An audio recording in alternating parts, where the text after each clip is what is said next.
एक pilot project शुरू किया जाएगा। इसका बहुत बड़ा फायदा हमारे आईटी प्रोफेशनल्स को भी होने वाला है। इस फैसले के जो भी अनुभव होंगे उसे देखते हुए यही व्यवस्था भविष्य में एल कैटेगरी वीजा के लिए भी हो सकती है। आप में से बहुत सारे लोग यहां बरसों से अमेरिका में रह रहे हैं। यहां आप अपने जीवन में, अपनी दिनचर्या में व्यस्त रहते हैं, लेकिन मैं ये भी जानता हूं कि आपका मन, आपका दिल भारत में भी लगा रहता है।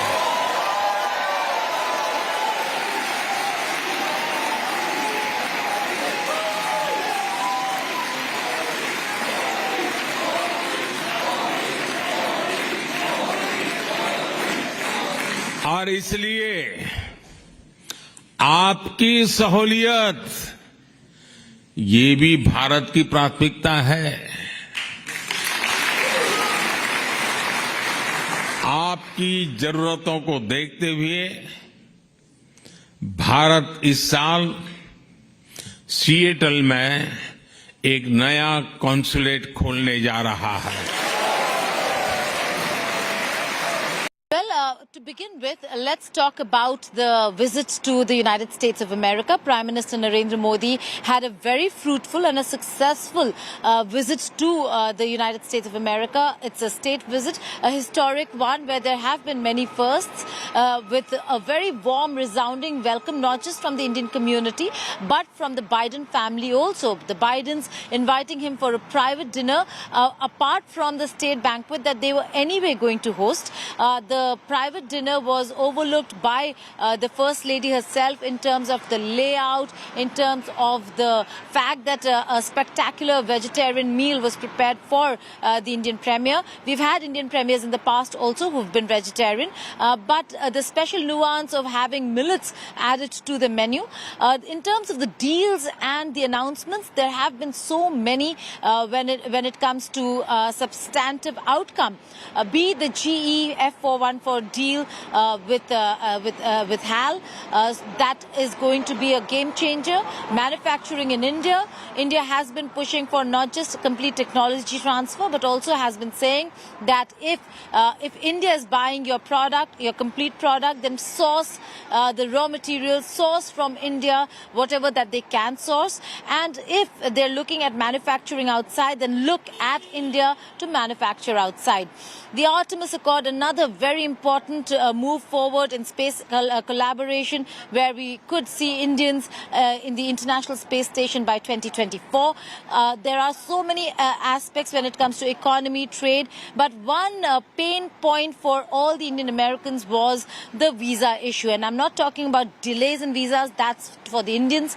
I'm talking about Indian Americans and the H-1B visa policy, or for that matter, those with work permits now can get their visa stamped here. A huge move forward for all these people. They were so happy when Prime Minister Narendra Modi spoke about it. But also in terms of visa delays, more consulates coming up in India, and similarly more Indian consulates coming up in America. So a lot of substantive talk, forward movement. There have been certain areas where we looked at countering China, certain other areas where because of the Russia-Ukraine war, there has been conversation with regards to how that is headed. India, again, the Indian Premier repeated that this is not an era of war. The congressional address, a historic one, second time for an Indian Premier addressing the congressional joint meeting of the Congress in itself was historic. It has never happened before that one Indian Premier addresses the US Congress on two occasions. That happened, but the messaging over there absolutely clear. For all the naysayers of democracy and Indian democracy, Prime Minister Narendra Modi pointed out that India indeed is a democracy, that there is a voice for dissent. And while there have been areas of concern, we saw the lunch at the State Department with Kamala Harris and Antony Blinken. So a forward movement there where Kamala Harris is looking to engage India, and Prime Minister Narendra Modi started off on the right foot by saying, when he spoke about Indians coming and achieving in America, he said there's one standing right behind me, and he was referring to the Vice President. So he is going a very, very successful man when it comes to achievements from the visit. And Prime Minister Narendra Modi's two-day Egypt tour begins today. Well, after a power-packed three-day visit to the United States of America, the Prime Minister is gearing up for his Egypt visit. This will be Prime Minister Modi's first visit to Egypt, and also this would be the first official bilateral visit of the Indian Prime Minister to Egypt since 1997. Upon his arrival at Cairo, the Prime Minister will hold a roundtable meeting with the Egyptian Prime Minister, followed by an interaction with the Indian diaspora, community members, as well as the Egyptian thought leaders. During his two-day visit, the Prime Minister will visit the 11th century Al-Hakim Mosque, historic and prominent mosque in Cairo. He will visit Heliopolis War Grave Cemetery to pay tributes to the Indian soldiers who made the supreme sacrifice fighting for Egypt during the First World War. We are having for the first time a roundtable between Honorable Prime Minister and the Egyptian Prime Minister. After President Sisi's highly successful visit to India in January 2023, both countries agreed to elevate the relations to a strategic partnership, and on his return, President Sisi constituted a special India unit in his cabinet, which consists of senior ministers, and they have been tasked to improve relations with India. So Prime Minister will be having a meeting with the India unit, and I'm sure that this will lead to very concrete outcomes and further deepen bilateral relations. Moving forward, Prime Minister Narendra Modi's second leg of his two-nation tour is Egypt. A very important tour, a very important country for India. President Sisi had come visiting India for the Republic Day, and then now Prime Minister Narendra Modi, a long overdue visit, is going to be in Egypt for an official visit to the country, where he is going to engage the North African Islamic nation that holds a lot of sway in the region and is a powerful country, and is going to engage them on many quarters. Security is going to be very important and top of India's agenda. Economic and trade ties, given Egypt's position, geostrategic position. But what he is going to do is, apart from the bilateral meeting, he's engaging an India group that was constituted by President Sisi after he went from India. When he had come for the Republic Day, he went and constituted this group. He's also going to meet thought leaders of Egypt. He's going to go to the Grand Mufti Mosque in Egypt and the Al-Hakim Mosque. So a lot of messaging, a lot of symbolism, and a lot of substance. Symbolism and substance has been part of Prime Minister Modi's agenda in America. It will be so in Egypt as well. And then in Egypt, as he does in every country, he is going to engage the Indian community there as well. A story and much more up on our website too. That's indiatoday.in. You can also download the India Today app for all news and updates. That brings us to the end of this edition. Health 360 follows. Do stay on for that. Thank you for watching.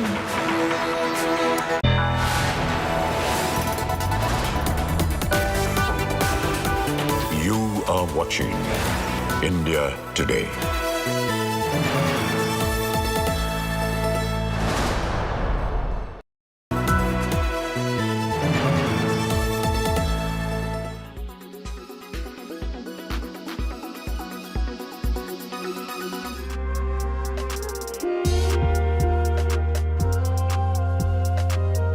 If you travel towards these Western countries, European countries, it's crazy how people they are involved in yoga. Every third street will have a beautiful yoga center. It's not only that you're just running outside and you got some place and practicing yoga. There are dedicated academies, institutes, studios to practice yoga. So what our experience is, let it be the streets of Manhattan or in Japan. People, they practice there. They spend a year or 2 years, and then they are back to Himalayas. You will see them in Himachal Pradesh, in Rishikesh, or in Nepal, these kind of mountain ranges. They come and they spend their time. They try to go more deep in yogic practices.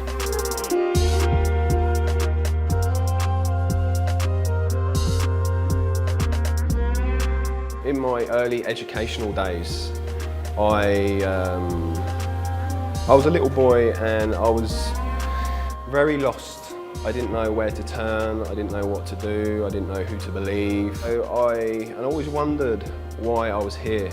I knew I was here for a specific reason. We implement the practice of yoga.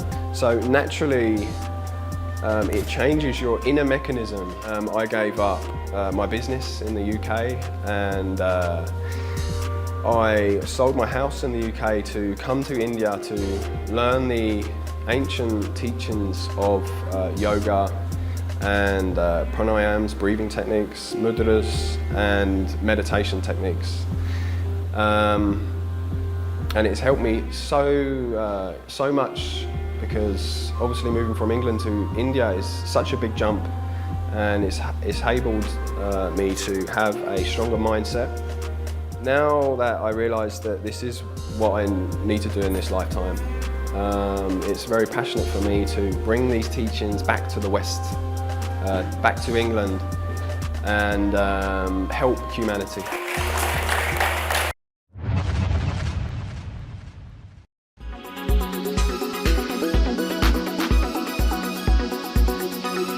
Why does this happen? Let me tell you the science behind it.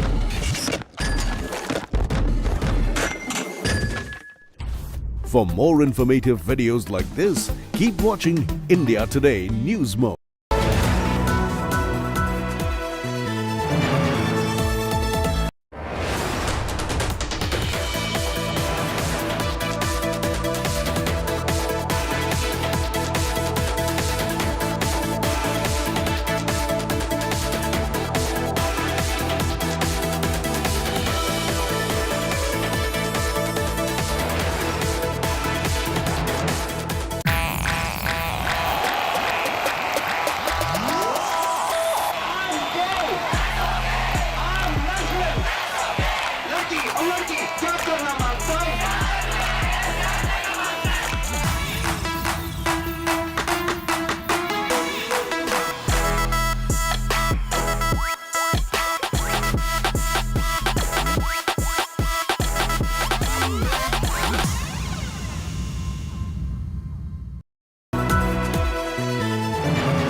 Traveling from different parts. Armed with facts, Looking at political back. she takes the news by its horns. Do you think the future of these students are not hampered?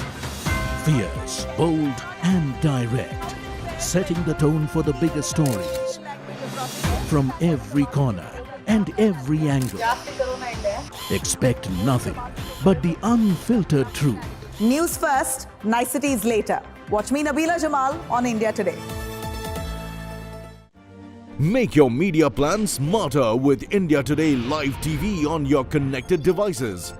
Amplify your brand with 100 million smart internet viewers. To advertise, mail us at sales@aajtak.com.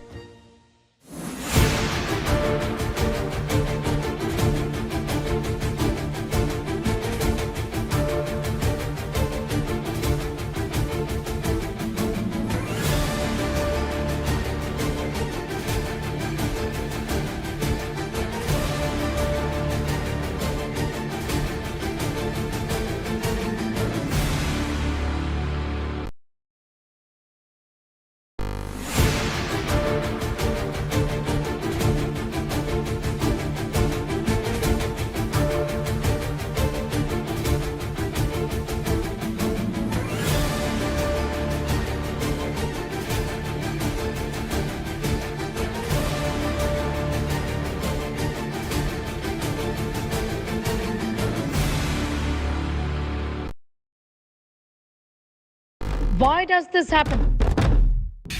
Let me tell you the science behind it.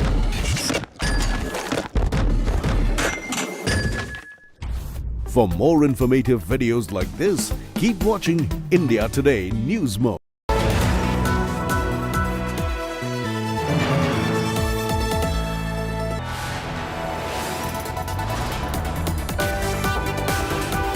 You are watching India Today.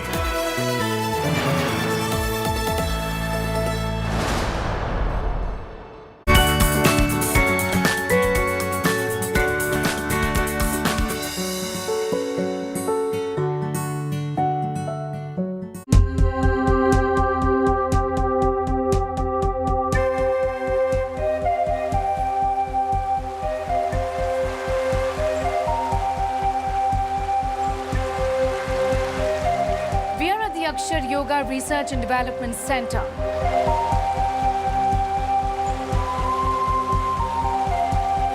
Health 360 is telling you all about India's gift to the world.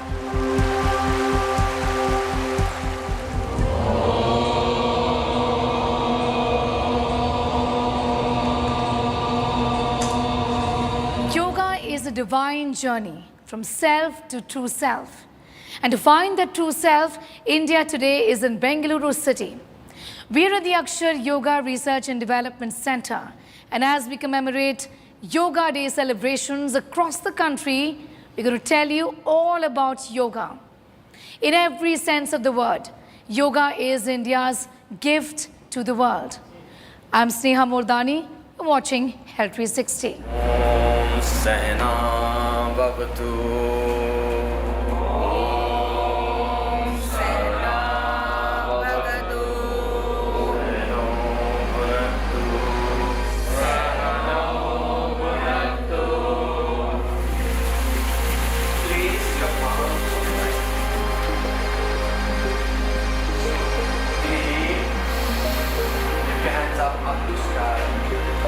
Yoga is not just about body postures or flexibility or another way of exercising or moving your body. It goes much beyond, much deeper. It's a very deeper connection with your own self. Nostril breathing, close your right nostril with your thumb. Inhale from your left nostril. Close your left nostril and exhale from your right. Many people, they say, I feel suicidal, like domestic abuses, the many things that happened at the time. And I used to get the phone calls and I was scared. And what can I do? What should I do at this time? This is happening, what should I do? And only thing at that time I knew is this will help. And then be strong right now and log in the morning. Few months later, I remember this person, the same lady who called me, who was saying that I was feeling suicidal, and they called me after 3 months and she tells, मैं कहाँ मरने की सोच रही थी and now मैं headstand कर रही हूँ. That was kind of liberating.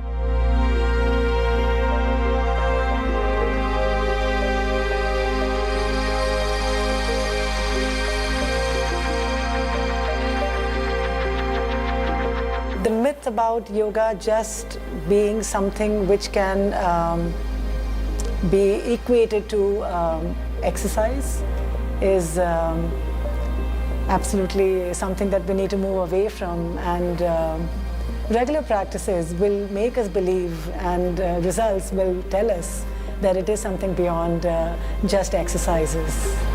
Complete focus on your breath.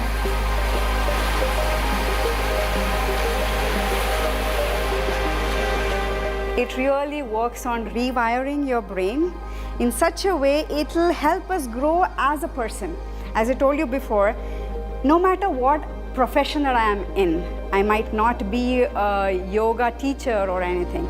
I can be the best in everything I do. That's what yoga does. 3, 4, 5, 6.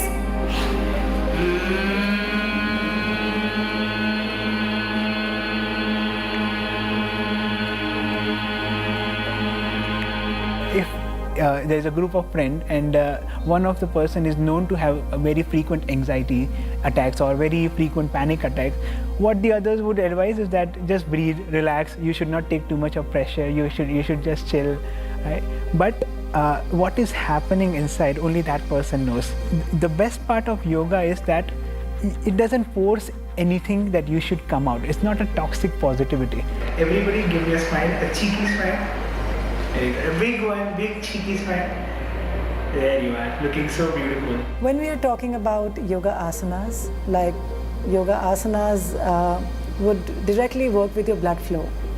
And when your blood flow is impacted, then we are talking about not just flexibility or strength or just at that level. We are talking about something beyond that. Inhale, Bhujangasana, roll your shoulder back, drop your head behind.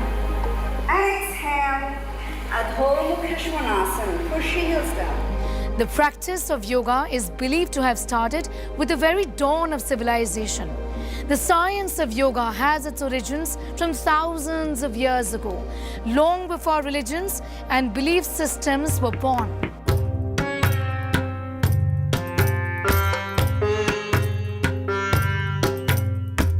In the yogic lore, Shiva is seen as the first yogi or Adi Yogi and the first guru or Adi Guru.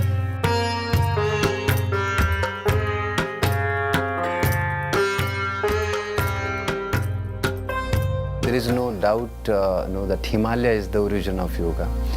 And that's the reason why people from all over the world, they are inclined towards these divine mountains. In our practices, when we are, we say that we practice or train on mountains, for us, yoga is a time immemorial practice. Giving any specific time, it'll always will be a kind of conflict. But still, when we go with the documents, so documents like Hatha Yoga Pradipika, Bhagavad Gita, Patanjali Yoga Sutra and Rigveda, they have immense information about yogic practices, and each these scriptures, they have their own method and way to teach us about the principle and the science of yoga. The beginnings of yoga can be traced to the Indus Saraswati civilization in northern India over 5,000 years ago.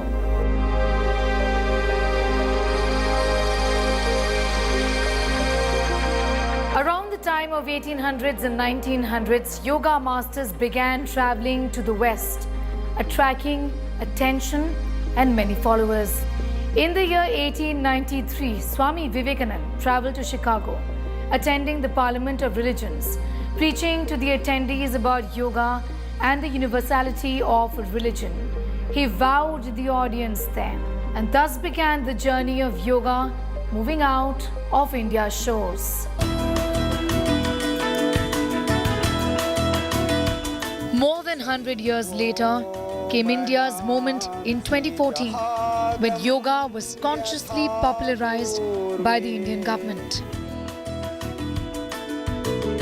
The idea to tell the West that yoga is India's gift to the world, undoubtedly a symbol of India's soft power.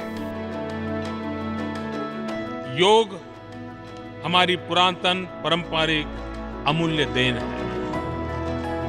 योग मन व शरीर, विचार व कर्म, संयम व उपलब्धि की एकात्मता का तथा मानव व प्रकृति के बीच सामंजस्य का मूर्त रूप है।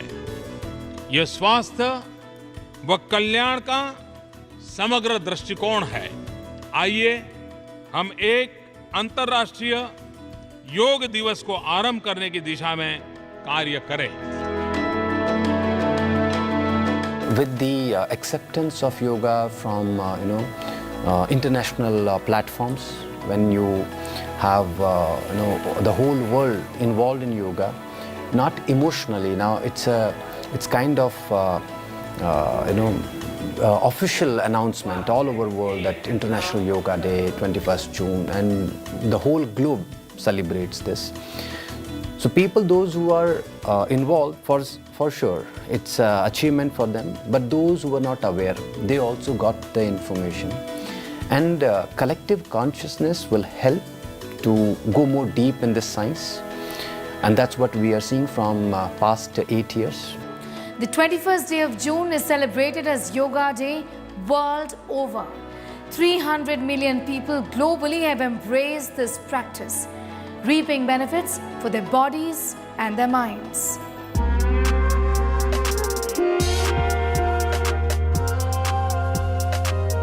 If you travel towards these Western countries, European countries, it's crazy how people they are involved in yoga. Every third street will have a beautiful yoga center. It's not only that you're just running outside and you got some place and practicing yoga. There are dedicated academies, institutes, studios to practice yoga. So what our experience is, let it be the streets of Manhattan or in Japan. People, they practice there. They spend a year or 2 years and then they are back to Himalayas. You will see them in Himachal Pradesh, in Rishikesh, or in Nepal, these kind of mountain ranges. They come and they spend their time. They try to go more deep in yogic practices.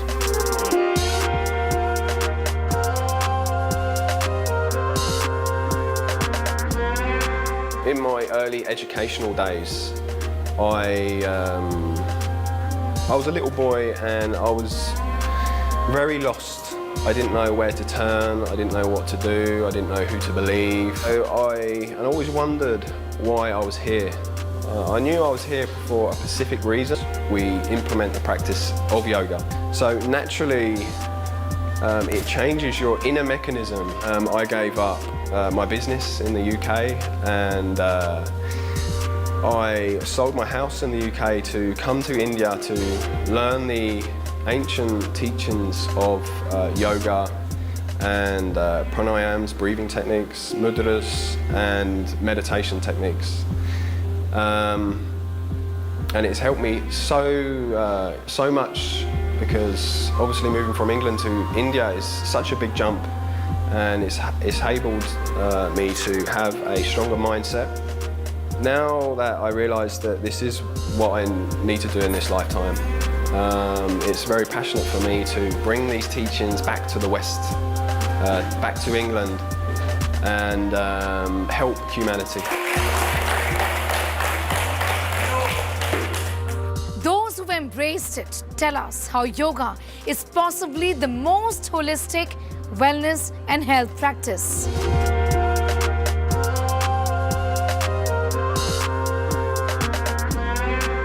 The whole science of chemical is yoga. My anger, my happiness, my joy, my stress, everything is yoga. If I'm able to take a benefit, for sure I would like to share with my family. And that's what the philosophy of yoga is, Vasudhaiva Kutumbakam. We believe that whole world is our family. So it's very important to share this gift with everyone.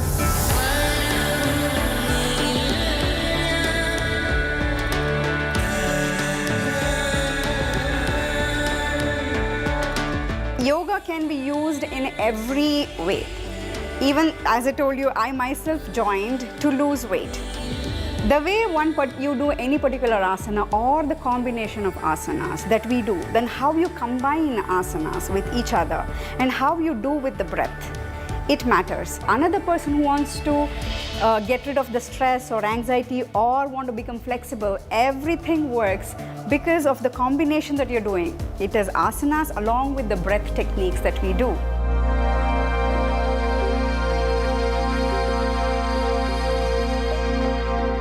When you do an asana, and you're not doing just an asana for your postures or building your strength or your flexibility, but you are doing it along with using your breath, you're doing it completely mindfully. You are in the present moment. There are 72,000 channels in our internal life force, unconscious body. What does it mean? Ayurveda speaks about it. Our rishis, munis have spoken about it long back, thousands of years back. What does it mean and how do they get blocked? Yoga is something that works on these channels. When we talk about yoga, people don't even know that there is something called yoga for vision. like your eyesight can be impacted with regular practices of yoga. Again, the same concept of channelizing your blood flow, and there are certain postures which trigger that more than the others. So when we are talking about inversions, or when blood is directly flowing towards your face or towards your upper body, then these kind of practices, when done regularly, will definitely result to a healthier vision and staying away from basic lifestyle disorders that we may have otherwise.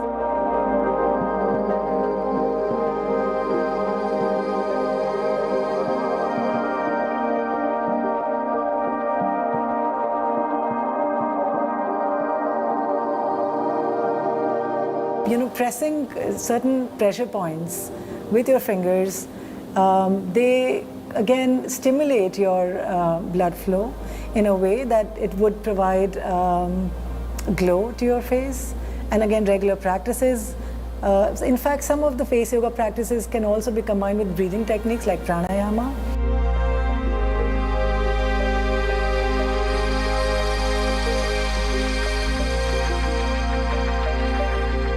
Diabetes is not just a problem of your body, it is a problem of your hormones, it is a problem of your stress levels, it is a problem of your spirit. You have to work on all forms, you have to work with your food, you have to work with your activity levels. There are particular asanas that work on your particular organs. There's accumulation of energy in your system which needs to be removed, and yoga works on that.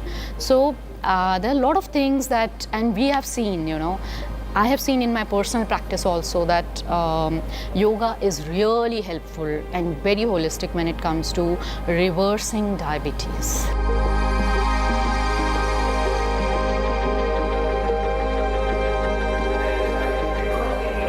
"28-year-old Parth Patel, a practicing doctor who's battled depression and bipolar disease, tells us that his weapon has been yoga." I have done my MBBS from Gujarat, and while I was doing the MBBS, the whole purpose of me becoming a doctor was to incorporate the healthy lifestyle into the society. But as I went into the deeper version of deeper layers of dealing with the patients, I got to understand that it was not providing health in the real terms. Rather, it was creating more illness in terms of side effects, in terms of putting a hole in the pocket. And that realization really got me thinking, really got me question about a lot of my choices about becoming a doctor. And those questions I didn't have the answers to got me into that, not just depression, but the bipolar disease, that I used to become a little bit maniac about thinking, how would I deal with this?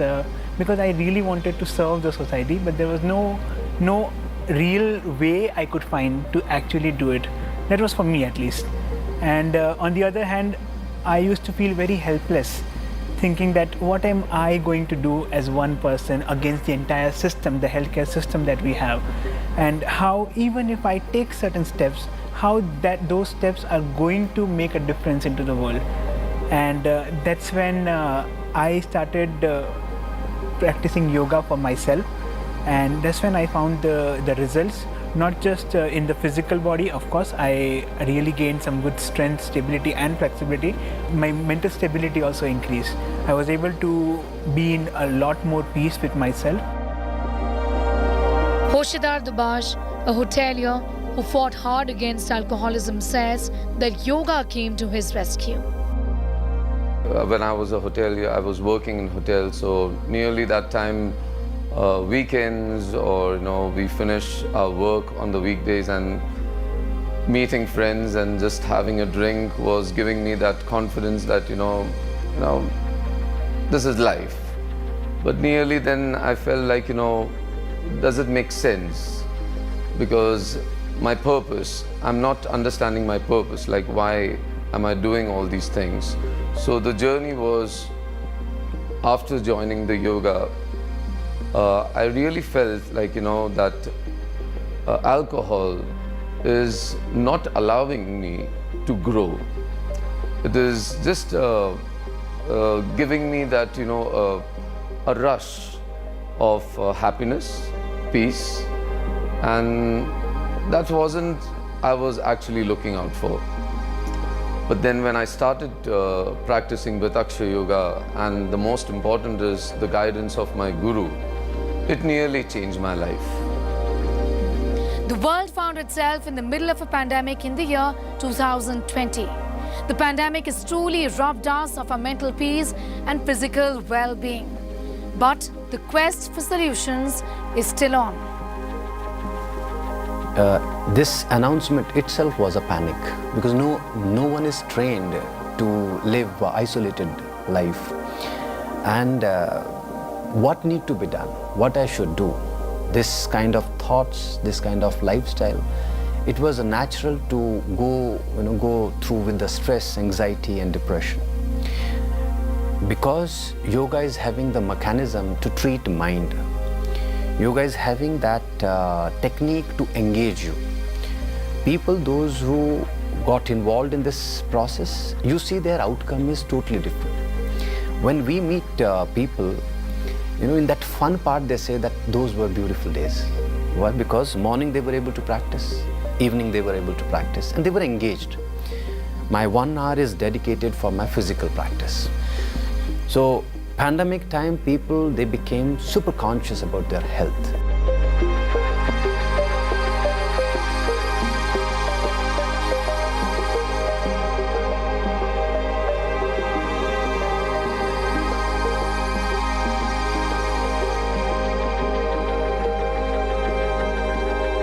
That brings us to the end of this edition of Health 360. We're signing off from Bengaluru City. Until next time, stay safe and do take very good care of yourself. Bye for now.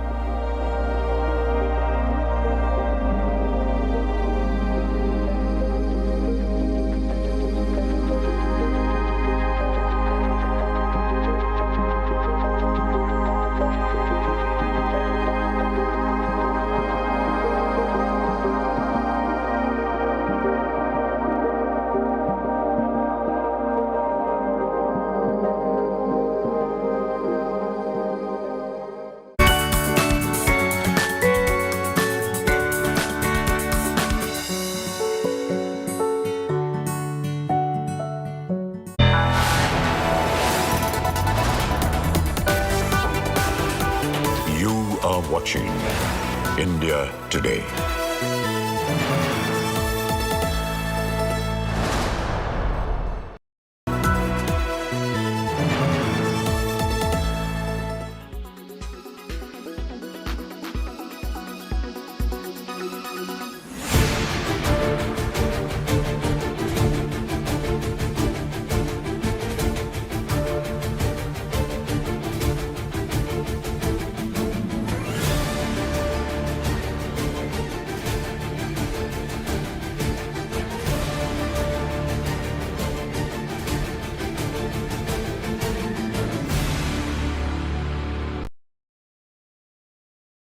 Weather forecast now. Delhi, maximum 41 and minimum 31 degrees. Mumbai, maximum 29 and minimum 27 degrees. Kolkata, maximum 33 and minimum 26 degrees. Bangalore, maximum 27 and minimum 21 degrees. Chennai, maximum 32 and minimum 26 degrees. Hyderabad, maximum 27 and minimum 22 degrees.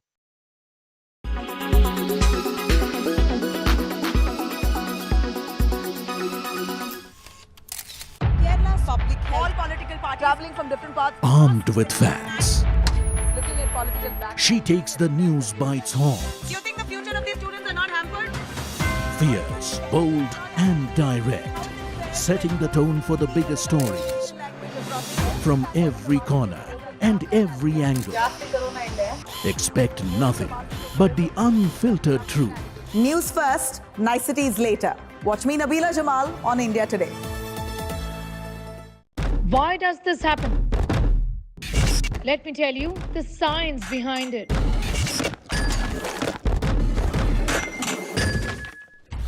For more informative videos like this, keep watching India Today.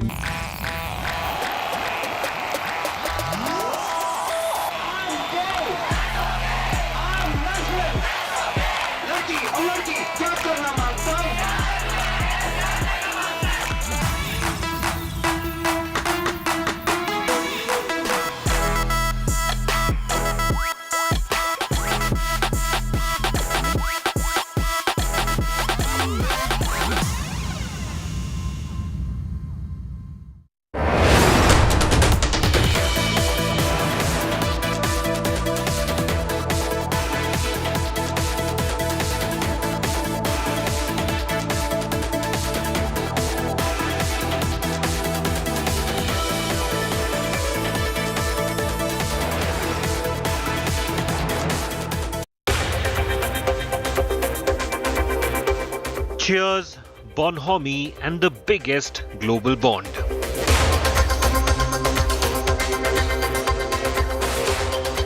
World's biggest and oldest democracies unite.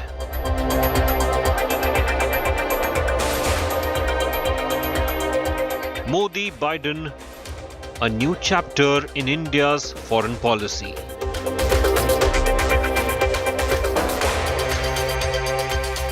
Watch all this and more on World Today, only on India Today.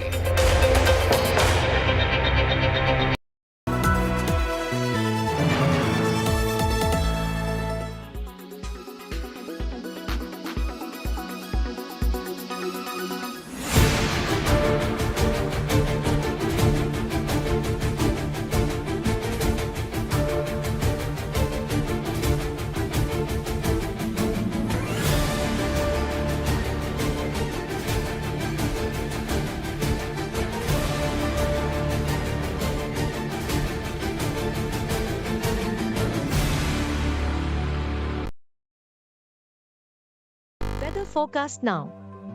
Delhi, maximum 41 and minimum 31 degrees. Mumbai, maximum 29 and minimum 27 degrees. Kolkata, maximum 33 and minimum 26 degrees. Bangalore, maximum 27 and minimum 21 degrees. Chennai, maximum 32 and minimum 26 degrees. Hyderabad, maximum 27 and minimum 22 degrees.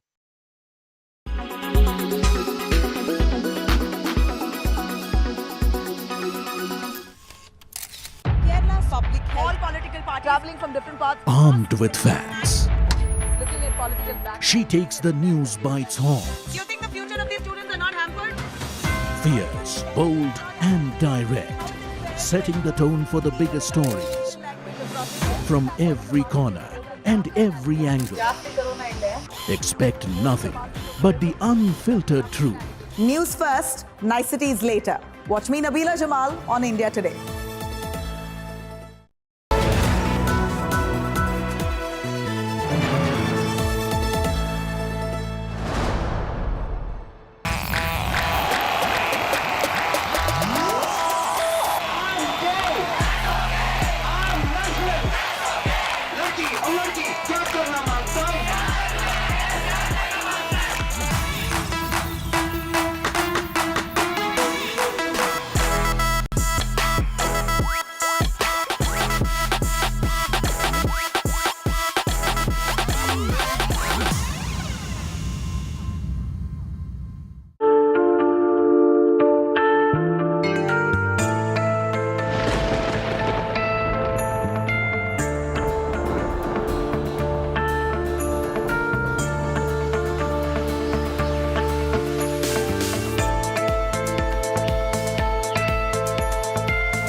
नमस्ते।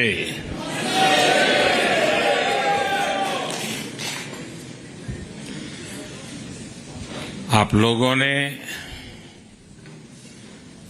इस hall में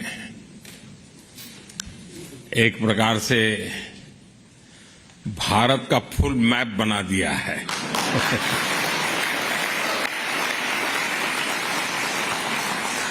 हिंदुस्तान के हर कोने के लोग यहां नजर आ रहे हैं। आप यहां दूर दूर से आए हैं। ऐसा लग रहा है जैसे मिनी इंडिया उमड़ा है।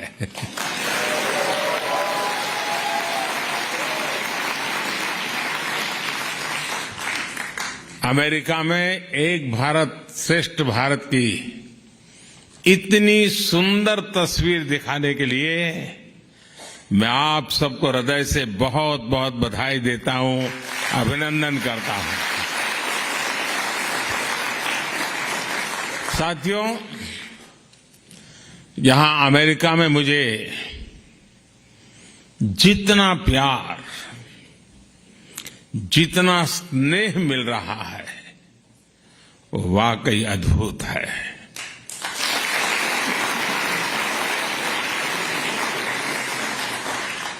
और इसका श्रेय यहां अमेरिका में आपकी मेहनत, आपके व्यवहार, अमेरिका के विकास में आपके योगदान को जाता है।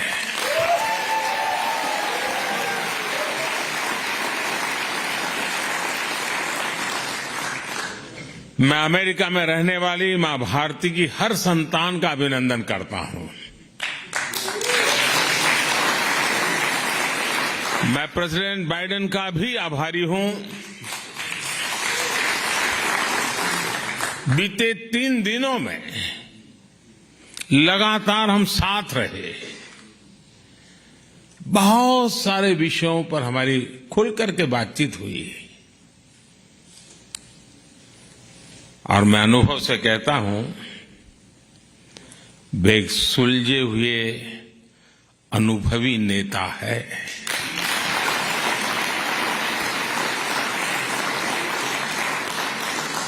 भारत अमेरिका पार्टनरशिप को एक नई ऊंचाई पर ले जाने वाले व्यक्तिगत रूप से उनका बहुत प्रयास रहा है और मैं सार्वजनिक रूप से उनके इस प्रयासों की सराहना करता हूं।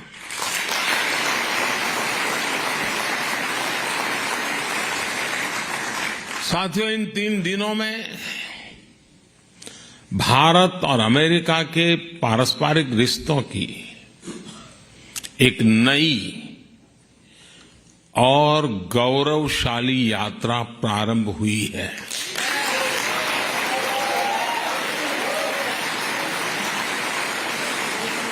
ये नई यात्रा ग्लोबल स्ट्रैटेजिक इश्यूज पर हमारे कन्वर्जेंस की है। ये नई यात्रा make in India, make for the world, उसको लेकर हमारे कोऑपरेशन की है।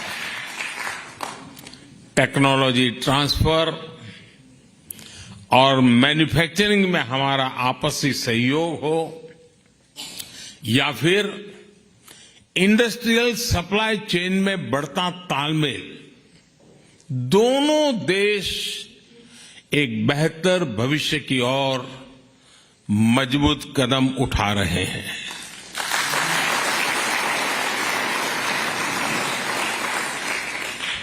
जनरल इलेक्ट्रिक कंपनी का भारत में फाइटर प्लेन के इंजन बनाने का फैसला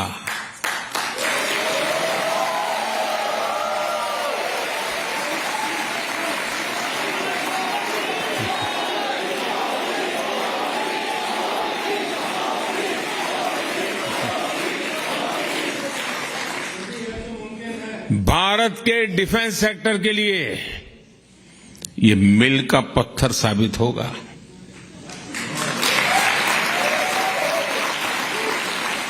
ये समझौता करके अमेरिका सिर्फ टेक्नोलॉजी ही शेयर नहीं करेगा, बल्कि म्यूचुअल ट्रस्ट को भी शेयर करेगा।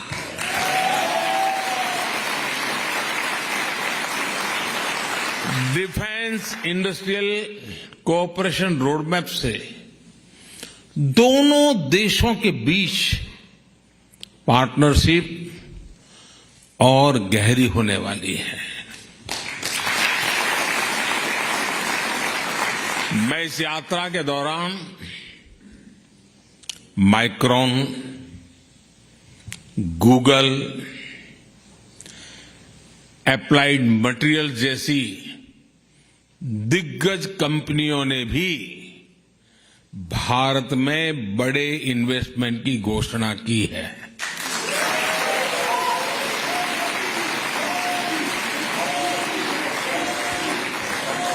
माइक्रॉन द्वारा सेमीकंडक्टर सेक्टर में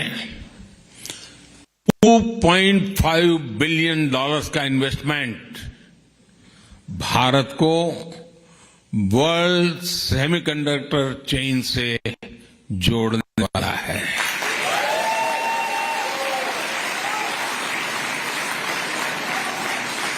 एप्लाइड मटेरियल्स द्वारा भारत में सेमीकंडक्टर इक्विपमेंट के लिए $400 मिलियन का निवेश अब भारत में अपना ग्लोबल फिनटेक सेंटर खोलने जा रहा है।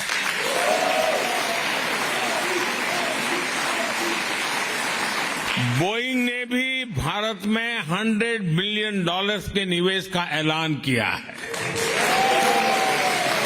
एमआरओ फैसिलिटी हो, पायलट्स की ट्रेनिंग का प्रोग्राम हो, बोइंग कंपनी इस दिशा में भी अपना सहयोग बढ़ाएगी। ये सारे समझौते, ये सारी घोषणाएं भारत में इन्वेस्टमेंट के साथ साथ जॉब क्रिएशन, रोजगार, हाई टेक्नोलॉजी मैन्युफैक्चरिंग और इनोवेशन को बढ़ावा देगी।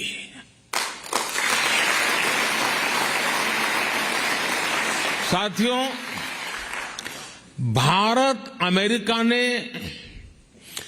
जो आर्टेमिस अकॉर्ड साइन किया है, वो अंतरिक्ष में बहुत सारी संभावनाओं के द्वार खोलने जा रहा है। नासा का आर्टेमिस प्रोग्राम मून से लेकर मंगल तक के मिशन के लिए अपने आप में बहुत बड़ा है। इस प्रोग्राम से भारत जुड़ेगा तो दोनों ही देशों को फायदा होगा। नासा के साथ मिलकर स्पेस में भारतीय एस्ट्रोनॉट भेजने को लेकर भी बात आगे बढ़ी है। इंटरनेशनल स्पेस स्टेशन में भेजने के लिए नासा द्वारा भारतीय एस्ट्रोनॉट्स को एडवांस ट्रेनिंग भी दी जाएगी। और इसलिए ही मैंने कल कहा, sky is not the limit.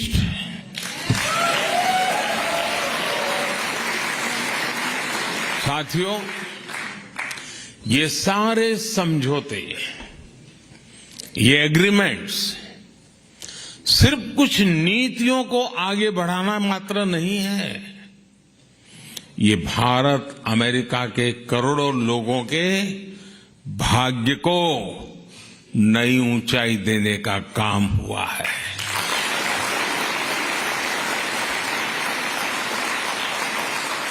Together we are not just forming policies and agreements. We are shaping lives, dreams, and destinies. साथियों, आप में से बहुत सारे लोग यहां बरसों से अमेरिका में रह रहे हैं। यहां आप अपने जीवन में, अपनी दिनचर्या में व्यस्त रहते हैं, लेकिन मैं ये भी जानता हूं कि आपका मन, आपका दिल भारत में भी लगा रहता है।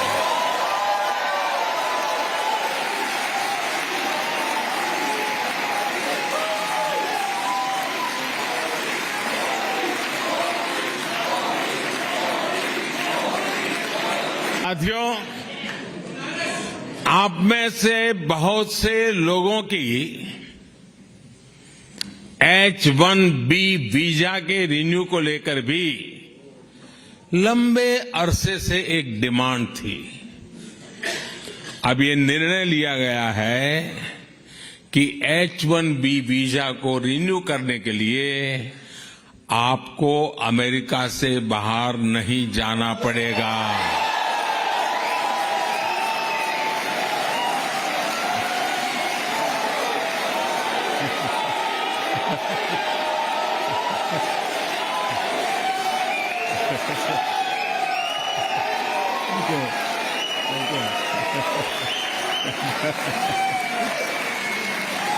Thank you. अमेरिका में रहते हुए ही अब ये वीजा रिन्यू हो जाएगा। इसके लिए इस साल एक पायलट प्रोजेक्ट शुरू किया जाएगा। इसका बहुत बड़ा फायदा हमारे आईटी प्रोफेशनल्स को भी होने वाला है। इस फैसले के जो भी अनुभव होंगे, उसे देखते हुए यही व्यवस्था भविष्य में एल कैटेगरी वीजा के लिए भी हो सकती है।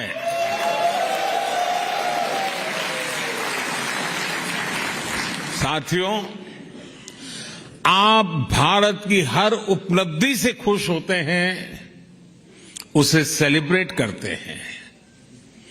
आप गर्व करते हैं जब दुनिया के इतने सारे देश यूएन हेडक्वार्टर पर योग दिवस के लिए जुटते हैं।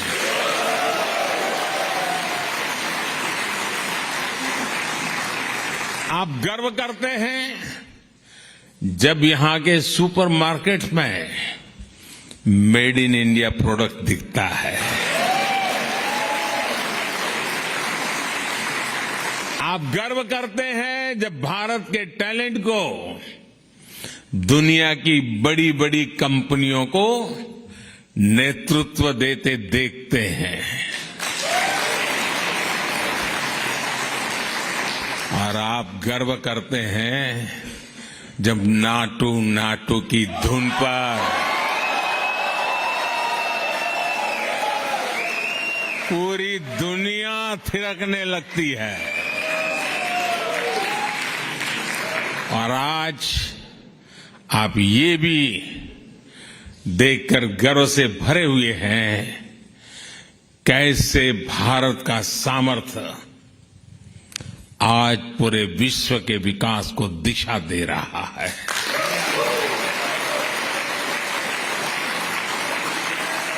आज भारत दुनिया के उन देशों में से एक है जहां अर्थव्यवस्था इतनी तेजी से आगे बढ़ रही है। पूरी दुनिया की नजर आपके भारत पर है।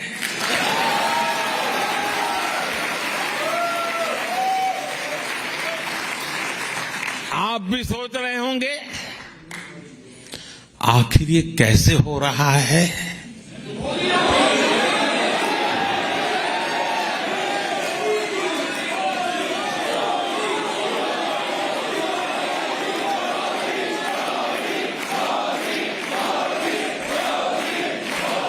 ये किसने किया है? साथियों, ये मैंने नहीं किया है, ये मोदी ने नहीं किया है। भारत में हो रही इस प्रगति का सबसे बड़ा कारण है भारत का आत्मविश्वास।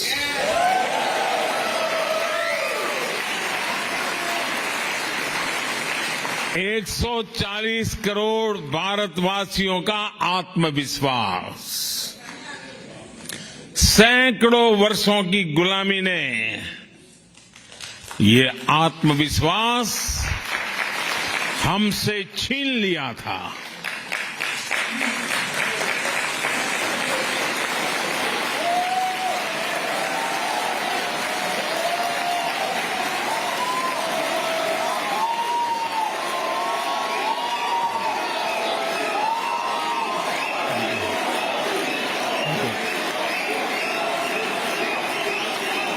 साथियों, भारत मदर ऑफ डेमोक्रेसी है।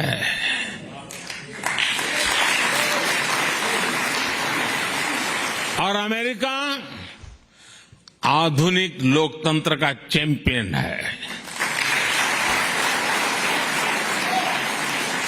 आज दुनिया इन दो महान लोकतंत्रों की साझेदारी को और सशक्त हुए देख रही है। अमेरिका हमारा सबसे बड़ा ट्रेडिंग पार्टनर है और एक्सपोर्ट डेस्टिनेशन है, लेकिन अभी हमारी पार्टनरशिप का असली पोटेंशियल सामने आना बाकी है।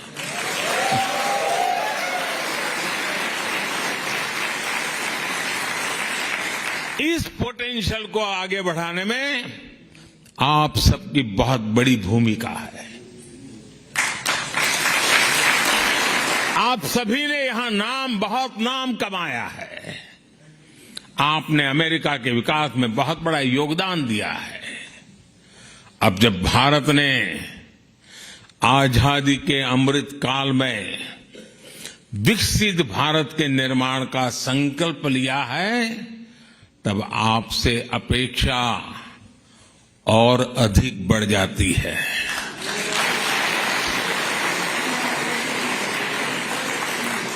साथियों, मुझे इस बात की भी खुशी है कि अमेरिकी सरकार ने भारत की 100 से ज्यादा एंटिक्विटीज, पुरानी मूर्तियां, चीजें जो हमारे यहां से चोरी हुई थी ना,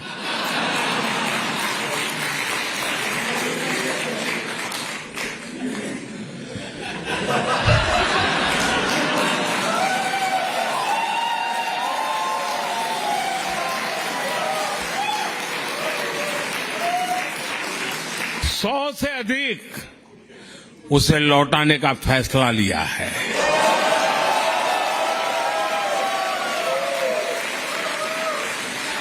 ये पुरातन वस्तुएं बरसों पहले कुछ सही रास्ते से आई होगी, कुछ गलत रास्ते से आई होगी, अलग अलग तरीकों से अंतर्राष्ट्रीय बाजार में पहुंच गई थी। इन ऐतिहासिक वस्तुओं को लौटाने के लिए मैं अमेरिकी सरकार का विशेष रूप से आभार व्यक्त करता हूं।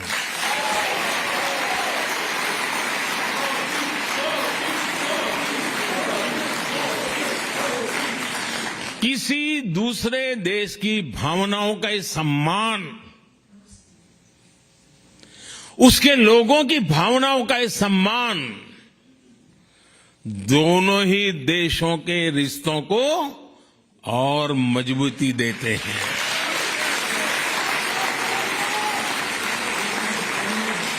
मैं जब पिछली बार अमेरिका आया था, तब भी भारत को बहुत सी पुरानी ऐतिहासिक वस्तुएं लौटाई गई थी।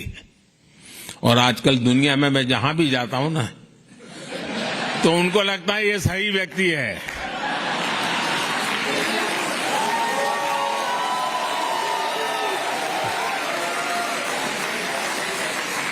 इसको सुपुर्द करो, सही जगह पे पहुंचेगी।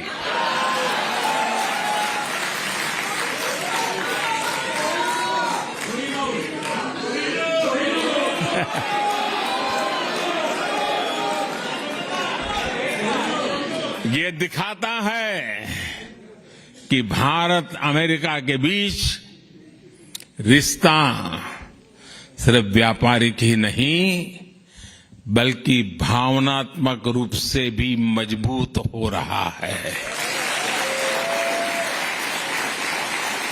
साथियों, भारत और अमेरिका की पार्टनरशिप 21वीं सदी की दुनिया को फिर से बेहतर बनाने के लिए है। इस पार्टनरशिप में आप सभी की भूमिका बहुत बड़ी है और मुझे पूरा विश्वास है कि इस भूमिका को निभाने में आप कोई कोर कसर नहीं छोड़ेंगे।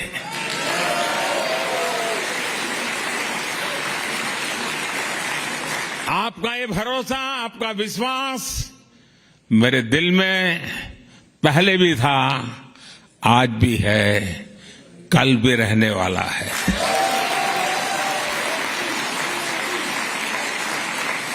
आप सब दूर दूर से आए, आप सबको मिलने का मुझे अवसर मिला और यहीं से सीधा एयरपोर्ट जा रहा हूं।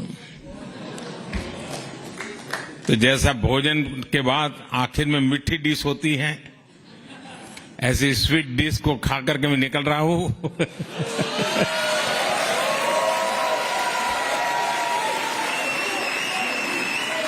आप सब स्वस्थ रहें, समृद्ध रहें, इसी भावना के साथ आप सबका बहुत बहुत आभार, बहुत बहुत धन्यवाद। भारत माता की, भारत माता की, भारत माता की, बहुत बहुत धन्यवाद।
Month when the International Chess Federation released the rankings for the under-7 category, right on top was an Indian wonder kid.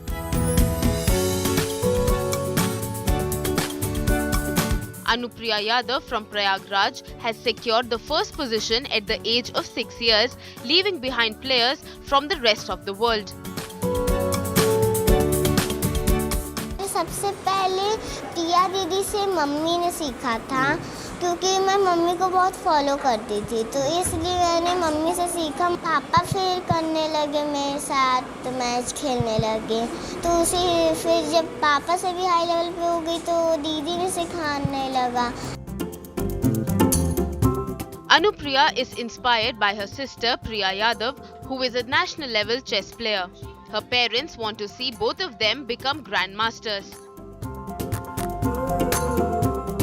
हमारी भी दो बेटियां ही हैं, इसलिए हमारे लिए हम बेटों से बढ़ के हैं और हमारा यही सपना है कि ये इनके नाम से हम भी जाने जाते हैं। हमको हमारे अगल बगल में अगर कोई जान पहुंचेगा तो कोई भी बोलेगा प्रिया यादव का घर बताइए, अनुप्रिया यादव का घर बताइए, तो सीधे हमारे घर पहुंच जाएंगे। हमारा नाम तो बहुत कम ही लोग जानते होंगे।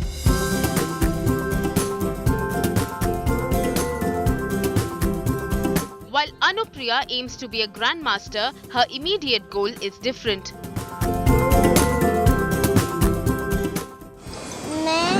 पापा को हरा लेती हूँ बस। मम्मी को? मम्मी को भी हरा लेती हूँ। दीदी को? दीदी को तो नहीं। अब आगे सपना क्या है, किसको हराना चाहते हैं? दीदी को। After the latest rankings were released, school teachers felicitated Anupriya for her achievements. Anupriya is now a hero at her school. Bureau Report, India Today.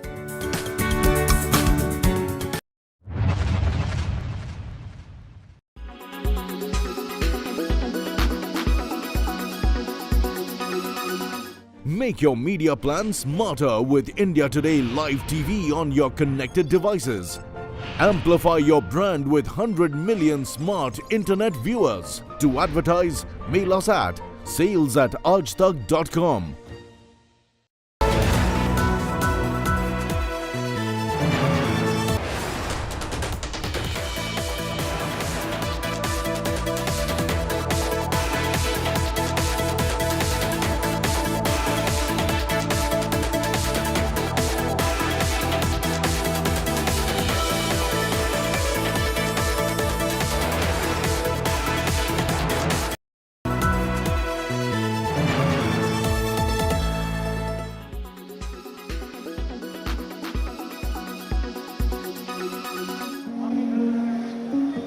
People often donate heart and eyes, but now you can also donate your skin. North India's first skin bank is ready in Delhi's Safdarjung Hospital. Eligible disease donors can donate skin and give someone a new lease of life. Burn victims can immensely benefit from these skin banks for their graft surgeries. Skin banking में ये खास बात है कि इसमें कोई matching की जरूरत नहीं है। कोई भी पेशेंट स्किन डोनेट कर सकता है। उस मरीज की उस डिजीज़ की दी हुई स्किन किसी भी दूसरे मरीज में इस्तेमाल हो सकती है। ना कोई ब्लड ग्रुपिंग मैचिंग चाहिए, ना कोई और HLA मैचिंग चाहिए। और जिसमें ये स्किन हमने लगाई है उसको जीवन में कोई स्टेरॉयड और इम्यूनोसप्रेसेंट्स खाने की कोई जरूरत नहीं है। Safdarjung Hospital authorities are also doing everything they can to make people aware about skin donation. With the help of specialized equipment and proven techniques, donated skin is processed and stored in bank before transplantation. इतने सारे wards हैं, जो भी नए doctors join करते हैं, junior residents हैं, वो ज्वाइन करते हैं, तो उनको सेमिनार्स लेके, उनको इन्फॉर्म करके उनको बताया जाएगा। डेथ फॉर्म है, जब हम लोग उसको साइन करते हैं तो उसमें भी हम सोच सकते हैं कि हम उसमें भी ऐड करा दें कि हम आई डोनेशन के लिए विलिंग हैं और स्किन डोनेशन के लिए विलिंग हैं। As of now, there are 16 skin banks across the country, and here's hoping that this latest center in Delhi opens the doors for many more such skin banks in India. With Neetu Jha, Bureau Report, India Today.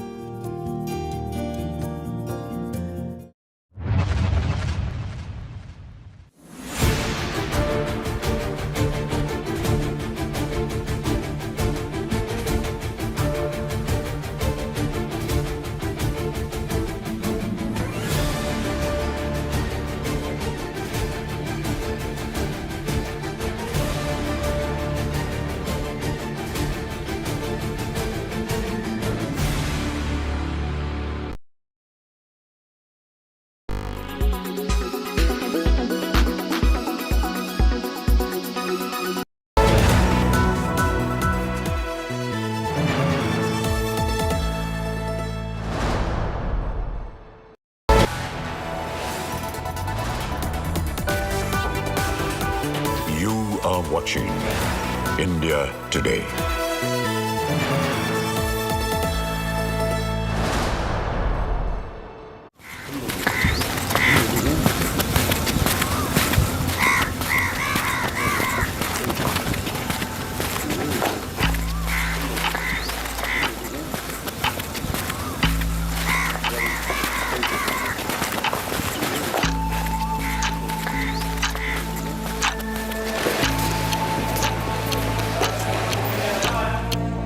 क्योंकि हमारी लड़ाई एक बंदे से है। हमारे wrestling president है, वो जिम्मेदार रहेंगे। अरे संसार में कोई पैदा नहीं हुआ जो दाग लगा दे।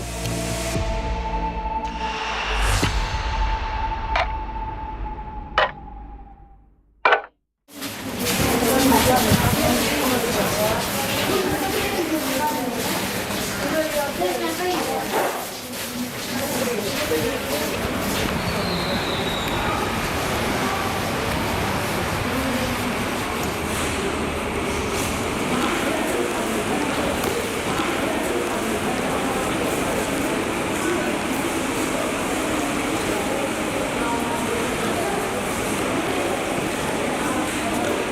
साल से आप कर रहे हो कुश्ती? मैम 6 साल से कर रही हूँ। 6 साल से? Yes ma'am. या टूट भी गए? ये तो मैम टूट ही जाता है, सबका टूटता है। सबका टूटता है? सबसे मुश्किल क्या है कुश्ती में?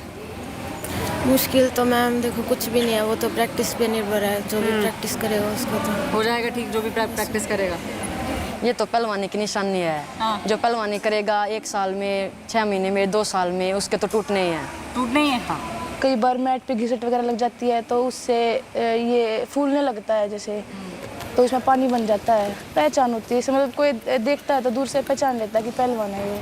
ऐसे कहते हैं कि पहलवानी में चोट लगना श्रृंगार है, तो वो श्रृंगार तो सभी को पहनना पड़ता है, चोट तो उसलिए लगती है।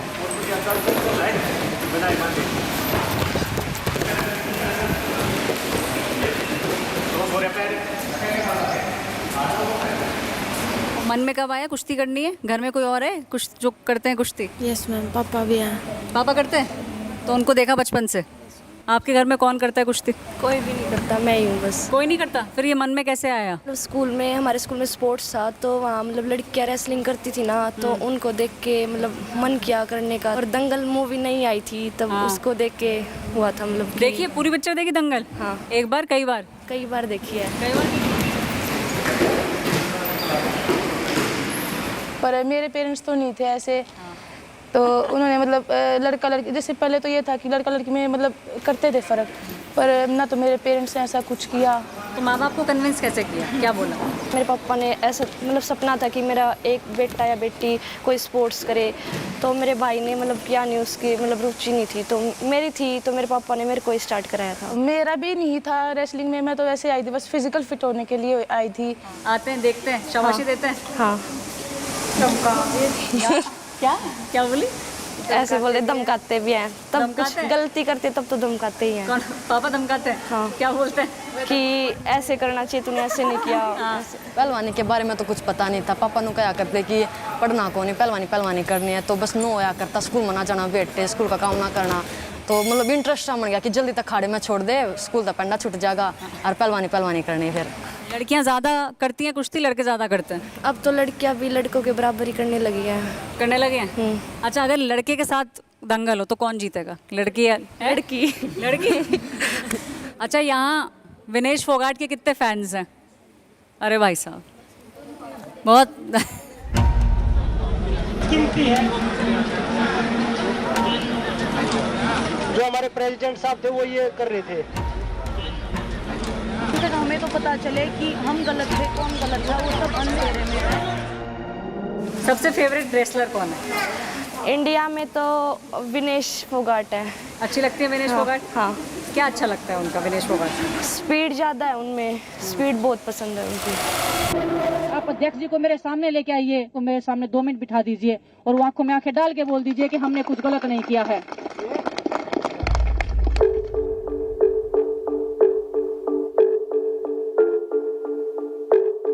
एक टाइम वो आ गया था साक्षी दी के पास कि अपने जूनियर से हारने लगे थे वो, तो कोई भी रेसलर हो इसमें टूट जाता है, मींस डिमोटिवेट बहुत ज़्यादा होता है, पर उन्होंने ऐसा नहीं किया, वो अपनी मतलब प्रैक्टिस कंटिन्यू करते रहे, तो इसलिए मैं साक्षी मलिक को कह सकती हूँ फेवरेट रेसलर। वो खुद पीड़िता रही है, उनके साथ वो खुद शोषण का शिकार रही हैं, तो आप समझ सकते हो कि हर स्टेट में फैले हुए हैं।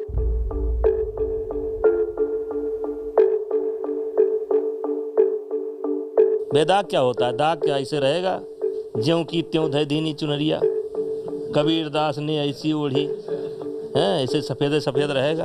बजरंग पुनिया का सबसे अच्छा क्या लगता है? मतलब कति टाइगर की जूं इतनी स्पीड था, चला को अगले ने बिल्कुल थका दिया है, उसने दिखने का, आँख खोलने का मौका ना देना था। इतनी स्पीड और इतना इंडोरेंस, मैंने तो उसका सबसे बेस्ट इंडोरेंस लगता है। पहले तो 1-2 लड़कियां थी, अब हमारे साथ 5 से 6 लड़कियां हैं। किसी सरकार से लड़ाई नहीं है, नहीं हमारी किसी विपक्ष से लड़ाई है, हमारी लड़ाई सिर्फ ब्रजभूषण से है। Vibhushan Sharan called me separately to his dinner table. He placed his hand on my breast. He touched me on the pretext of a breath test. He groped my breast repeatedly, 3 to 4 times. He touched me inappropriately on my thighs and my shoulders.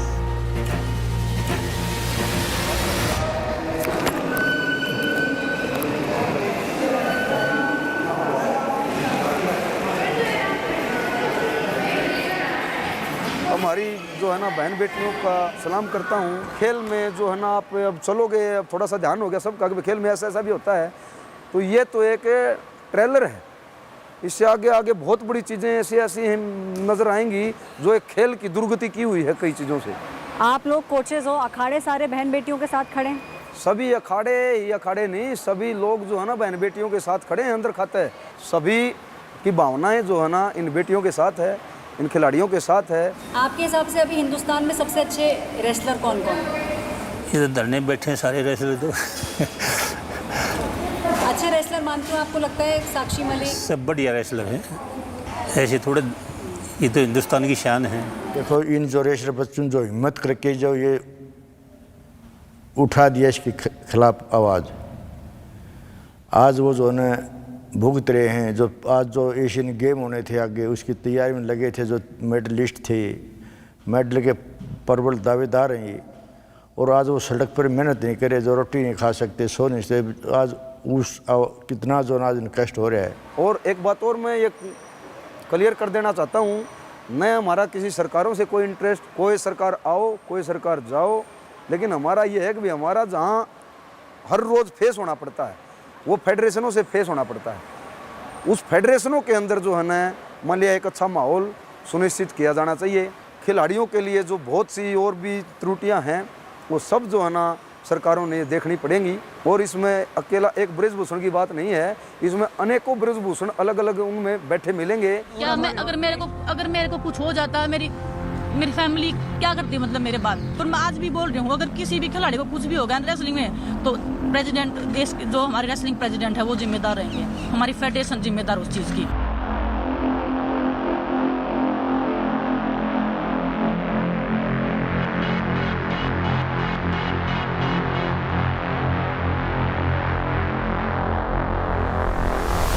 लेकिन आपकी मन की बात के पीछे खिलाड़ी लगातार वहां पर खड़े और कह रहे हैं सांसद ही छूटे तभी कुछ होगा। सांसद मैं उनकी कृपा से नहीं बना हूं, सांसद मैं अपनी जनता के कृपा से बना हूं, चुनाव लड़ करके जीता हूं और उसका अधिकार उन्हें नहीं है।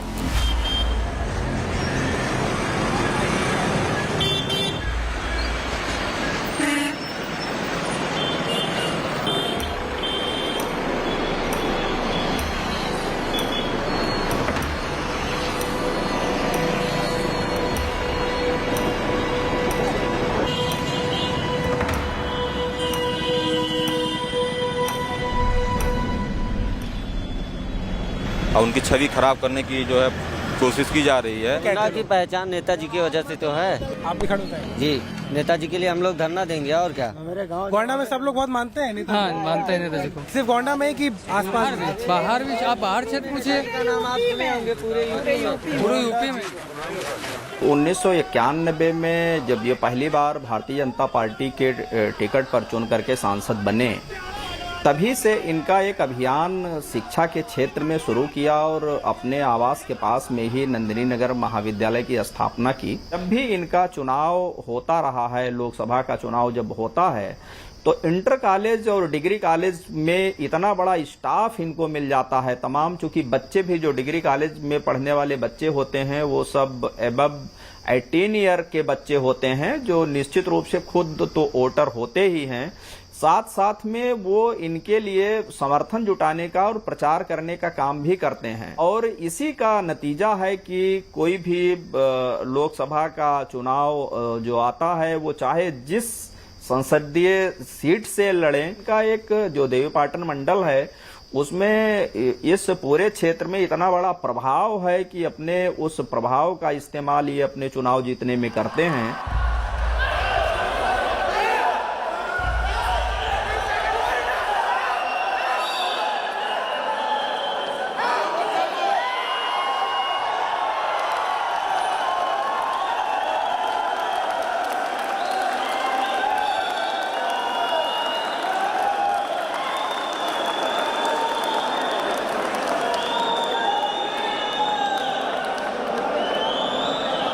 बजरंग जो आज कूद रहे हैं नेताजी के खिलाफ, नेताजी उनको यहीं से पढ़ाए हैं सर, यूनिवर्सिटी में अपने नाम लिखवा के। पहली शिक्षा बजरंग की यहीं से हुई है और यहीं से उन्होंने गोल्ड लिया है ऑल इंडिया यूनिवर्सिटी में। कुश्ती तो उन्होंने बचपन से ही शुरुआत कर दी थी। इनका कुश्ती का शौक था, खेल कूद में अभिरुचि लेते थे। कुश्ती में बहुत आगे नहीं बढ़े, लेकिन एक अपना ये था कि नहीं, हम पहलवान हैं तो हम कुश्ती को आगे ले जाएंगे। एक तो ये हमको जरूर स्वीकार करना पड़ेगा, इन्होंने कुश्ती को ऊंचाइयों पर तो जरूर पहुंचाया है। आज मैं बड़े जिम्मेदारी के साथ कह सकता हूं कि दुनिया में कोई भी देश हमारे मुकाबले सुविधा नहीं दे रहा है। तो हमारी मांग है कि भारत का कोई राष्ट्रीय खेल होना चाहिए, उसमें कुश्ती नंबर 1 पर है।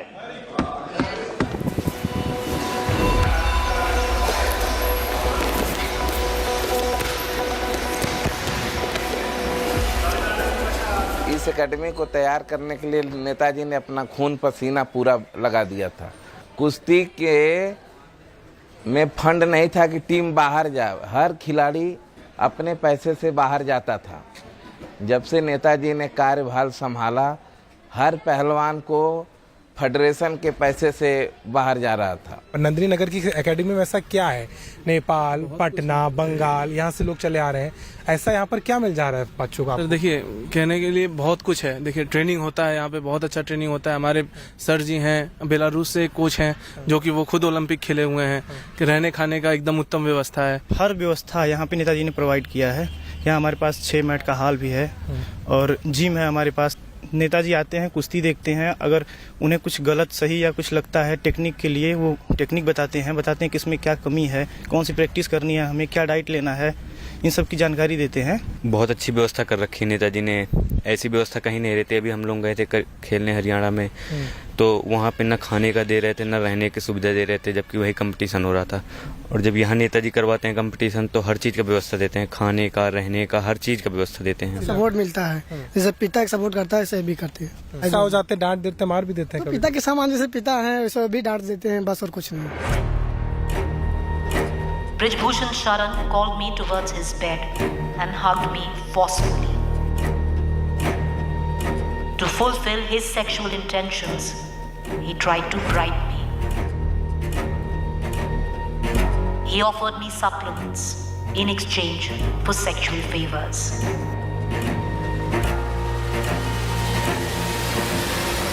अब मैंने बोल दिया है, जो बोलना था बोल दिया है, अब मेरे लिए कुछ रहने दीजिए। सर ये कह रहे हैं कि अगर आपने इस्तीफा नहीं दिया तो आपसे कराया जाएगा जबरदस्ती, तो भूचाल आ जाएगा। ऐसा क्या वो मुंह खोलने वाली है? और हो सकता है हम खोल दें तो सुनामी आ जाए। सच सच बताइएगा, आप जब आए यहाँ पे माहौल कैसा लगा? कभी असहज महसूस किया लड़कियों को लेकर के? कुछ रवैये में परिवर्तन या माहौल यहाँ कैसा है? बिल्कुल भी ऐसा नहीं है, बहुत अच्छा है यहाँ पे सर। मुझे 2 साल हो गया, आज तक ऐसा कभी भी फील नहीं हुआ। कहते हैं वो गलत तरीके से छूते हैं, उनकी निगाह गलत होती है, गलत तरीके से बात करते हैं। ऐसा बिल्कुल भी नहीं है सर। अगर ऐसा होता तो कुछ तो फील हुआ होता हम लोगों को, ऐसा कभी नहीं लगा। मेरे से बड़ी सिस्टर है, वो भी यहाँ पे पहलवानी करी है, उन्होंने यहाँ से इंटरनेशनल खेली है, उनका विदेशों से भी मेडल है और मेरा भी नेशनल है। मैं उनके साथ आई, अगर उन्हें ऐसा कभी लगता तो वो मुझे क्यों लेके आती? इतनी बड़ी ओलंपिक की खिलाड़ी हैं, वो गलत क्यों बोल रही हैं? तो वही हैं सिर्फ, और भी तो है इंडिया में प्लेयर, 3 ही प्लेयर थोड़ी ना है पहलवान, और भी तो पहलवान है पूरे भारत में, सिर्फ एक ही घर के पहलवान है ये, 3 ही पहलवान है इसमें। बहुत दुख की बात है कि नेताजी के ऊपर गलत आरोप लगा रहे हैं। इतना कुश्ती को बढ़ावा देते बावजूद भी लोग गलत आरोप लगा रहे हैं, तो गलत है।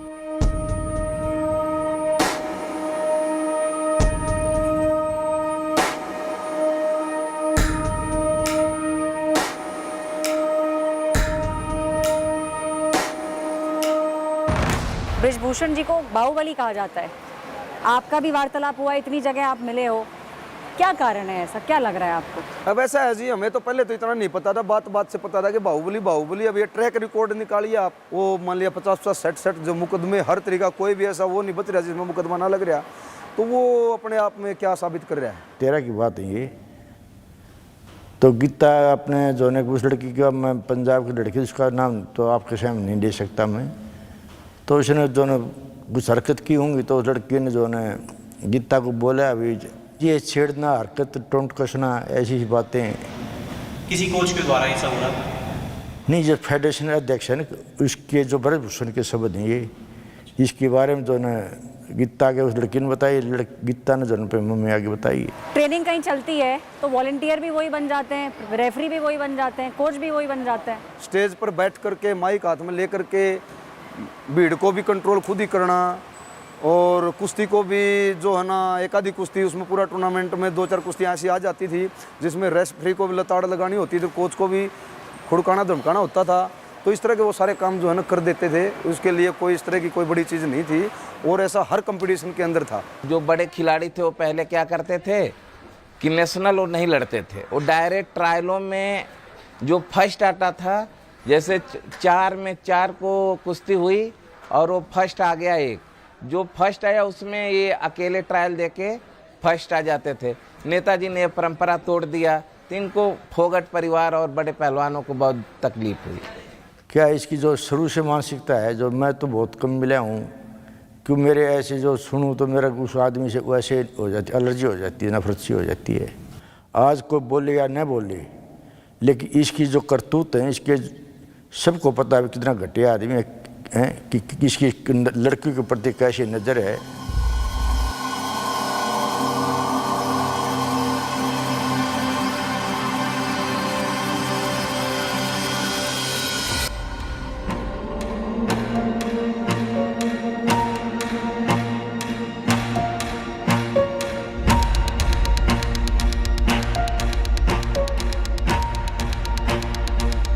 कई बार जैसे अब हम बाउट करते हैं तो कई बार शाबाशी देते हैं, हाँ। तो अगर किसी ने शाबाशी दी तो इसके अंदर भी क्या वो डिफरेंस कहीं फील होता है, या लगता है शाबाशी तो गुरु की शाबाशी होती है? नहीं, डिफरेंस मतलब गुरु की शाबाशी लगती है, क्योंकि हमारे सर है जो मतलब अपने पेरेंट्स, हमारे पेरेंट्स की तरह ही रहते हैं हमारे साथ, तो शाबाशी देते हैं हमें, तो अच्छा फील होता है कि सर ने हमें शाबाशी दी है, अच्छा ही फील होता है। बाकी गलत फील तो कुछ नहीं होता हमें।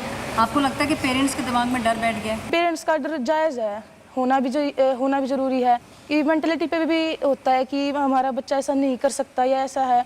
अगर बच्चे के साथ भी कुछ ऐसा हो रहा है तो पेरेंट्स को भी थोड़ा फ्रैंक होना चाहिए बच्चों के साथ, ताकि वो अपनी सारी बात शेयर कर सके। बाहर ऐसे इतने सारे अखाड़े हैं हरियाणा में, ऐसा ज़्यादा कुछ कभी आपने सुना नहीं है? छोटी मोटी खबर तो सुन लेते हैं भाई, ऐसे कॉन्टैक्ट न्यूज़पेपर, न्यूज़ में तो फ़ोन अलाउड नहीं है, तो ज़्यादा पता नहीं। घर पे जाते हैं तो न्यूज़ नाच देखते हैं, तो ये लड़कियों कंपटीशन में जाते हैं तो लड़कियां थोड़ी बहुत बताती है, तो ये जो लड़कियां बाकी अखाड़ों की कहानियां बताती हैं उसमें क्या थोड़ा बहुत क्या बताती हैं? उनको ऐसा लगता है कि तो अखाड़ों में कुछ गलत होता है?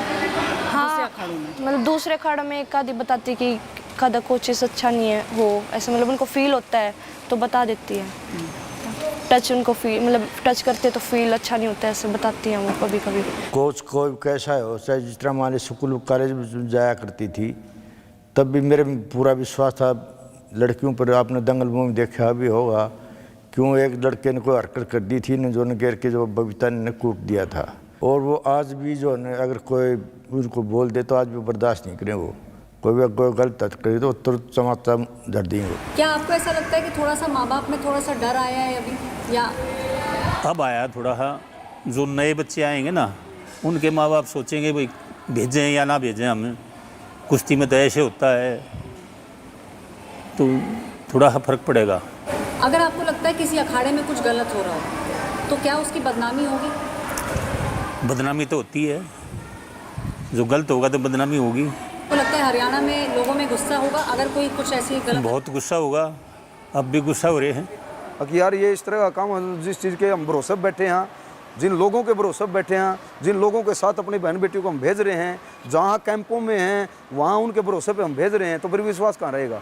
बहुत छोटे लोग जो है ना, इसमें खेती वाले, मजदूरी वाले, रिक्शा चलाने वाले, ऑटो चलाने वाले, जो बहुत जो नीचे स्तर का जो एक जिसको हम तबका बोलते हैं, उस तबके से खिलाड़ी आते हैं, और वो इस देश का तिरंगा पूरी दुनिया में फैला के आते हैं। कोई मंत्री या कोई एमएलए दुनिया के अंदर तिरंगा लहरा के नहीं आते।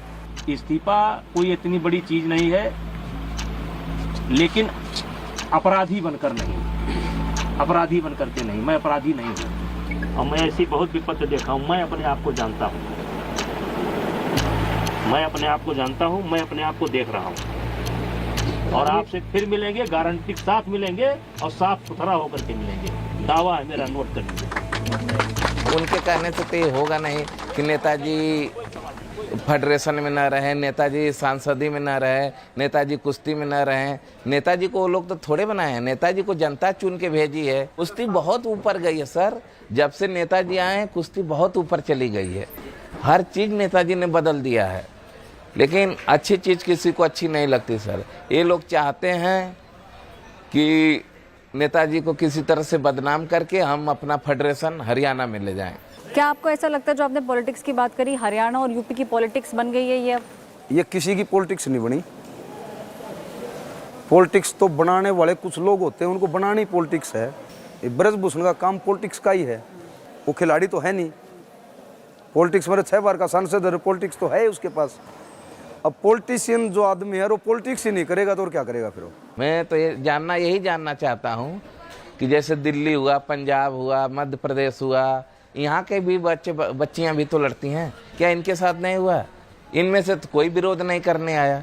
बस यही फोगट परिवार जीजा साली का ही धरना जीवी लोग ही आए। ये एक परिवार के ऊपर लगाना, ये मानसिकता कमजोरी का परिचय है। एक आदमी आगे होने वाला तो होता है, जो साक्षी मलिक है और जो लड़कियां हैं जो 10-12, तो क्या वो एक परिवार हो गया? Along with the other protesters who were trying to march forward, there was a scuffle. We saw Sakshi Malik being dragged and detained by the Delhi police. The kind of visuals that we saw, extremely disturbing for likes of Sakshi Malik. These are our nation's pride. These are players that have got us medals. इतना सबने देख लिया, इतने सारे videos आ गए, photos आप लोगों ने देखी, कि आपको लगता है लड़कियां पीछे हटेंगी अब रेसलिंग से? ऐसा कुछ नहीं है, जिसको आना है वो अभी भी आएगी। कॉन्टैक्ट स्पोर्ट है मान लिया, पर कॉन्टैक्ट मतलब इस तरीके से भी नहीं है। रेसलिंग में तो देखो होगा ये ऐसा तो, पर ये नहीं है कि हम किसी को ऐसे सोचे कि ये गलत तरीके से हो रहा है। वो हमारे ऊपर थोड़ा डिपेंड होता है कि हम उस बंदे को कैसे ट्रीट कर रहे हैं, हम और वो बंदा हमारे साथ कैसे ट्रीट कर रहा है। ये ज़िंदगी को उतार चढ़ाव से भय ना मानो, अपनी बच्चियों को जो है सदृढ़ मजबूत बनाओ और उसका माइंड वॉश करो भी। अगर कोई गलत हरकत करता है तो उसको तुरंत जवाब दो। तो जो पूरा ये चल रहा है दिल्ली के अंदर, क्या आपको लगता है इसे खत्म हो जाना चाहिए जल्द से जल्द? इंडिया वाले उनकी ना सोचते, इतने दिन हो गए उन्हें सड़क पर पड़े, ना उन डाइट मिलती, ना प्रैक्टिस होती, इतनी बुरी हालत कर रखी है। वो तो सब देखा है, इतने मेडल लेकर आए अपने देश खातर, इतनी बुरी अवस्था कर वे इंडिया खातर मेडल लेकर आएंगे। मेरी आशा तो वही मैट पे ना चढ़ा है, मेडल तो लेने दूर की बात गई।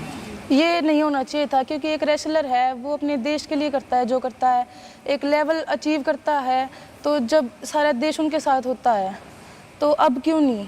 तो आपको लगता है उनके करियर में भी दिक्कत हो रही है? हाँ, मेरे को तो लगता नहीं कि अब उनके साथ ऐसा हुआ है तो वो वापस मैट पे आएंगे।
Watching India Today.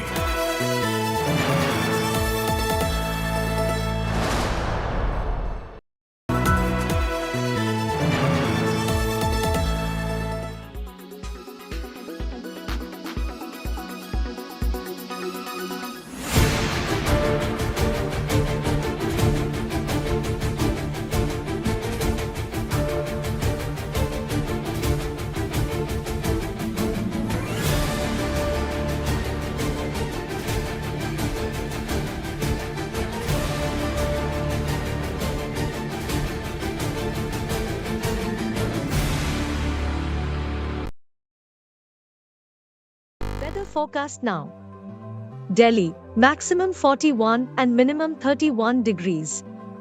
Mumbai, maximum 29 and minimum 27 degrees. Kolkata, maximum 33 and minimum 26 degrees. Bangalore, maximum 27 and minimum 21 degrees. Chennai, maximum 32 and minimum 26 degrees. Hyderabad, maximum 27 and minimum 22 degrees.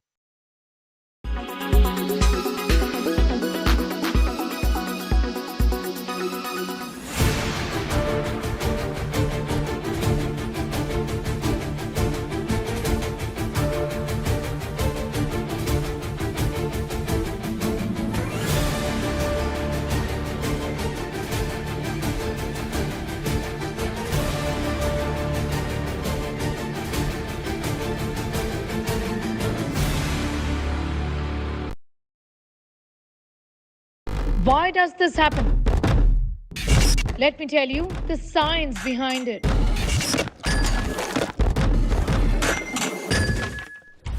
For more informative videos like this, keep watching India Today News Mode.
Weather forecast now. Delhi, maximum 41 and minimum 31 degrees. Mumbai, maximum 29 and minimum 27 degrees. Kolkata, maximum 33 and minimum 26 degrees. Bangalore, maximum 27 and minimum 21 degrees. Chennai, maximum 32 and minimum 26 degrees. Hyderabad, maximum 27 and minimum 22 degrees.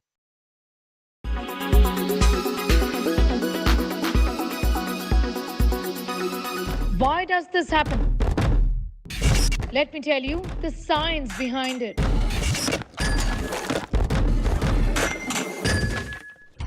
For more informative videos like this, keep watching India Today News Mode. Make your media plan smarter with India Today Live TV on your connected devices. Amplify your brand with 100 million smart internet viewers. To advertise, mail us at sales@aajtak.com.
are watching India Today.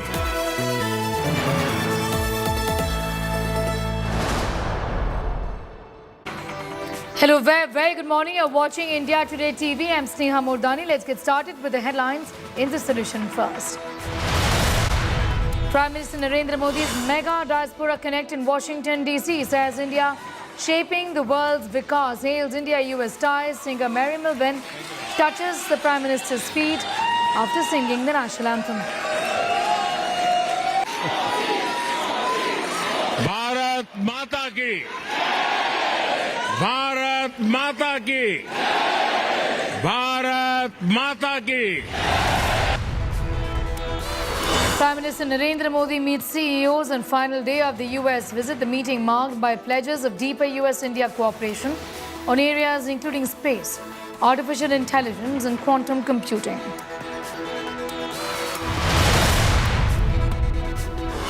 The Prime Minister has wrapped up his US visit. Now he is on his way to Egypt to formalize strategic partnership during the Prime Minister's visit.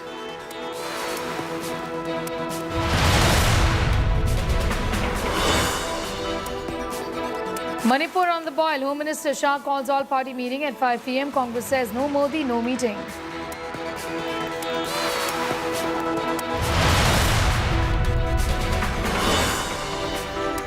Massive escalation in infighting in Russia. Russia accuses Wagner chief of mutiny. Military tanks roll on the streets of Russia. Wagner's call in march for justice.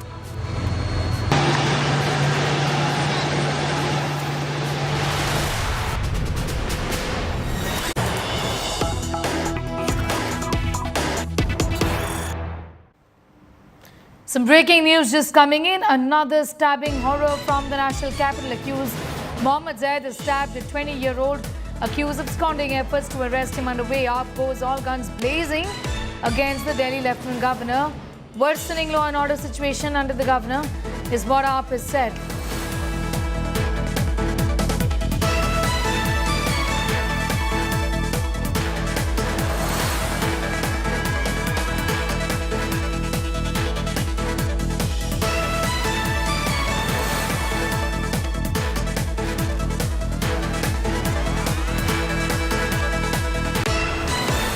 ये बाहर ice cream खा रहे थे तो वहाँ एक लड़का chowmein खा रहा था नशे में और वो लड़का क्या लगा इधर पे इन्होंने कहा क्या बात है भाई उसने चाकू मार दिया लड़के के.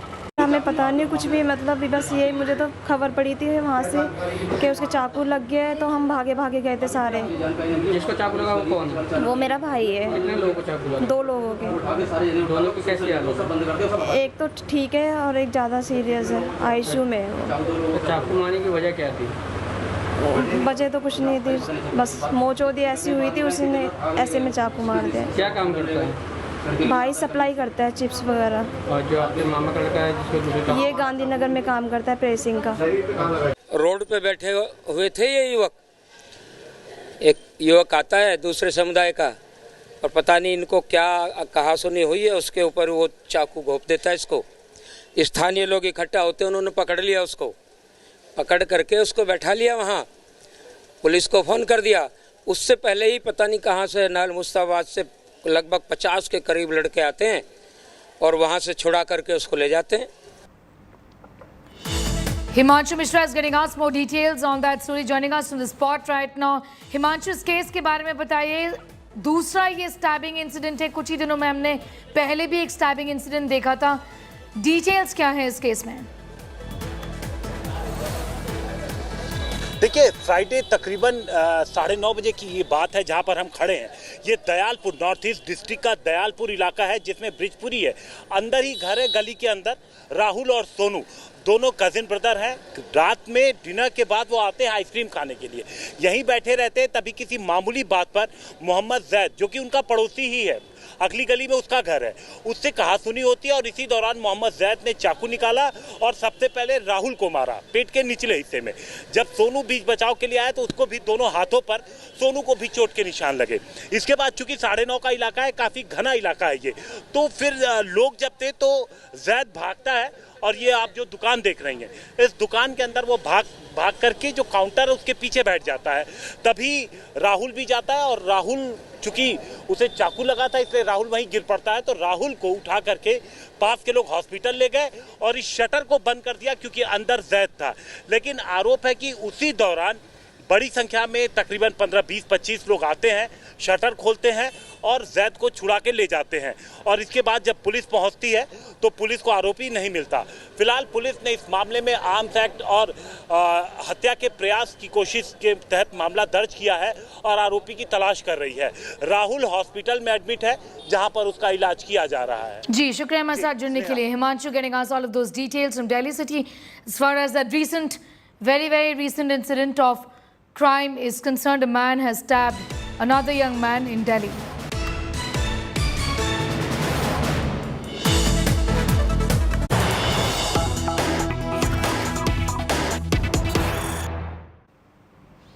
More news coming in. Union Minister Giriraj Singh has taken a dig at the opposition for this meeting that has been called by Home Minister. Tukre gang with dreams of becoming the Prime Minister. Nothing will come out of the opposition's meeting. Okay, this has got to do with the opposition's meeting that was held yesterday in Patna. That's what Giriraj Singh, the minister, is saying.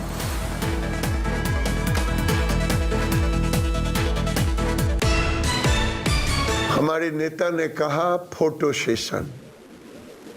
एक photo session Mamata Banerjee Bihar आके नीतीश कुमार को क्या मदद करेगा? अब मैं पूछता हूं फारूक अब्दुल्ला यूपी जाके क्या मदद करेंगे? अखिलेश यादव फारूक अब्दुल्ला के यहां जाके क्या मदद करेंगे? ये लोग सब प्रधानमंत्री के सपने वाले टुकड़े टुकड़े हैं, इसीलिए ये फोटो सेशन चला है, इससे कुछ नहीं होने वाला।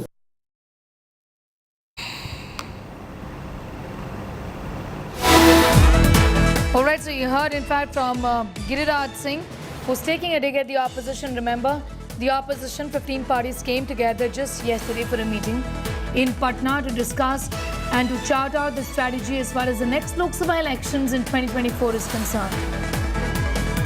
Aditya Vaibhav is getting us more details. Aditya, already the BJP was going guns blazing against all of these opposition parties, and all the more reason because there was no consensus really at yesterday's meeting, isn't it?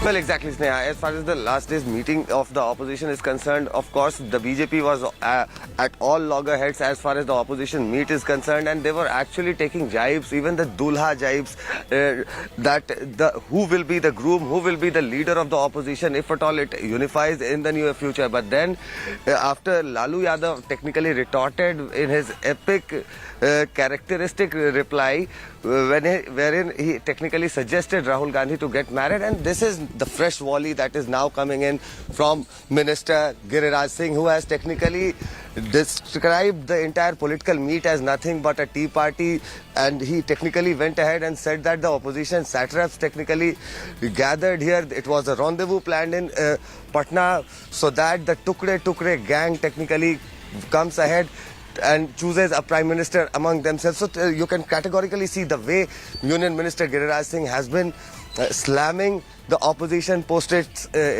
meet in Patna. Sneha. Thanking you for the moment. Aditya Vaibhav getting us those details.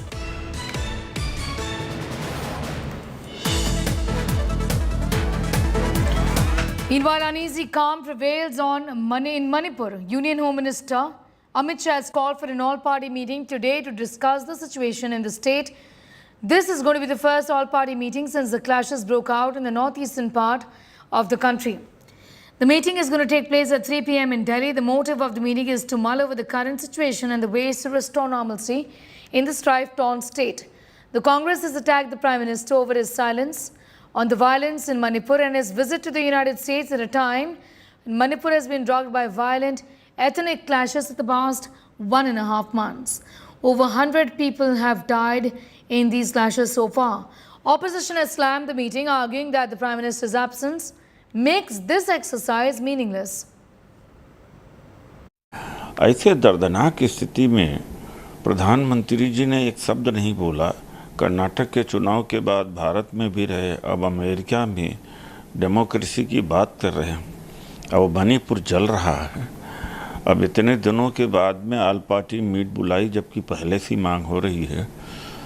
All party meet मिलने के बाद क्या फैसला होता है वो उसके बारे में वो आने के बाद ही बताया जा सकता है कि क्या इसकी दवा है। एक सांप्रदायिक स्थिति पैदा करने की साजिश जगह जगह पर हो रही है और जिससे समाज की एकता को सोच ये कार्यक्रम आज भारतीय जनता पार्टी और उनके साथियों का और इससे सामना करना हो तो मिलकर सामना करना चाहिए।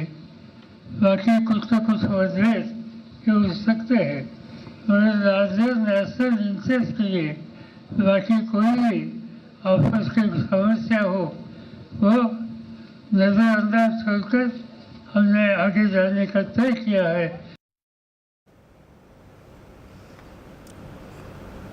Congress has in fact said that this exercise of meeting with the opposition and the other parties at this time is pretty meaningless. For over a month and a half now, the Prime Minister is silent. Why did he not then cancel his visit to the US is the question that the Congress is asking. Should the Prime Minister not intervene and do what is possible to stop the ethnic violence in Manipur that we've been seeing for over 100 days now? In fact, 100 people have died and many others have been injured in the violent clashes that Manipur has seen.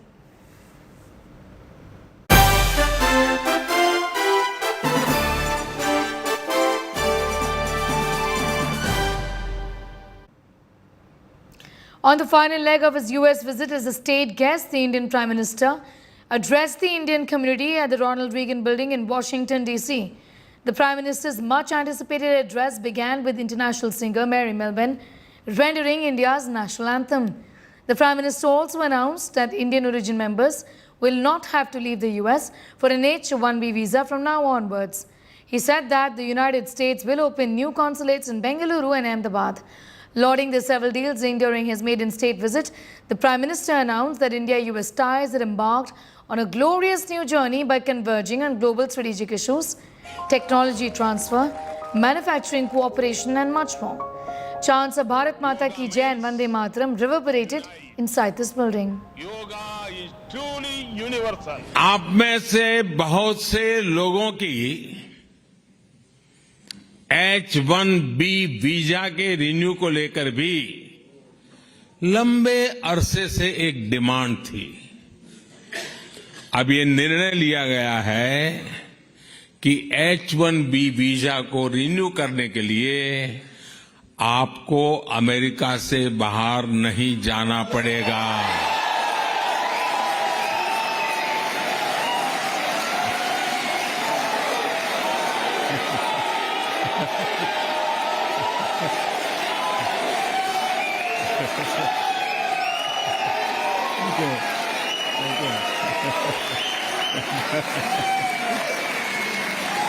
Thank you. America में रहते हुए ही अब ये visa renew हो जाएगा। इसके लिए इस साल एक पायलट प्रोजेक्ट शुरू किया जाएगा। इसका बहुत बड़ा फायदा हमारे आईटी प्रोफेशनल्स को भी होने वाला है। इस फैसले के जो भी अनुभव होंगे उसे देखते हुए यही व्यवस्था भविष्य में एल कैटेगरी वीजा के लिए भी हो सकती है। आप में से बहुत सारे लोग यहां बरसों से अमेरिका में रह रहे हैं। यहां आप अपने जीवन में, अपनी दिनचर्या में व्यस्त रहते हैं, लेकिन मैं ये भी जानता हूं कि आपका मन, आपका दिल भारत में भी लगा रहता है।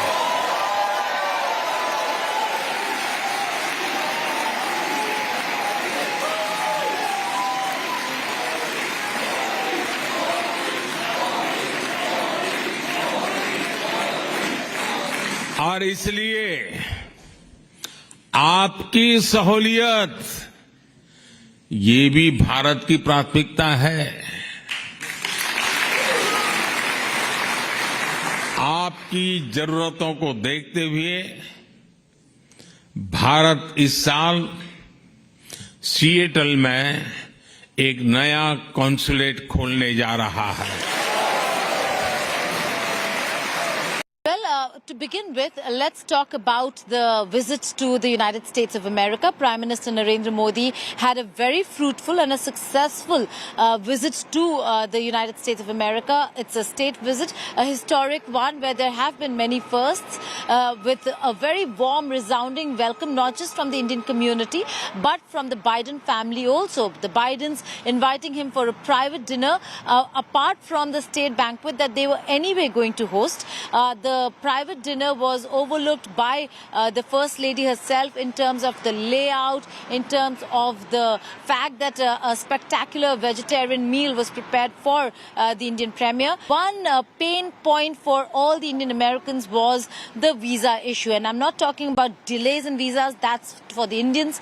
I'm talking about Indian Americans and the H-1B visa policy, or for that matter, those with work permits now can get their visa stamped here. We saw the lunch at the State Department with Kamala Harris and Antony Blinken. So a forward movement there where Kamala Harris is looking to engage India, and Prime Minister Narendra Modi started off on the right foot by saying, when he spoke about Indians coming and achieving in America, he said there's one standing right behind me, and he was referring to the Vice President. So he is going a very, very successful man when it comes to achievements from the visit. Well, the US Vice President also hosted a dinner, a lunch in fact, for Prime Minister Modi, where they raised a toast to the Indian-US ties. Prime Minister Modi, Antony Blinken and Kamala Harris spoke about their shared love for yoga, samosas and democratic values. In attendance were Indira Nooyi and top diplomats, among others. Make those hopes a reality. Cheers. The clinking of glasses, more than a simple gesture. Whether we call it the American dream, whether we call it the Indian dream, our people believe profoundly in opportunity. That no matter who we are or where we come from, we can make something more of ourselves. Their toast embodied the diplomatic triumph of unity and progress. Indian-American author Jhumpa Lahiri, American actress Mindy Kaling of Indian descent, Indian singer Diljit Dosanjh debuting at the Coachella Valley Music and Arts Festival this year. The hall embraced the Indianness flourishing across the United States. Here in the United States, India is part of our daily lives. We enjoy Jhumpa Lahiri's novels over samosas. We laugh at the comedies of Mindy Kaling. We dance to the beats of Diljit at Coachella. And yes, Mr. Prime Minister, and I can say this from personal experience, we keep ourselves more or less fit and healthy doing yoga.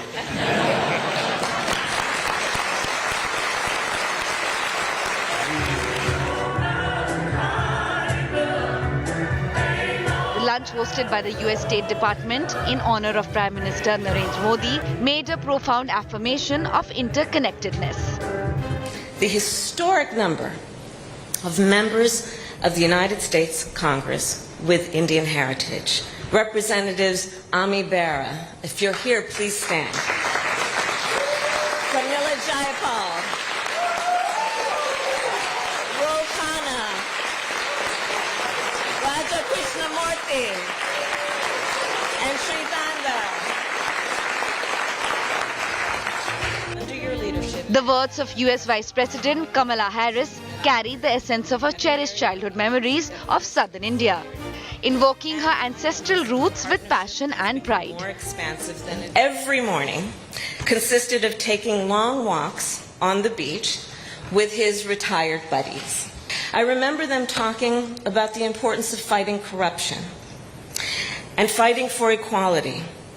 Throughout these walks, I recall my grandfather teaching me lessons about not just what it means to have a democracy, but to keep a democracy.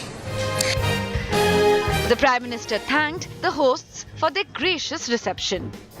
उपराष्ट्रपति कमला Harris और secretary Blinken का इस भव्य स्वागत के लिए बहुत बहुत धन्यवाद करता हूं। पिछले 3 दिनों में मैंने अनेक बैठकों में हिस्सा लिया, कई विषयों पर चर्चा की। इन सभी बैठकों में एक चीज कॉमन थी, सब एक मत थे कि भारत और अमेरिका के लोगों के बीच मित्रता एवं सहयोग और गहरा होना चाहिए। Talent, technology and diplomacy came together earlier in the day. The Prime Minister and President Joe Biden met top CEOs of the US and India at the White House. It was an honor to meet Prime Minister Modi during a historic visit to the US.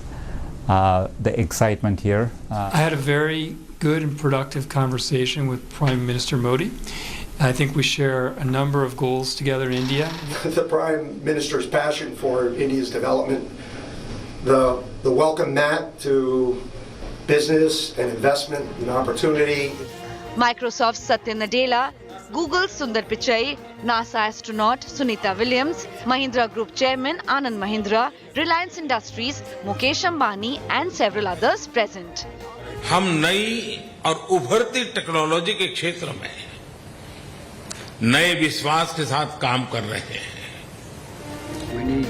President Biden once again emphasized the significance of Indian-US relationship. And our technological cooperation will be a big part of defining our partnership. So we look forward to continue working with all of you and on our voyage of discovery, as was referenced, and to building a better future. Unparalleled warmth, heartfelt camaraderie. American hospitality for Prime Minister Modi leaves an indelible mark on India-US relations. Bureau Report, India Today. It's time for a quick commercial break. Here on the other side, we're getting you details of another big international story that is developing. We're talking about a massive escalation in fighting in Russia. Russia accuses Wagner chief of mutiny. Military tanks roll out on the streets of Russia.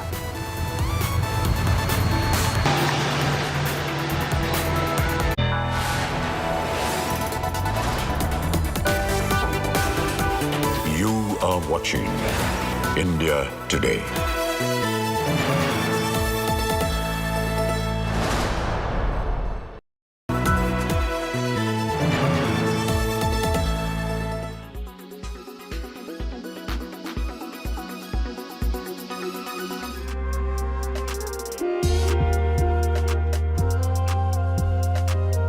If you travel towards these Western countries, European countries, it's crazy how people they are involved in yoga. Every third street will have a beautiful yoga center. It's not only that you're just running outside and you got some place and practicing yoga. There are dedicated academies, institutes, studios to practice yoga.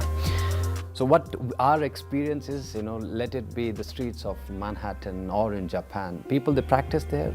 They spend a year or 2 years and then they are back to Himalayas. You will see them in Himachal Pradesh, in Rishikesh or in Nepal, these kind of mountain ranges. They come and they spend their time. They try to go more deep in yogic practices.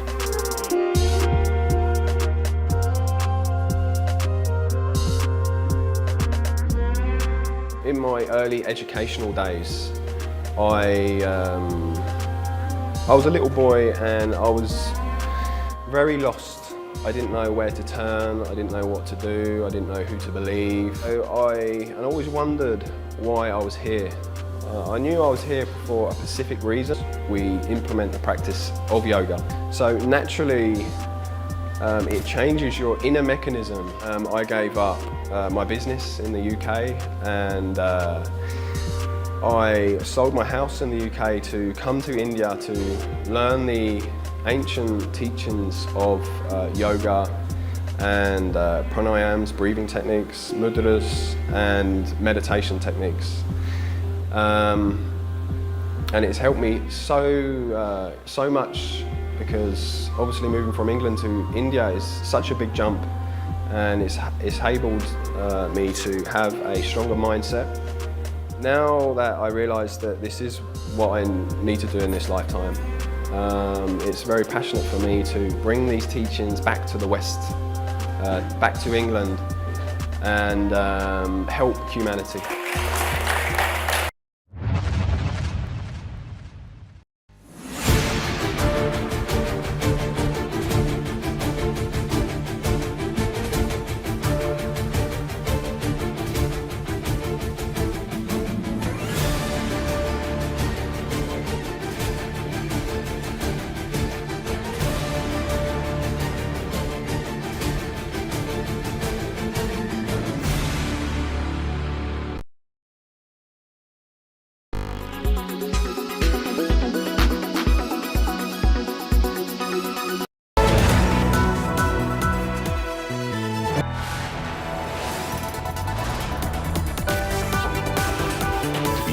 are watching India Today.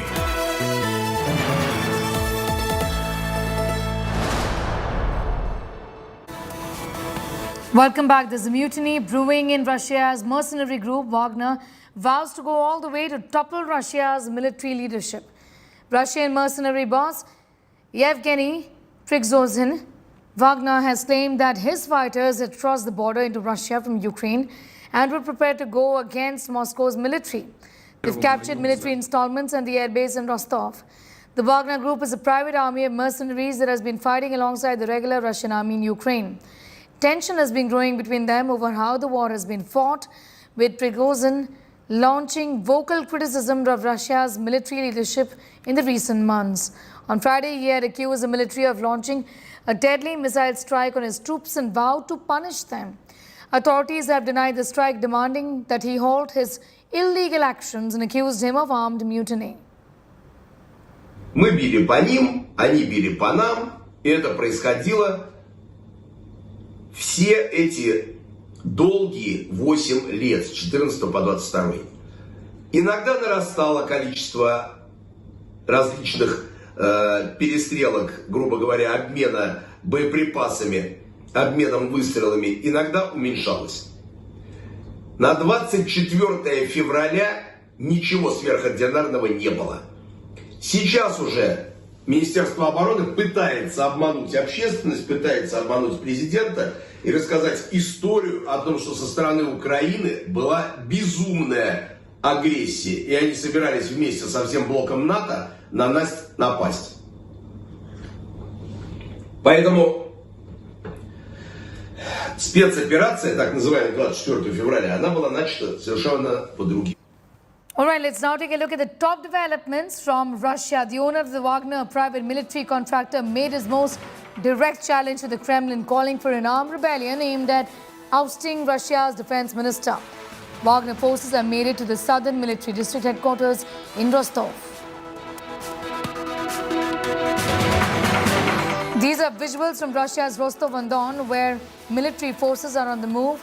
Security has been heightened in Moscow and in Rostov-on-Don, which is home to the Russian military headquarters for the southern region. It also oversees the fighting in Ukraine.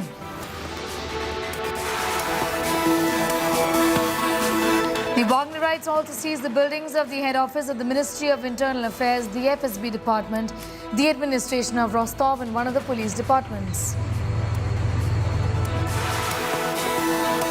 Moscow is on high alert. Anti-terrorist measures are being taken to strengthen security measures. Additional control has been introduced on the roads. Public events may also be restricted owing to the simmering tensions. Soldiers, apparently part of Wagner, are taking positions in Russia's Rostov-on-Don.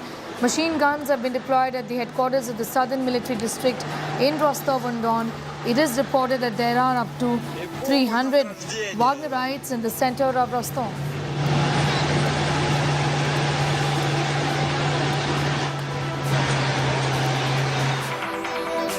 We're tracking that story and much more on our website as well. That's indiatoday.in. You can also download the India Today app for all the news and updates.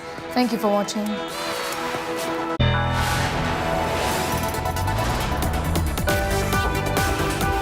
You are watching India Today.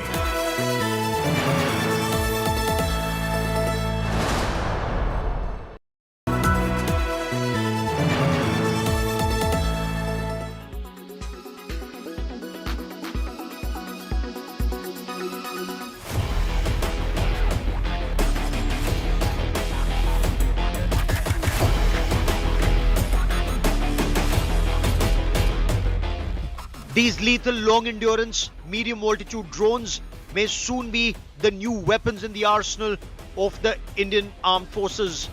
The Defence Acquisition Council gave its nod for the acquisition of the Sea Guardian drones.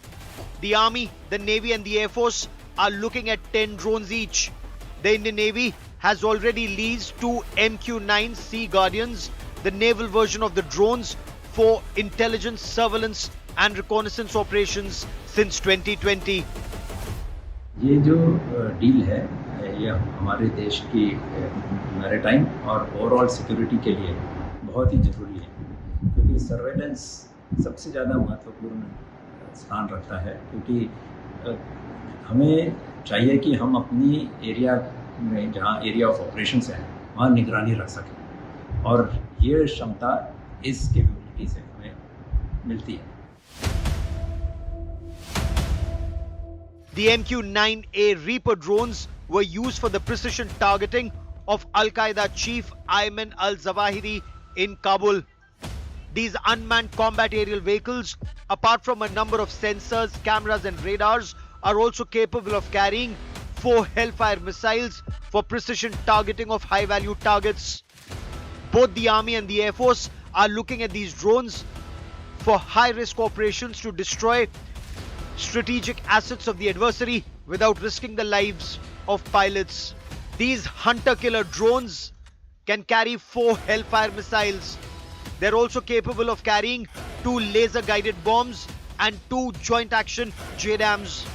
These drones can fly at an altitude of 40,000 feet and remain airborne for over 36 hours. They're also capable of loitering in the sky, scanning the ground below for the enemy. The MQ-9B Sea Guardian drones come with both maritime surveillance, reconnaissance and anti-submarine warfare capabilities.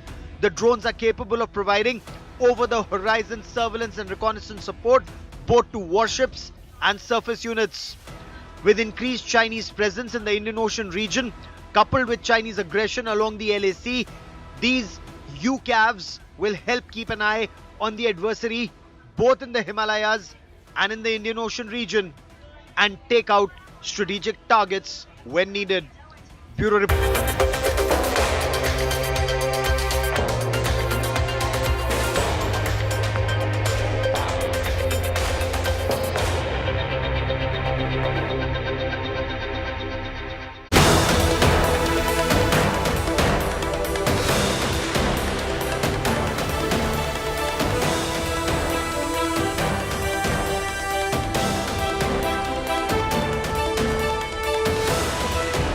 It is wonderful to see the entire world come together again for yoga.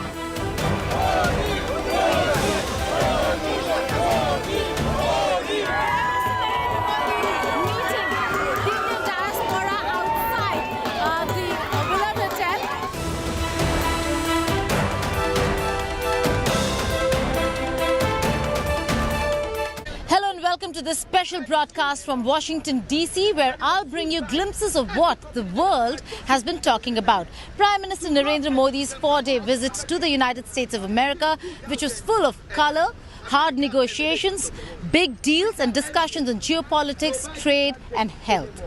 Day one started in New York, where mega Musk-Modi meeting took place. Prime Minister Modi spoke with a lot of top honchos in New York, but the big conversation was with Elon Musk when I asked him a question on ex-Twitter chief Jack Dorsey's comments on India.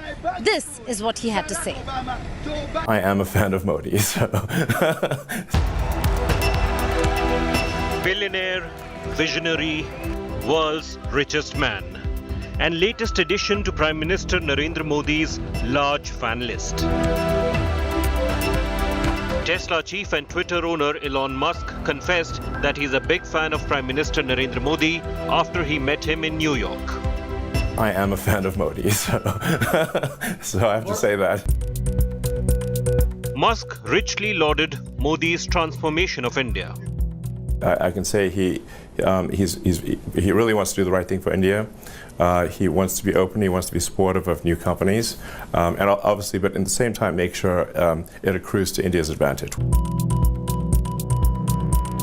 Endorsing Prime Minister's vision for India, Musk, who has been scouting for location of Tesla's next factory, hinted at his next possible foray into India. Obviously, India is great for solar, and the amount of land area you actually need to generate enough electricity to power India is very small. I believe it'd be probably 1 or 2% of the land area of India. So it's very doable. And then you need to pair that with stationary battery packs because the sun doesn't shine at night. And then you need electric vehicles. And then you have a sustainable energy future. Modi appreciated Musk's efforts at making cutting-edge technology accessible and affordable for the masses. Your reaction to Jack Dorsey's statement, Elon? Speaking exclusively to India Today, Musk trained guns on ex-Twitter CEO Jack Dorsey, who had claimed gag order by Modi government.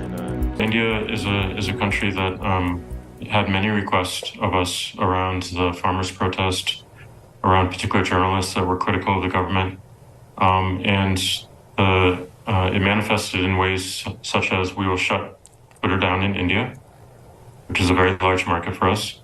We will raid the homes of your employees, which they did. We will shut down your offices if you don't follow suit. And this is India. One cannot just apply, America to Earth, because Earth is not. They have different rules and regulations and different forms of government. So, but we'll do the best to provide the freest speech that is possible under the law. After the much-awaited Modi-Musk meet, all eyes will be on Musk's business venture in India. With Geeta Mohan and Rahul Kawal in New York, Bureau Report, India Today. June 21st is celebrated as International Day of Yoga. Prime Minister Narendra Modi was in New York at the United Nations headquarters after 8 years. And he performed asanas with the top notch of the city. Here are details of the event.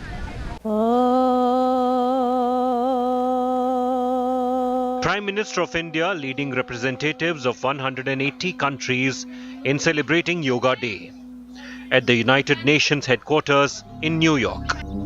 The biggest flex of India's soft power. Breathe out. Let the A head stunning fall back start to the easily. Prime Minister's momentous America Breathe visit. out. Being followed by many people. The Prime Minister kicked off Yoga Day celebrations by paying tribute to Mahatma Gandhi and thanking the world for recognizing June 21st as International Yoga Day. Almost every nationality is represented here today. What an amazing cause to bring us all together. Yoga. Yoga means to unite. Now we'll bend forward. Joining the Prime Minister at the UN headquarters lawns were several prominent faces, from Hollywood legend Richard Gere to singer Mary Milben, all chanting Om together. One more breath in, come a little higher. The Yoga Day celebrations lasted nearly an hour and created a Guinness World Record for people of most nationalities doing yoga together. Yoga comes from India, and it is a very old tradition. But like all ancient Indian traditions, it is also living and dynamic. Yoga is free from copyright,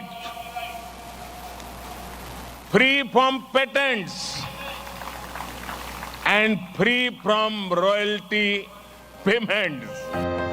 The theme this year for Yoga Day was Vasudhaiva Kutumbakam, World is One Family, and the Prime Minister's message was for a peaceful world.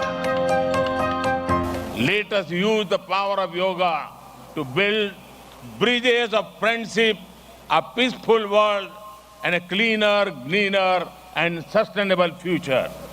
Let us join hands together to realize the goal of one earth, one family, one future.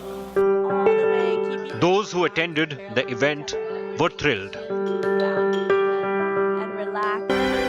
From New York to New Delhi, India has shown how yoga can unite the world.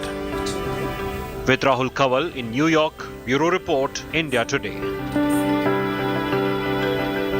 Time for a short break. On the other side, the special broadcast of Modi's visit to the United States of America continues.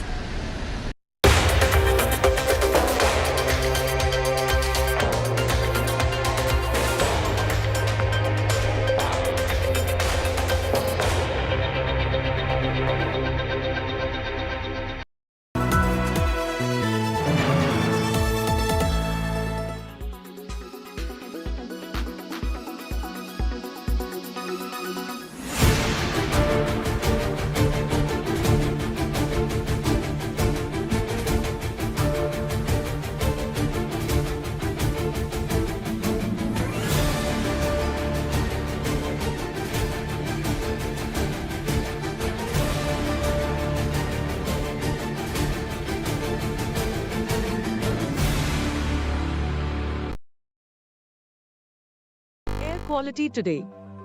In Delhi, 212. In Mumbai, 53. In Kolkata, 55. In Bangalore, 54. In Chennai, 84.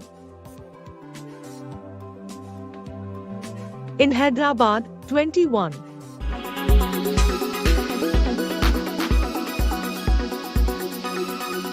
Make your media plan smarter with India Today Live TV on your connected devices. Amplify your brand with 100 million smart internet viewers. To advertise, mail us at sales@aajtak.com.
I've long believed that the relationship between the United States and India दोनों देश साथ मिलकर काम करने के लिए प्रतिबद्ध है.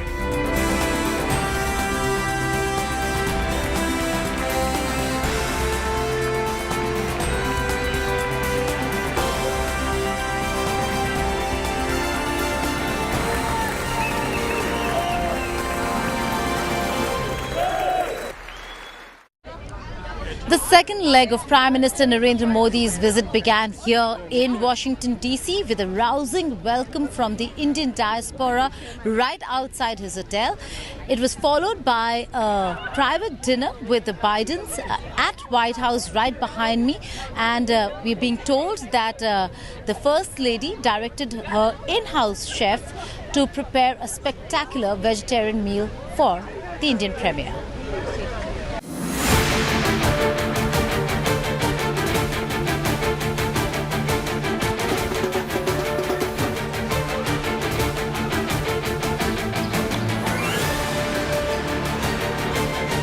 Day one of Prime Minister Narendra Modi in Washington, D.C. was all about Desh Bhakti, delectable delicacies with the Bidens and Desi diaspora dhamaka. Modi arrived at the Joint Base Andrews in Washington, D.C., where he was given a ceremonial guard of honor in heavy rains. The Prime Minister, who was wearing a raincoat, stood throughout in rapt attention for the national anthems of the two countries, unmindful of the torrential rains. From the airport, Modi travelled to the hotel where large and boisterous Indian diaspora members were waiting for him.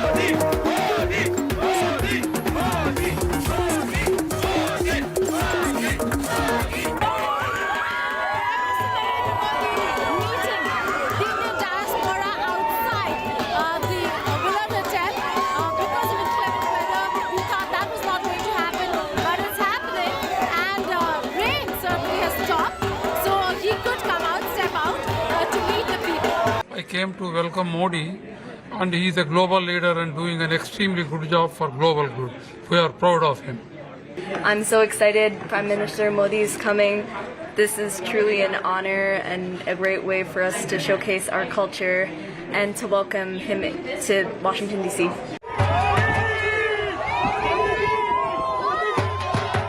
The Indian American community staged cultural programs including Garba and folk dance outside the hotel in Washington, D.C., where Modi is staying. In his first public interaction in the U.S. Capitol, Modi and U.S. First Lady Jill Biden then visited the National Science Federation and interacted with students. हमारी वर्तमान और आने वाली पीढ़ियों को एक बेहतर भविष्य सुनिश्चित करने के लिए ये हम सभी का दायित्व है। इस उज्जवल भविष्य के लिए आवश्यक है एजुकेशन, स्किल, इनोवेशन और भारत में हमने इस दिशा में कई प्रयास किए हैं। If we want our economies to be strong, we need to invest in young people who are our future. We need to ensure that they have the opportunities that they deserve. Education is the cornerstone of the bond between India and the United States. President Biden and First Lady Jill then hosted Modi for an intimate dinner at the White House. Jill Biden was seen personally supervising the dinner table and the delectable vegetarian spread laid out for the Prime Minister. Modi and the Bidens were seen sharing hugs, handshakes and warmth. Prime Minister Modi met immediate family members of President Biden. Modi and Bidens exchanged exquisite gifts, which included a lab-grown 7.5-carat green diamond for Jill Biden from the Prime Minister. An enamored Jill was seen trying out the diamond on her ring finger.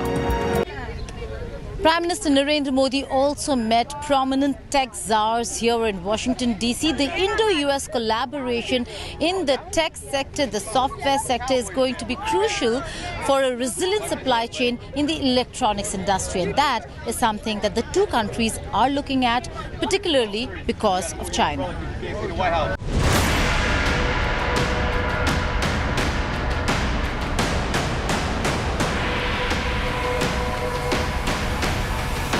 Intimate dinner. Key bilateral meet. Technological collaborations. And big-ticket tech talks. Prime Minister Modi's visit to the US is high on substance. a visit that offers an opportunity to the United States to strengthen its economic and security cooperation with India. Ahead of the intimate dinner with US President Joe Biden and First Lady Jill Biden, Modi met leading tech czars in Washington, D.C. In a series of high-profile back-to-back meetings, Prime Minister Modi met Gary E. Dickerson, the president and CEO of semiconductor giant Applied Materials, inviting his company to boost the chip-making ecosystem in India. We will be announcing soon a new innovation center in India. With Applied Materials, we'll also bring global partners into this new innovation center. And this innovation center will really be focused on innovation in the equipment. And we have very high confidence that working together with India, we can create a tremendous success. Amid jet engine deal buzz, PM Modi met the chairman and CEO of General Electric, H. Lawrence Gulf Jr. GE is likely to sign a pact with Hindustan Aeronautics Limited to manufacture jet engines in India. Prime Minister Modi also met Sanjay Mehrotra, the president and CEO of American chipmaker Micron Technology. During the meeting, Modi invited Micron Technology to manufacture semiconductors in India. Had an excellent meeting with Prime Minister Modi. Very impressed with the vision that he has for India and the advances that India is making. We discussed a wide range of topics, and we really look forward to greater opportunities in India. Modi's active wooing of global businesses of the future can potentially redefine business ties with the US. With Geeta Mohan and Rahul Kanwal in Washington, D.C., Bureau Report, India Today.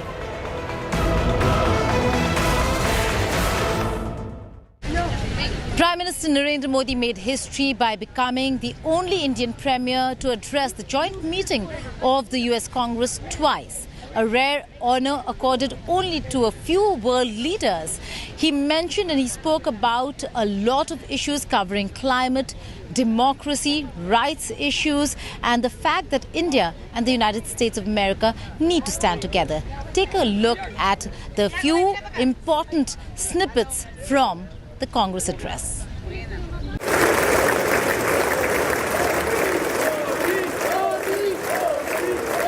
Prime Minister Narendra Modi's historic second address to the US Congress. The Prime Minister walked into loud cheer and applause as lawmakers welcomed him.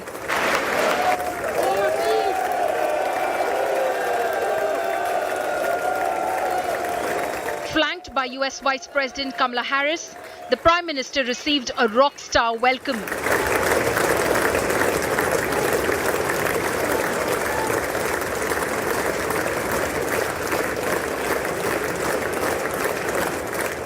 Lawmakers stood up and applauded as he walked up to the podium to deliver his address. Chants of Modi Modi from members of the Indian American lawmakers and members of the Indian diaspora reverberated the Grand House chamber at the US Capitol. Members of Congress, I have the high privilege and distinct honor of presenting to you His Excellency Narendra Modi, the Prime Minister of the Republic of India. In a scathing attack on Pakistan, Prime Minister reiterated that there can be no double standards in dealing with terror. He called on the world to act against state sponsors of terror. More than 2 decades after 9/11 and more than a decade after 26/11 in Mumbai, radicalism and terrorism still remain a pressing danger for the whole world. We must overcome all such forces sponsoring and exporting terror. Prime Minister Modi also referred to China amid its aggressive military maneuvering in the strategically vital Indo-Pacific region. The dark clouds of coercion and confrontation are casting their shadow in the Indo-Pacific. The stability of the region has become one of the central concerns of our partnership. We share a vision of a free, open, and inclusive Indo-Pacific.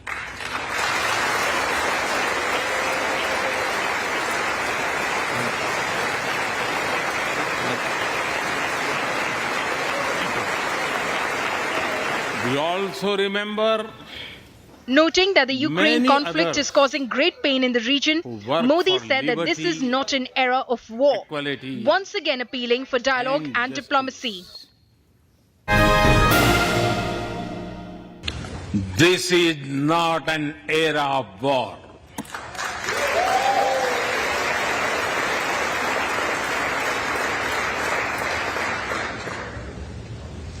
But it is one of dialogue and diplomacy. And we all must do what we can to stop the bloodshed and human suffering.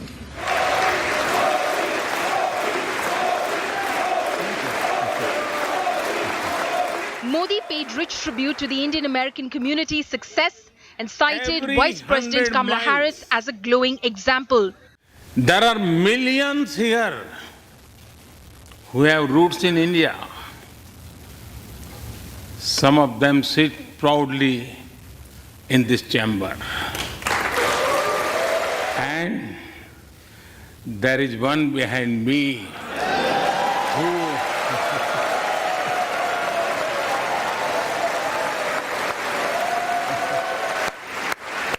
Prime Minister Modi also hailed woman power and said that they will lead the world towards a better future. women's sages composed many verses in these Vedas. And today, in modern India, women are leading us to a better future.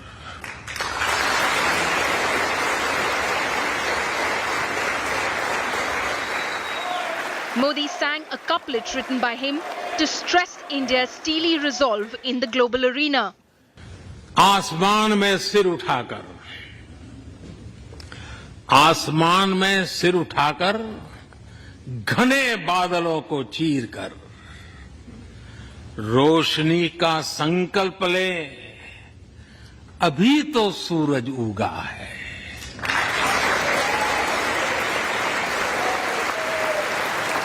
Modi received 15 standing ovations and 79 applauses during his hour-long speech. I think more than anything, you talk about the future and the future alliance between the United States and India, how great that's going to be. And it was a very moving speech. The message from the Prime Minister is very positive and very exciting to see the relationship between the United States and India.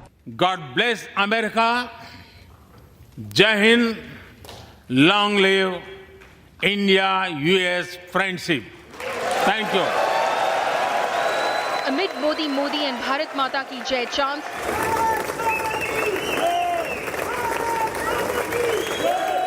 the Prime Minister was mobbed for selfies and autographs both by US lawmakers and Indian Americans. With Rahul Kaval and Geeta Mohan in Washington, D.C., Bureau Report, India Today. That's all in the special broadcast from Washington, D.C. News and updates will continue on the other side of a short break. Stay tuned to India Today and thank you for watching.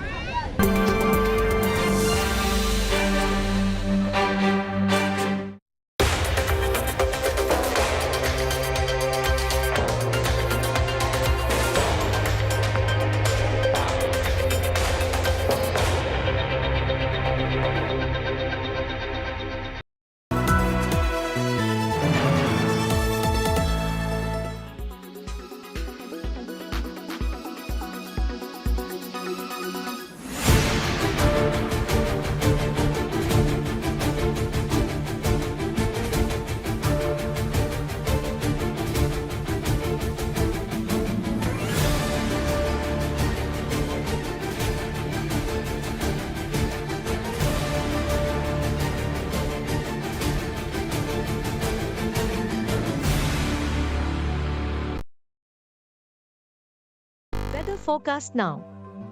Delhi, maximum 41 and minimum 31 degrees. Mumbai, maximum 29 and minimum 27 degrees. Kolkata, maximum 33 and minimum 26 degrees. Bangalore, maximum 27 and minimum 21 degrees. Chennai, maximum 32 and minimum 26 degrees. Hyderabad, maximum 27 and minimum 22 degrees.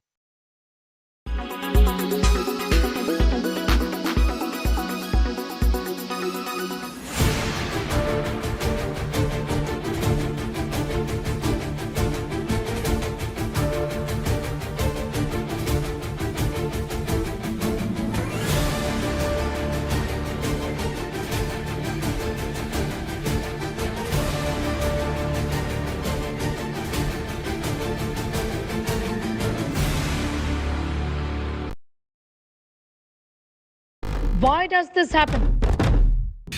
Let me tell you the science behind it.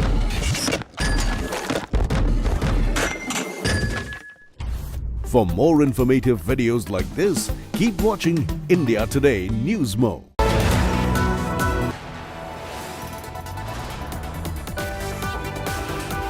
You are watching India Today.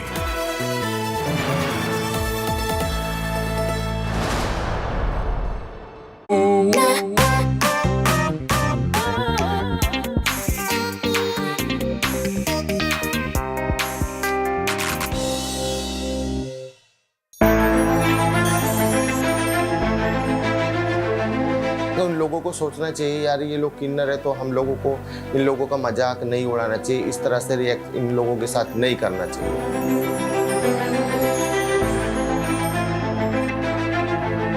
दोस्त बन के रह लो लेकिन शादी लड़के से करो। Self acceptance बहुत जरूरी है कि मैं क्या हूँ कैसा हूँ ये मुझे पता होना चाहिए।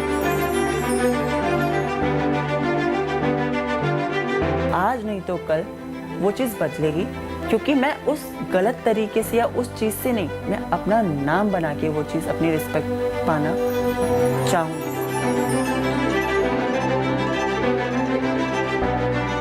So when you're lying about one identity of yours already and then you're like also questioning your queer identity.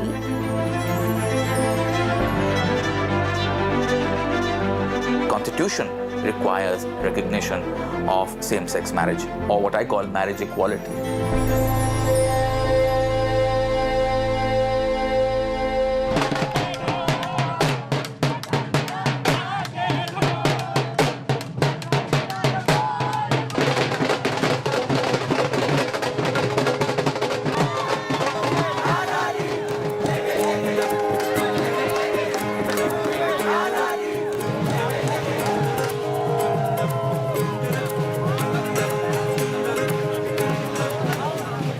The Pride Month is about acceptance. The Pride Month is about equality.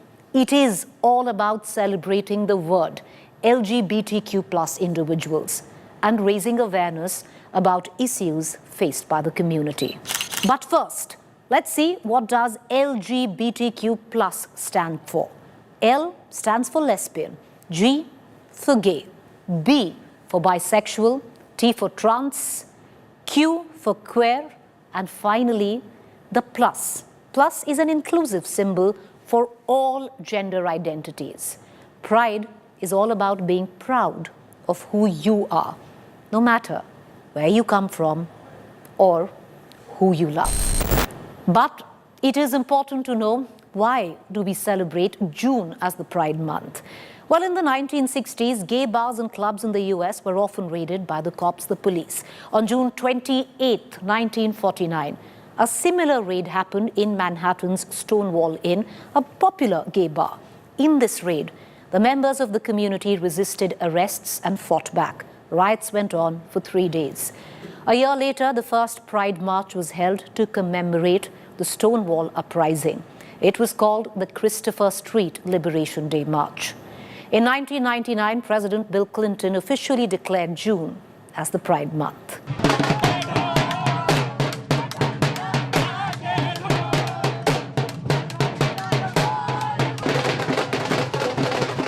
5 years ago, in a historic verdict, the Supreme Court of India overturned Section 377, which criminalized same-sex relationships between consenting adults in India. This community, the LGBTQ+, which was once a taboo for a large portion of Indian society, even amongst the youth, is now a celebration. This month, that is exactly what we're going to do at India Today. Celebrate the power of love and, importantly, the power of acceptance. Historic and momentous day when the Supreme Court declared that gay sex was not illegal. Images of a landmark day, a historic verdict by the Supreme Court finally decriminalizing Section 377. It's been a big victory for the LGBTQ community after the Supreme Court decriminalizes gay sex in India.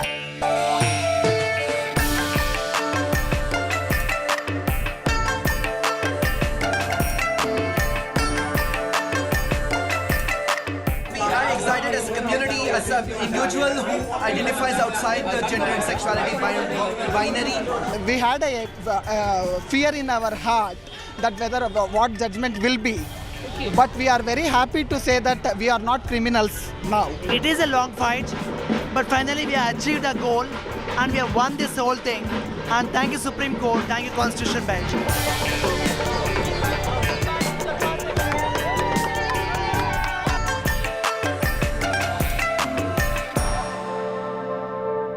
We used to think of two women, as merely friends, but times have changed. And now when I talk about Payal and Yashvika, we may also think of them as partners, a couple. Here is their story.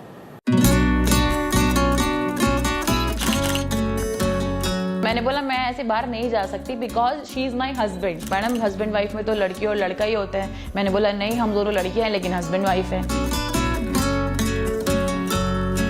Basically जब मुझे पता चला कि मेरा जो interest है वो लड़कियों में है, तो मैं उस टाइम पे 8th क्लास में थी और मुझे लड़कों से ज़्यादा मतलब लड़कियां ज़्यादा पसंद आने लगी थी. फीमेल की तरफ मेरा जो अट्रैक्शन था वो ज़्यादा था उस टाइम पे.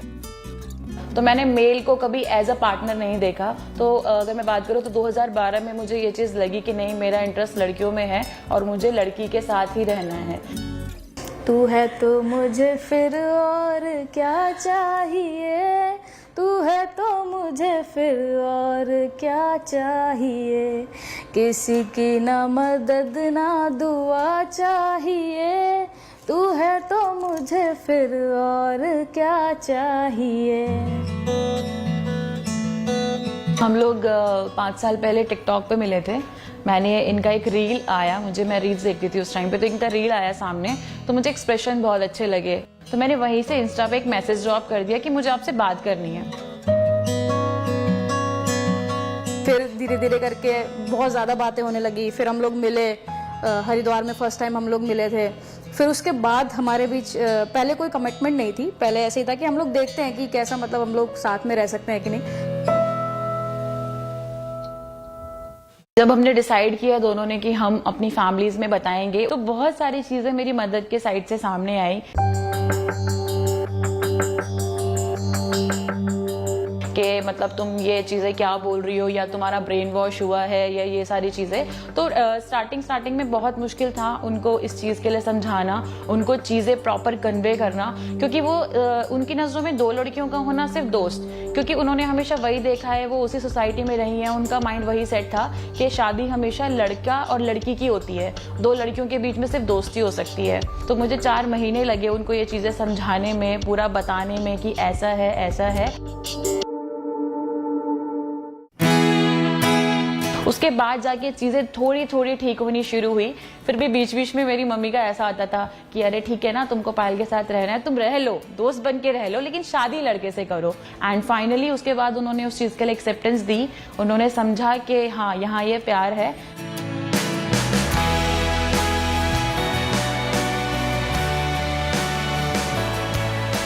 LGBTQ कपल की शादी थी, तो नॉर्मली कोई वेन्यू नहीं मिल रहा था हमें. हमने काफ़ी सारे सिटीज़ में ट्राई किया, तो फाइनली हमने अपनी वेडिंग को डेस्टिनेशन बनाया और हमने डेस्टिनेशन वेडिंग की लोनावला में.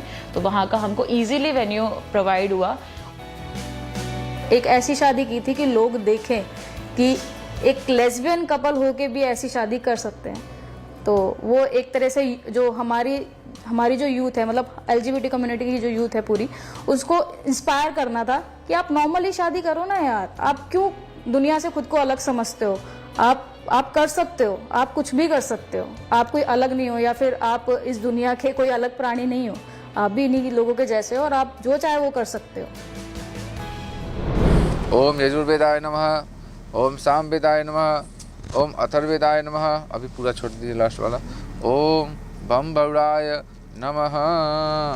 जहाँ पे भी तू है वहाँ पे सुकून है, अब तो वही हम हैं। That the Constitution requires recognition of same-sex marriage, or what I call marriage equality. If two people love each other, there is no reason why they cannot get married to each other, the way if two straight people love each other and get married to each other. This is not about religion, this is not about caste or class, this is just about two people wanting to get married and having society recognize it so that they can get the same advantages that any straight married couple has. Disowned by a royal family, forced to endure years of conversion therapy, faced death threats, but still proudly holding on the title of the first openly gay prince in the world. India's Prince of Rajpipla, Manvinder Singh Gohil, shares his strength of love with us.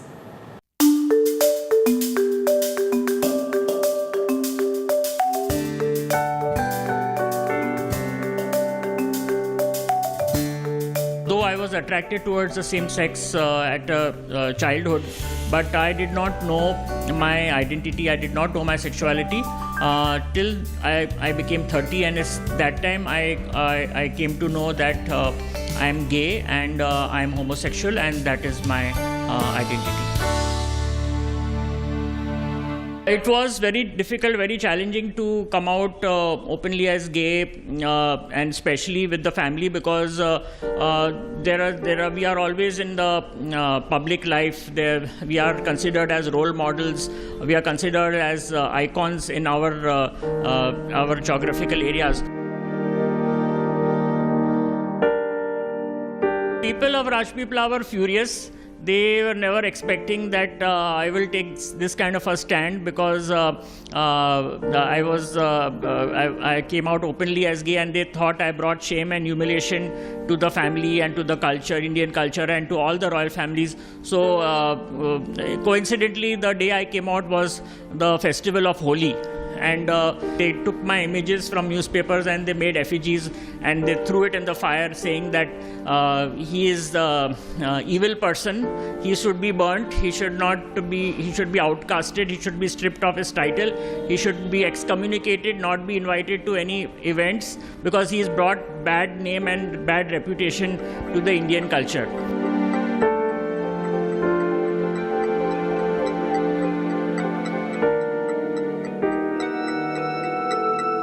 My coming out to my parents happened through a nervous breakdown.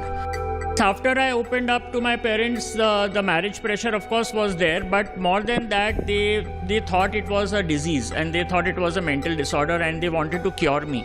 So they took me to psychiatrists, doctors. They even thought of taking me to America, and where they were planning to perform a brain surgery on me, and they also thought about giving electroshock therapy, but that did not work. For almost 3 years, they took me to different parts of India, Baba, Sadhu, Sannyasis, saints, all over the country. I was taken to them. This is not a disease, this is not a disorder, so you cannot cure anyone just because taking them to Baba or Sadhu, or it is not going to help. Since the time I have openly come out as gay, I think a lot of changes have happened in the society. A lot of people have started talking about this subject. which was not spoken previously. The fact that sex itself is a taboo in this country. It's not spoken about openly, and it's always considered to be something evil, something bad. So sexuality and homosexuality, these issues were never spoken about openly. So when my coming out actually started a lot of talks, discussions, debates on this issue, which is existing in our culture and yet not spoken about. So that discussion has brought about a lot of change in the mindset of the society, and now people have started understanding us, and they are starting to accept us.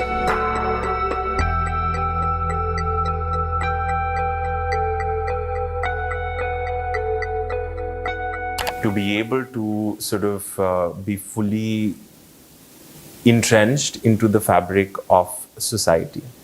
I think that the community can't just be looked at people that are just coming alive in June Pride Month, or people that we will use for tokenism, or we will use to basically put a rainbow flag on and just sort of forget about the rest of the year.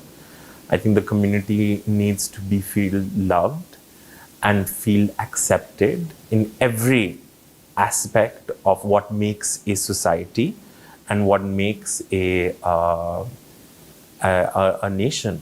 And I think that's where we're at. I think I'm hoping that that changes as the months come along.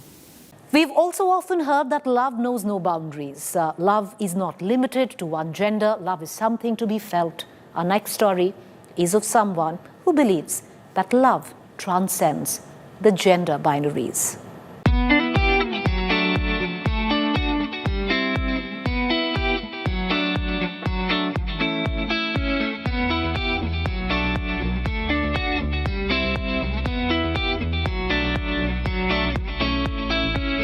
I'm as proud of my sexuality as I am of all other parts of my identity. I am sexually and romantically attracted to my own gender, which is female, as well as other genders. I think I started discovering about my identity when I was a teenager.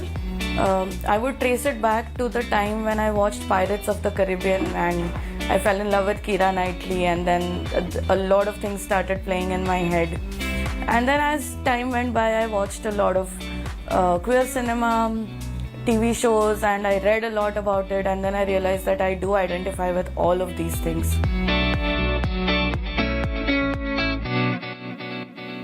Women's sexuality is something that is looked down upon in this country and something that isn't valued or even doesn't exist for a lot of people.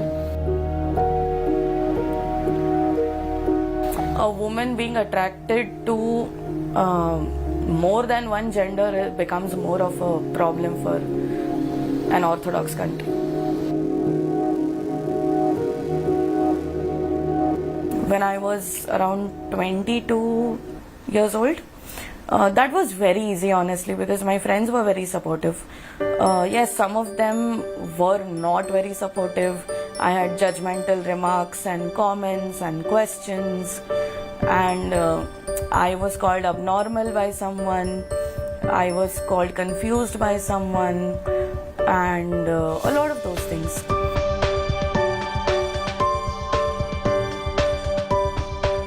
I think the major point in my coming out journey was last year when at the age of 26, I came out to my mother, and I honestly did not expect a lot from her because I don't blame her for not understanding the community.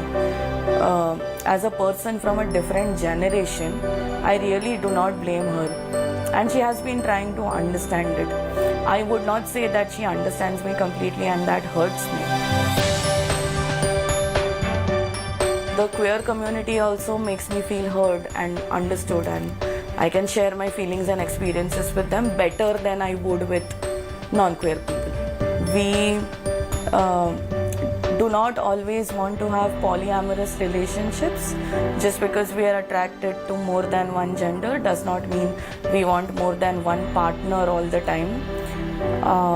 I want people to understand that we are as normal and want to be as included as straight people, gay people, lesbian people, anybody. We just have more to love, that's it.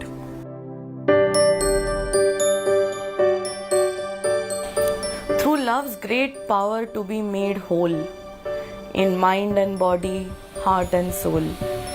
Through freedom to find joy or be by dint of joy itself set free. In love and in companionhood. This is the true and natural good. To undo justice and to seek, to quash the rights that guard the weak, to sneer at love and wrench apart the bonds of body, mind and heart. With specious reason and no rhyme, this is the true unnatural crime.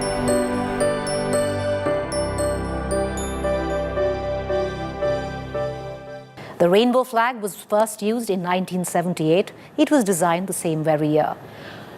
Harvey Milk was the first gay elected figure in the United States. He had commissioned artist and designer Gilbert Baker to create the pride flag. They decided on a rainbow design. The rainbow symbolizes today the unity of the LGBTQ+ people of various races, religions, ages, genders, and backgrounds. Every color in the pride flag has a meaning. Red for life, orange for healing, yellow for sunlight, green for nature, blue for serenity, purple for spirit, black and brown for people of color.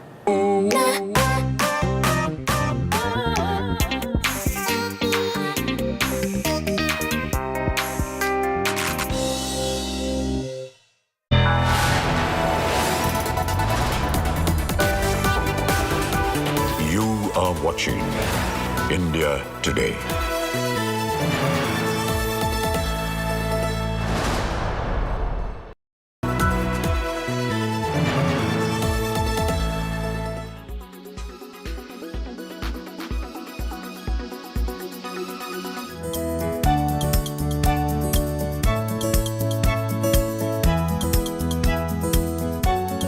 This month, when the International Chess Federation released the rankings for the under-7 category, right on top was an Indian wonder kid.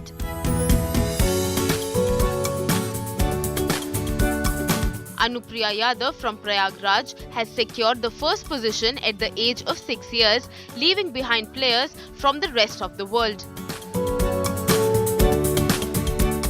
सबसे पहले टिया दीदी से mummy ने सीखा था क्योंकि मैं mummy को बहुत फॉलो करती थी तो इसलिए मैंने मम्मी से सीखा पापा फिर करने लगे मेरे साथ मैच खेलने लगे तो उसी फिर जब पापा से भी हाई लेवल पे हो गई तो दीदी ने सिखाने लगा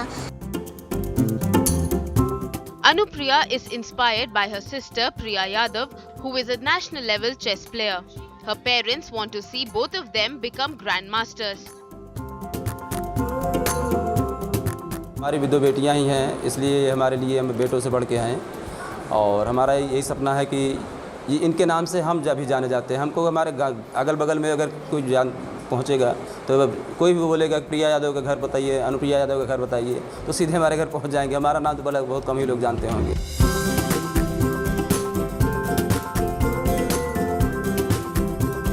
While Anupriya aims to be a grandmaster, her immediate goal is different.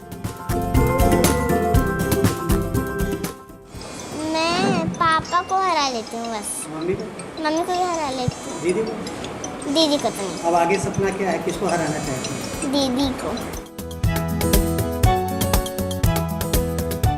After the latest rankings were released, school teachers felicitated Anupriya for her achievements. Anupriya is now a hero at her school. Bureau Report, India Today.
People often donate heart and eyes, but now you can also donate your skin.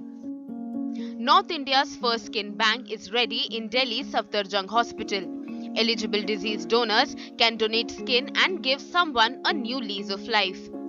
Burn victims can immensely benefit from these skin banks for their graft surgeries. Skin banking में ये खास बात है कि इसमें कोई matching की जरूरत नहीं है। कोई भी पेशेंट स्किन डोनेट कर सकता है। उस मरीज की उस डिजीज की दी हुई स्किन किसी भी दूसरे मरीज में इस्तेमाल हो सकती है। ना कोई ब्लड ग्रुपिंग मैचिंग चाहिए, ना कोई और HLA मैचिंग चाहिए। और जिसमें ये स्किन हमने लगाई है उसको जीवन में कोई स्टेरॉइड और इम्यूनोसप्रेसेंट्स खाने की कोई जरूरत नहीं है। Safdarjung Hospital authorities are also doing everything they can to make people aware about skin donation. With the help of specialized equipment and proven techniques, donated skin is processed and stored in bank before transplantation.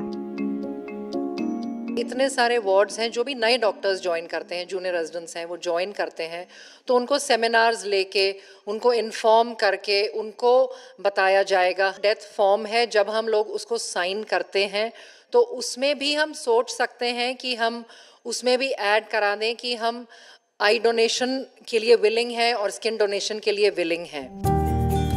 As of now, there are 16 skin banks across the country, and here's hoping that this latest center in Delhi opens the doors for many more such skin banks in India. With Neetu Jha, Bureau Report, India Today.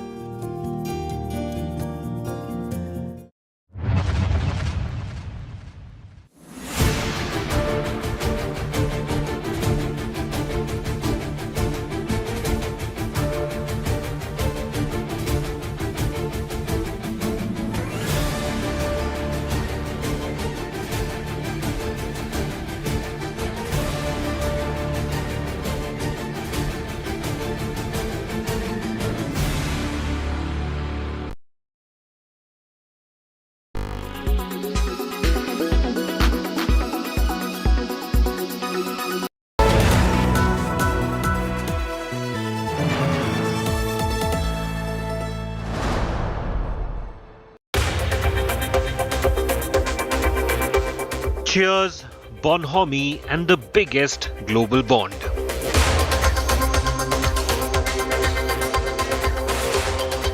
World's biggest and oldest democracies unite.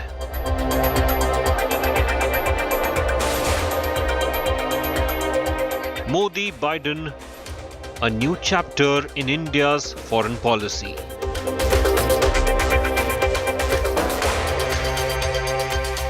Watch all this and more on World Today, only on India Today. So sorry.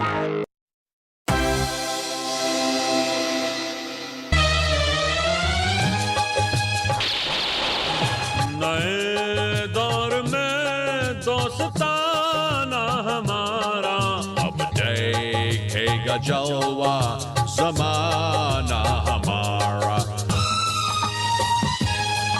ये डीलों के दिन, कुछ हिसाबों के दिन, कई दिल जलों को जवाबों के दिन। डिफेंस फील्ड में अच्छे ख्वाबों के दिन है। वेलकम अमेरिका में जी मेहरबान। मेरे जैसा फ्रेंड भी मिलेगा कहाँ, मिलेगा कहाँ। ऑटोग्राफ को दिल दीवाना हमारा अब देखेगा जलवा ज़माना हमारा।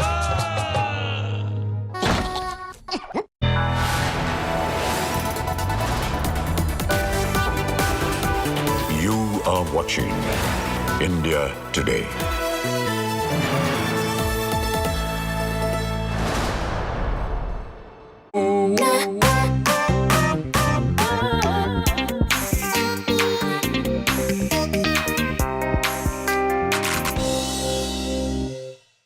When we hear the term transgender, the first picture that comes to our mind is that of a hijra, crudely termed hijra. So to give you more clarity on this, we've covered 3 categories which fall under the term transgender. मैंने अपने आप को टूटते हुए देखा है, मैंने अपने आप को कांच की तरह बिखरते हुए देखा है, कि मैंने अपने आप को टूटते हुए देखा है, मैंने अपने आप को कांच की तरह बिखरते हुए देखा है। लोग तो मरते हैं एक बार, लोग तो मरते हैं एक बार, मैंने खुद को खुद के लिए रोज़ मरते हुए देखा है।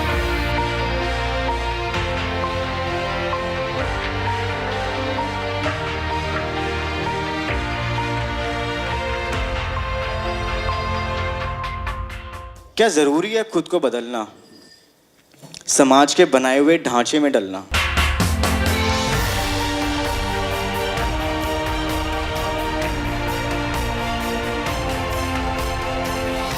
एक लड़का होने के लिए या एक आदमी होने के लिए आपको किसी सर्जरीज़ की ज़रूरत नहीं है। आप अपने आप में अगर एक लड़का अपने आप को महसूस करते हो तो वो बहुत बड़ी बात है, बिकॉज सेल्फ एक्सेप्टेंस बहुत ज़रूरी है। I identify myself as a trans man and my pronouns are he him his. Trans man वो होते हैं who born as a female, जिनके जेनेटिक्स जो होते हैं वो फीमेल होते हैं, and they identify themselves as a man. दुनिया की नज़रों में और मेरे स्कूल में जो टीचर्स हैं या मेरे जो स्कूल में फ्रेंड्स हैं, उनको मैं ये लगता था कि मैं लड़की हूँ, बट मुझे पता था कि मैं एक लड़का हूँ अंदर से। तो जो वो फर्स्ट पीरियड आया ना, तो उसके बाद जो फिर मैं अपने आप पे सेल्फ डाउट करने लगा। मतलब आई वाज लाइक यार मुझे कोई बीमारी तो नहीं है, क्योंकि स्कूल में इतने बच्चे पढ़ते हैं, मैं इकलौता एक ऐसा लड़का हूँ जिसको पीरियड्स आ रहे हैं, जिसके सर्टेन पार्ट्स ग्रो अप कर रहे हैं। उसके बाद जब भी पीरियड्स मुझे आता था, I used to lock myself in a room for a week, क्योंकि मुझे डर था कि कहीं अगर मेरे दोस्तों को पता लग गया, जो मेरे मेल फ्रेंड्स उनको पता लग गया, कहीं वो मुझसे बात करना बंद कर दें, कोई मुझसे उल्टा ना बोले। सत्यमेव जयते आया था जिसमें LGBTQ कम्युनिटी के बारे में बात हुई थी, तो वहाँ पर मैंने एक पर्सन को देखा था, गज़ल ढालेवाल। तो उनको देख के मुझे पता लगा कि यस, मतलब मैं इकलौता नहीं हूँ जो ऐसा है। हो सकता है इनके बाद मैं दूसरा इंसान हूँ जिसको ये सब चीज़ें हैं, बट मुझे वहाँ से सेल्फ डाउट ख़त्म हो गया था। एज लाइक कि ठीक है, दुनिया में सर्जरी होती है, मतलब मैं बीमार नहीं हूँ, मुझे कोई मेंटल इलनेस नहीं है, बट मुझे टर्म नहीं पता था कि ट्रांस मैन बोलते हैं। मुझे पता लगा कि इंडिया के first trans man bodybuilder हैं आर्यन पाशा, उनके बारे में मुझे पता लगा। तो मैंने उनकी स्टोरी पढ़ना स्टार्ट कर दिया कि किस तरीके से उन्होंने अपनी लाइफ में चीज़ों को किया है, फैमिली को कैसे बताया है, ताकि मैं मतलब मेरा माइंड ये था कि पापा जो भी क्वेश्चन पूछें मेरे पास उनके हर क्वेश्चन का आंसर होना चाहिए था। मतलब मैं एक इवेंट में गया था, वहाँ पर वो सारे ट्रांस लोग थे, तो आई वाज सो एक्साइटेड, क्योंकि वो एक ऐसी जगह थी जहाँ पर सिर्फ मैं था, मुझे ना प्रिटेंड नहीं करना पड़ता था जो मैं बाकी की सोसाइटी के सामने करता था। तो वहाँ पर बाकी के लोग थे, ट्रांसमैन ट्रांस वुमेन थी, वो एक ब्यूटी पेजेंट था। पापा के फ्रेंड ने देख लिया, उन्होंने पापा को जाके दिखा दिया कि आपकी बेटी ये किन्नर के साथ, हिजड़ों के साथ घूम रही है, तो कहीं ऐसा ना हो कि आपकी बेटी भी ऐसी हो जाए। मेरे पापा ने कहीं मेरे पे हाथ नहीं उठाया था। For the first time he slapped me.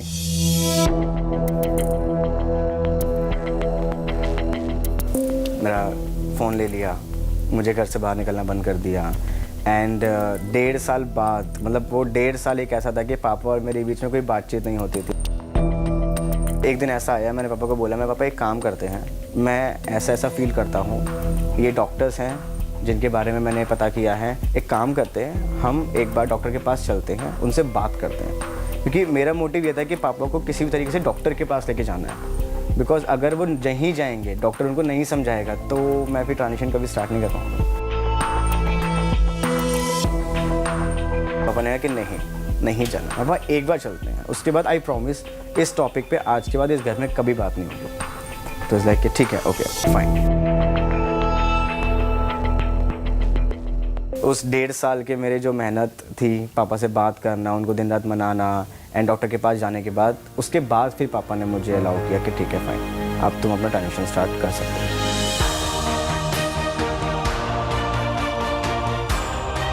Trans mains की 2-3 सर्जरीज होती हैं। फर्स्ट होती है ब्रेस्ट रिमूवल, जिसे हम मस्टेक्टमी बोलते हैं, जिसमें ब्रेस्ट रिमूव होती है। सेकंड होती है हिस्टेक्टमी, जिसमें फीमेल ऑर्गन्स रिमूव होते हैं, यूट्रस हो गया, फैलोपियन ट्यूब हो गया, आपका ओवरीज हो गया। एंड थर्ड होती है आपकी bottom surgery, which is phalloplasty और मेटेडोप्लास्टी। एंड फॉर फेशियल हेयर की बात है और वॉइस की बात है तो हम 21 डेज़ में, मैं स्पेशली 21 डेज़ में एक हार्मोन्स का इंजेक्शन लेता हूँ जो डॉक्टर ने प्रिस्क्राइब किया है मेरे को। तो हर बॉडी का अलग अलग होता है। कुछ लोग ऐसे हैं जिनकी फेशियल हेयर 6 मंथ में आ जाती है, कुछ लोग ऐसे हैं जो 3 साल तक भी नहीं आते हैं। लाइक मेरी फेशियल हेयर 3 साल बाद आनी स्टार्ट हुई है। तो सिर्फ सर्जरीज आपकी एक ही बार होती हैं, बट हार्मोन्स आपको लाइफ टाइम देने पड़ते हैं। लाइक अगर मैं अब हार्मोन्स ले रहा हूँ तो लास्ट जो डोज होती है वो 21 डेज़ में आपको, एवरी 21 डेज़ आपको इंजेक्शंस अपने लेने पड़ते हैं फॉर लाइफ लॉन्ग, जिससे कि आपकी बॉडी में जो हार्मोन्स है वो बैलेंस रहे। And because of hormones only ये फेशियल हेयर आना, बॉडी का स्ट्रक्चर चेंज हो गया, वॉइस हैवी होना, ये सब बिकॉज ऑफ हार्मोन्स ओनली। इसके लिए कोई सर्जरीज नहीं होती हैं, बिकॉज वो जो सर्जरीज होती हैं फेशियल हेयर के लिए होती हैं वो ट्रांस वुमेन की होती हैं। ट्रांस मैन के लिए ऐसे कोई सर्जरीज नहीं होती। 3 महीने बाद आई वाज लाइक कि मैं हमेशा अपने आप को मिरर में देखता था। ओ माय गॉड मेरी मुस्टैच आ रही है, ओ माय गॉड मेरी वॉइस चेंज हो रही है, ये तो शक्ल ही बदल रही है। तो वो जो इनिशियल टाइम होता है ना, वो मैंने बहुत इन्जॉय किया। लाइक अभी भी अगर मैं अपने आप को देखता हूँ कि यार कुछ भी हो तो हैंडसम तो है।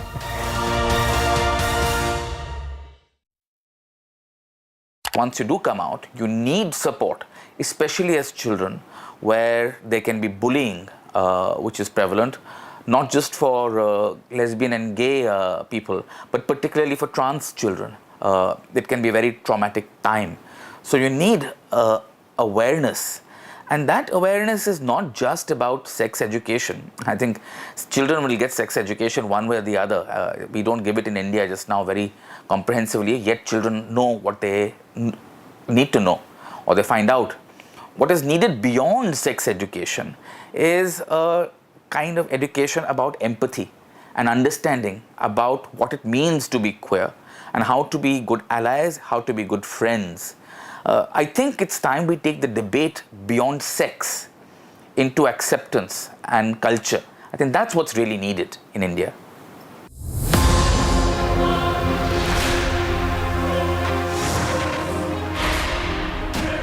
मेरा नाम बॉबी है, मैं आम आदमी पार्टी से यहाँ से काउंसलर हूँ, वार्ड 43 से, सुल्तानपुर माजरा विधानसभा।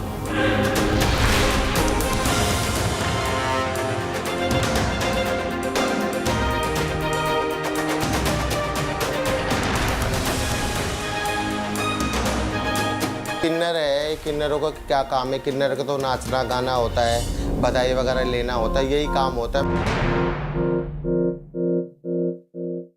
मैं 15 साल से सोशल वर्क करती हूँ। बहुत सारी 100-150 गरीब लड़कियों की, मैंने जो विधवाओं की लड़कियों की शादी करवा चुकी हूँ, और बहुत सारे यहाँ दिव्यांग आते, ब्लाइंड आते, सबकी मदद करती, राशन से, पानी से, कपड़े लत्ते से, हर चीज़ से मैं जो मेरे से हो सकता है वो उनकी मैं यहाँ से मदद करके भेजती हूँ। और ये जिस क्षेत्र में मैं रहती हूँ सब लोग जानते हैं कि मैं यहाँ क्या काम करती हूँ, और जनता की हमेशा मैं सेवा ही करती हूँ, और ये सेवा करना मुझे बहुत अच्छा लगता है। मुझे बड़ी खुशी होती है कि मैं किसी गरीब के काम आई।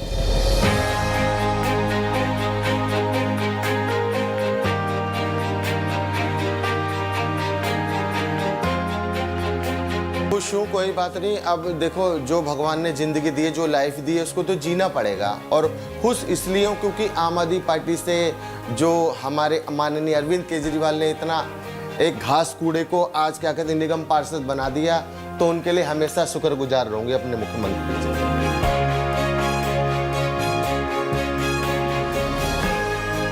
आज मुझे देख के और जो किन्नर उनको अंदर भी एक आत्मविश्वास बढ़ रहा है कि हमारी जो पहली दिल्ली की किन्नर पार्षद हुई है, तो उनके मन में भी ये चाव हो रहा है कि हम भी कहीं ना कहीं आम आदमी पार्टी से जुड़े, और भी कहीं किसी और पार्टी से भी जुड़े, ताकि आज जो इसको बॉबी को इतना मान सम्मान मिला है, आज ये निगम पार्षद बनी, तो कहीं ना कहीं हम भी निगम पार्षद बने जनता के हित में और समाज हित में। जो बॉबी अच्छा काम कर रही है, कहीं ना कहीं हम लोग भी अच्छा काम करके दिखाएं, ताकि समाज के प्रति, किन्नरों के प्रति जो समाज में भावना है, वो गलत धारणा है, वो कहीं ना कहीं खत्म हो जाए। रोड पे भी हम लोग निकलते तो समाज, कुछ लड़के और कुछ इस तरह से रिएक्ट करते जैसे कि हम कोई इंसान नहीं, ऊपर से जैसे कोई हम ऊपर से टपके हो, या हमारे 2-4 हाथ पैर हो, 4-5 आँखें वगैरह, इस चीज़ के लोग रिएक्ट करते हैं।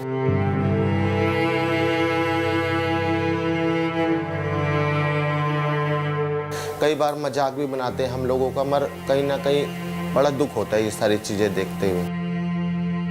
कौन सुनेगा, किसको सुनाए, कौन सुनेगा किसको सुनाए, इसीलिए चुप रहते, हमसे अपने रूठ न जाए, हमसे अपने रूठ न जाए, इसीलिए चुप रहते। कौन सुनेगा, किसको सुनाए, कौन सुनेगा किसको सुनाए, इसीलिए चुप रहते।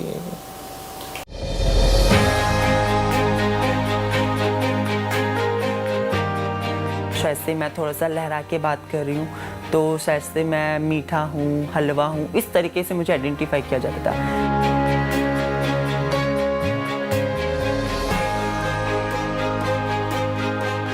मैं एक ट्रांसमैन हूँ, मेरे प्रोनाउन शी हर हैं। ट्रांसजेंडर्स होते हैं, बट ये दो हिस्सों में बांटे जाते हैं। जो हिजरा कल्चर फॉलो करते हैं वो लोग, और एक वो जो हिजरा कल्चर फॉलो नहीं करते।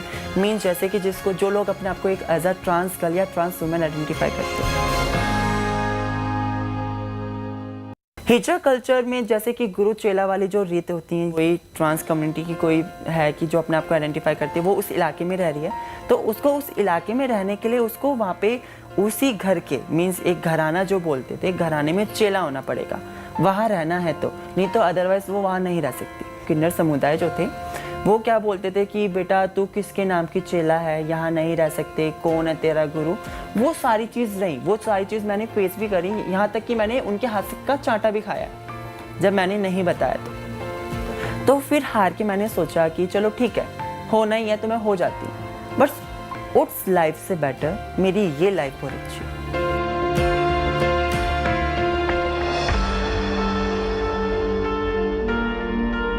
और जो ट्रांस वुमेन्स है वो उस लाइफ को जीना पसंद नहीं करती, क्योंकि शायद से उसमें वो सारी चीज़ें होती हैं जैसे टोली बधाई, पैगिंग करना, बत्ती मांगना, या हम सेक्स वर्क की बात करें तो ये सारी चीज़ें इसमें इन्वॉल्व रहती।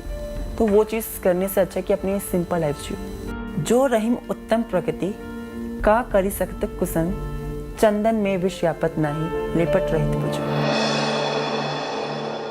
जब मैं 12 साल की थी तो मैंने अपनी मम्मा के साथ ये बातें शेयर करी थी, क्योंकि मैं खुद इन चीज़ों के बारे में नहीं जानती थी। जब मैं अपने आप को औरों से मैच करने की कोशिश करती थी, जब मुझे लगता था कि शायद से मैं उन लोगों से अलग हूँ, कि जैसे मैं अपने आप को समझना चाह रही हूँ वैसे मैं बिल्कुल नहीं हूँ, क्योंकि बायोलॉजिकली मेरी बॉडी एक मेल की है, बट मेरी जो मेरी सोच, मेरे विचार, मेरी भावना, मीन्स कहने का तात्पर्य यह है कि मेरा जो दिमाग है वो मेरे शरीर से मैच नहीं कर रहा। तो ये सारी चीज़ मैंने अपनी मम्मा को बताना स्टार्ट करी, बट मेरी मम्मा का ये था कि अभी तुम बच्चे हो, शायद से ये चीज़ तुम्हारा बचपने में चल रहा है, धीरे धीरे आने वाले कलों में तुम सीख जाओगे, ये सारी चीज़ ठीक हो जाएंगी। बट ऐसा कुछ भी नहीं हुआ। मैंने अपने फादर को इस चीज़ों के बारे में बताया नहीं था कि मैं इस टाइप की हूँ, पर मैंने उनको वो सारी चीज़ें सुनाई थी, कि मैंने उनको बोला था ये देखो ऐसे भी होता है। गे कपल्स को दिखाया, मैंने लेस्बियन कपल्स को दिखाया, मीन्स मैंने लक्ष्मी नारायण त्रिपाठी जी का एक इंटरव्यू था वो भी दिखाया, मीन्स ये सारी चीज़ें मैंने उनको दिखाई। देन उनको था थोड़ा सा, कहते ना कि एक उनको मैंने हिंट दी, तो वो चीज़ उस समय वो थोड़ा सा मैच करने की कोशिश करते थे उस समय। मैंने लास्ट दिसंबर मैंने अपने फादर को कम आउट किया कि मैं ट्रांस हूँ। मेरे फादर का रिएक्शन बहुत अलग था, क्योंकि शायद से ये चीज़ उनके लिए अलग थी, क्योंकि कोई भी माँ बाप होते हैं वो जानते हैं कि चीज़ें होती हैं, बट इस कदर होती है। आज तक उन्होंने नॉर्मली उन लोगों से मिले थे जैसे कि जो हिजरा कल्चर जो फॉलो करते हैं, बट उनके लिए ट्रांस वुमेन को जानना, उनको समझना वो बहुत नया था। वो चीज़ मैंने उनको समझाई, वो चीज़ उनको मैंने ऐसे बहुत से उदाहरण दिए अपनी लाइफ के, जिनके साथ मैं खुद इतना इन्वॉल्व रही हूँ, तो उन चीज़ों के साथ मैंने उनको समझाया। पर चीज़ें बहुत अनकम्फर्टेबल थी उनके लिए, कि वो मानने के लिए राज़ी नहीं थे कि नहीं ऐसा नहीं हो सकता। तो शायद से मुझे अपने घर से 2 दिन के लिए भागना पड़ा। करत करत अभ्यास से जनमत हो तो सुजान, रसरी आवत जाते ही सिर पे पड़त निशान। चलो ठीक है, तुम्हें जैसा रहना है तुम रहो, बट आपको अपने लिए और हमारे लिए थोड़ा सा टाइम देने की ज़रूरत है। शायद से ये चीज़ हमारे लिए नहीं है और हम सीखेंगे भी ज़रूर, बस आपको थोड़ा सा हमें टाइम दें।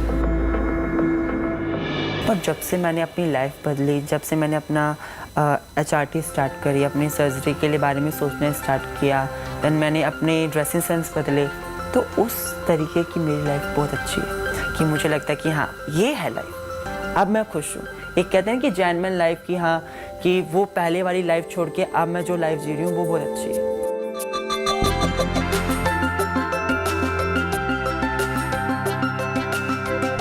देन गार्ड मुझे बोलता है गुड मॉर्निंग मैम। उस समय मुझे फील हुआ यस यही तो चाहिए था ज़िंदगी में, और क्या चाहिए। मैंने कहा आज मेरी आइडेंटिटी के साथ किसी ने मुझे गुड मॉर्निंग बोला, मीन्स उस चीज़ को लेके मैं इतनी ज़्यादा खुश थी। मेरा पहला दिन और वो भी इतना अच्छा, मुझे ज़िंदगी में और कोई दिन याद नहीं आता शायद से, कि वो दिन मेरे लिए बहुत बेस्ट था कि शायद से उस इंसान ने जो मुझे जानता नहीं था उसने मेरी आइडेंटिटी के साथ मुझे एक्सेप्ट किया। एक प्यार का नगमा है, मौजों की रवानी है, जिंदगी और कुछ भी नहीं, तेरी मेरी कहानी है। एक प्यार का नगमा है। As regards discrimination against the LGBT community is concerned, there are no legal provisions which criminalize it. And maybe criminal law is not the right way in any case to do it. I think what we need is a comprehensive anti-discrimination code which secures the position of LGBTQIA plus people so that we all develop together, we nurture our differences, celebrate our differences, and yet move together in the march towards the unity and integrity of our country. The Q in queer is the question. Who are we? The individual in this story does not like to be referred to as he or she, prefers to be referred as them or their, and is still fighting to figure out their identity.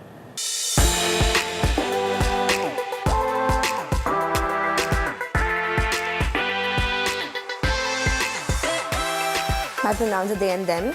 My gender identity is gender fluid and I'm a queer person. A queer is generally an umbrella. So everything that you hear, LGBTQ plus and plus identities, in that Q is queer. It's an umbrella term used for everybody. So if you're still questioning who you are, you can just say that you're queer. इनकलाब एक सपना नहीं, हकीकत में तब्दील होना बाकी है। इनकलाब एक सपना नहीं, हकीकत में तब्दील होना बाकी है। इस रफ्तार से मायूस ना होइए जनाब, अब इस खून में जीने की चाह बाकी है। हाँ, अभी इनकलाब बाकी है।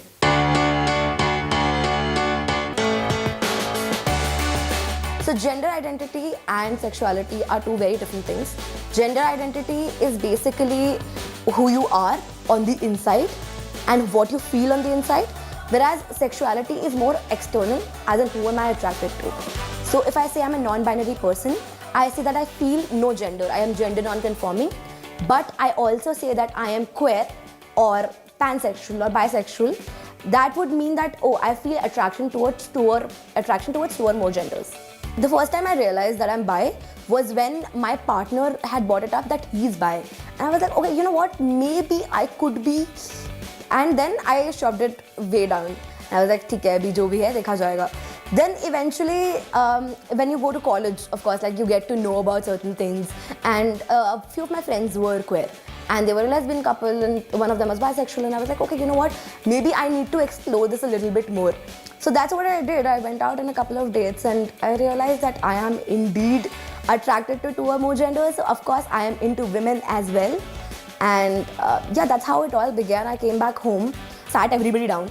With my mom, it was like very simple. I made her watch एक लड़की को देखा तो ऐसा लगा ना, this is my standard thing for everything. If I wanted to normalize something, I make my mom watch something. And then slowly and gradually, I was like, okay, you know what? I am also like bi. So my mom was like, okay, I don't know what that means. Give me a little time, I'll come back to you. I said, okay, cool. With my immediate family, it was super easy though. I mean, I went and then I was like, sit down.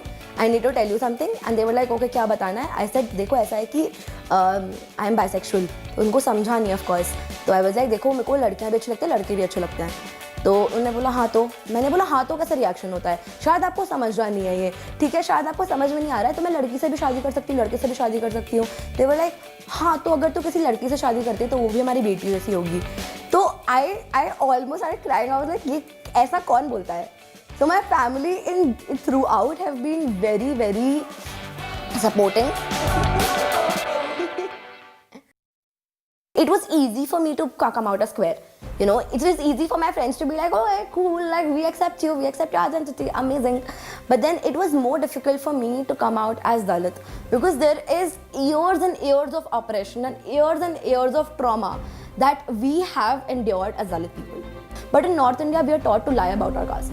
So when you're lying about one identity of yours already, and then you're like also questioning your queer identity, and then also coming out as double minority, it's very difficult. So I always, like, whenever my friends ask me also, I tell them that when I have to enter queer spaces, I have to leave my caste identity on the brink.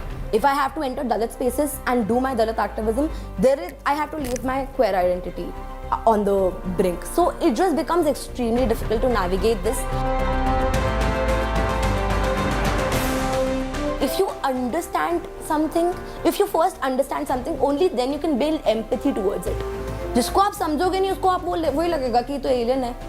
Why do I accept this person? Why do I accept their identity? नहीं करूँगा मैं. वही है कि then, but if you know and you understand their struggles, then you slowly and gradually as a human will start building empathy and being like, okay, ठीक है अभी. You know, this is okay, I accept who you are. प्यार किया कोई चोरी नहीं की, छुप छुप के आहें भरना क्या, जब प्यार किया तो डरना क्या, जब प्यार किया तो डरना क्या. With that, it's a wrap in this show. Like I said, take pride, let go of the prejudice.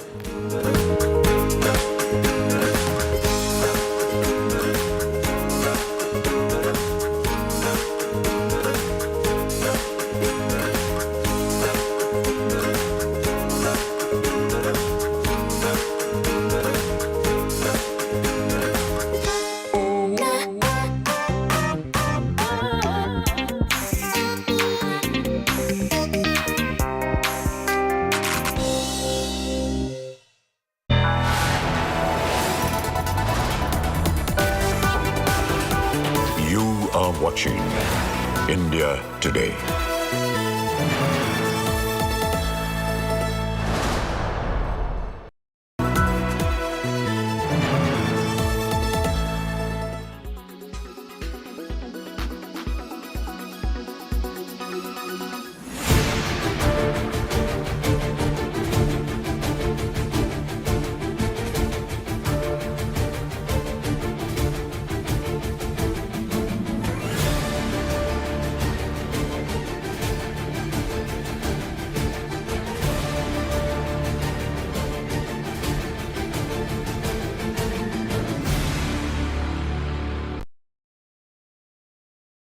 Weather forecast now.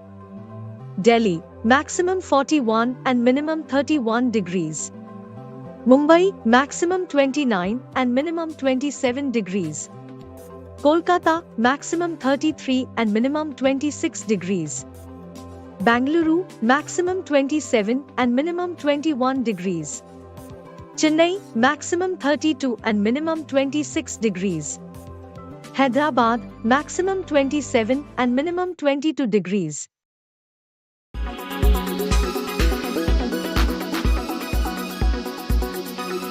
Why does this happen? Let me tell you the science behind it.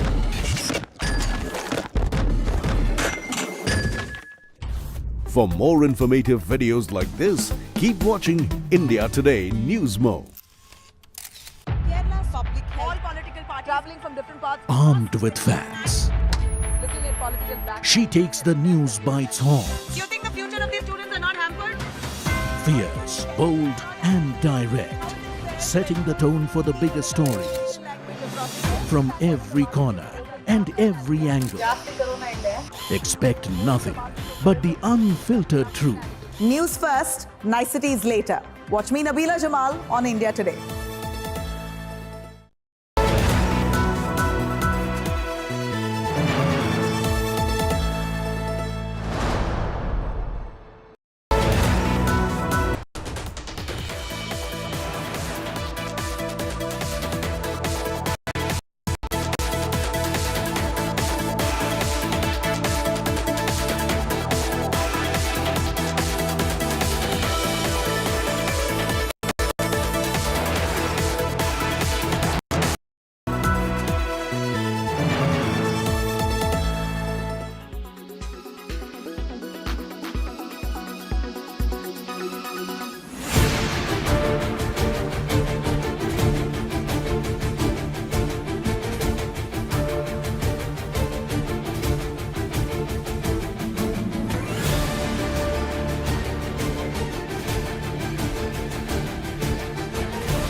Weather forecast now. Delhi, maximum 41 and minimum 31 degrees. Mumbai, maximum 29 and minimum 27 degrees. Kolkata, maximum 33 and minimum 26 degrees.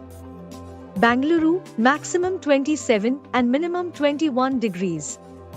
Chennai, maximum 32 and minimum 26 degrees. Hyderabad, maximum 27 and minimum 22 degrees.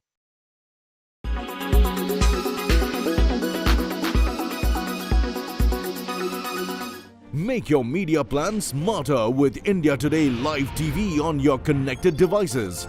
Amplify your brand with 100 million smart internet viewers. To advertise, mail us at sales@aajtak.com.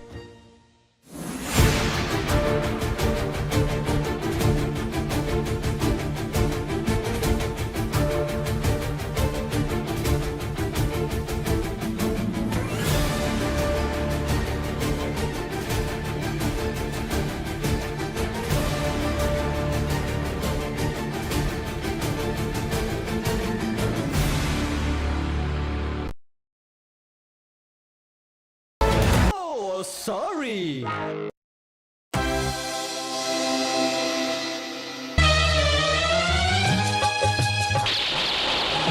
नए दौर में दोस्ताना हमारा अब देखेगा जलवा ज़माना हमारा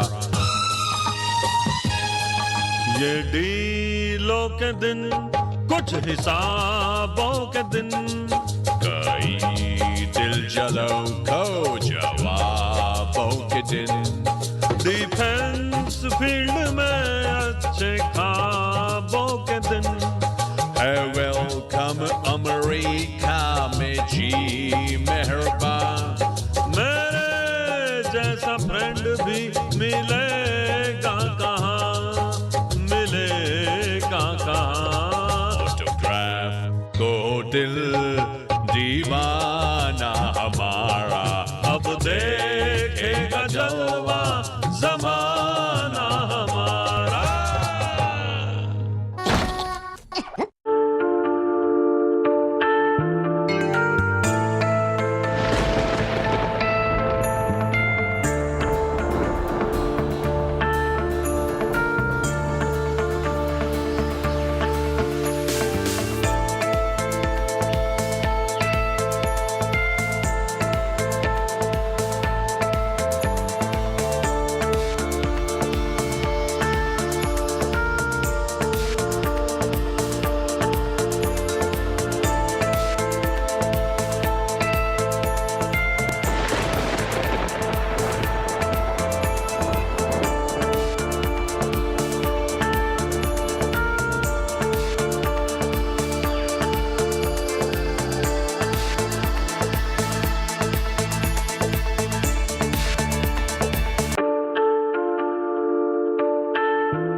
watching India Today.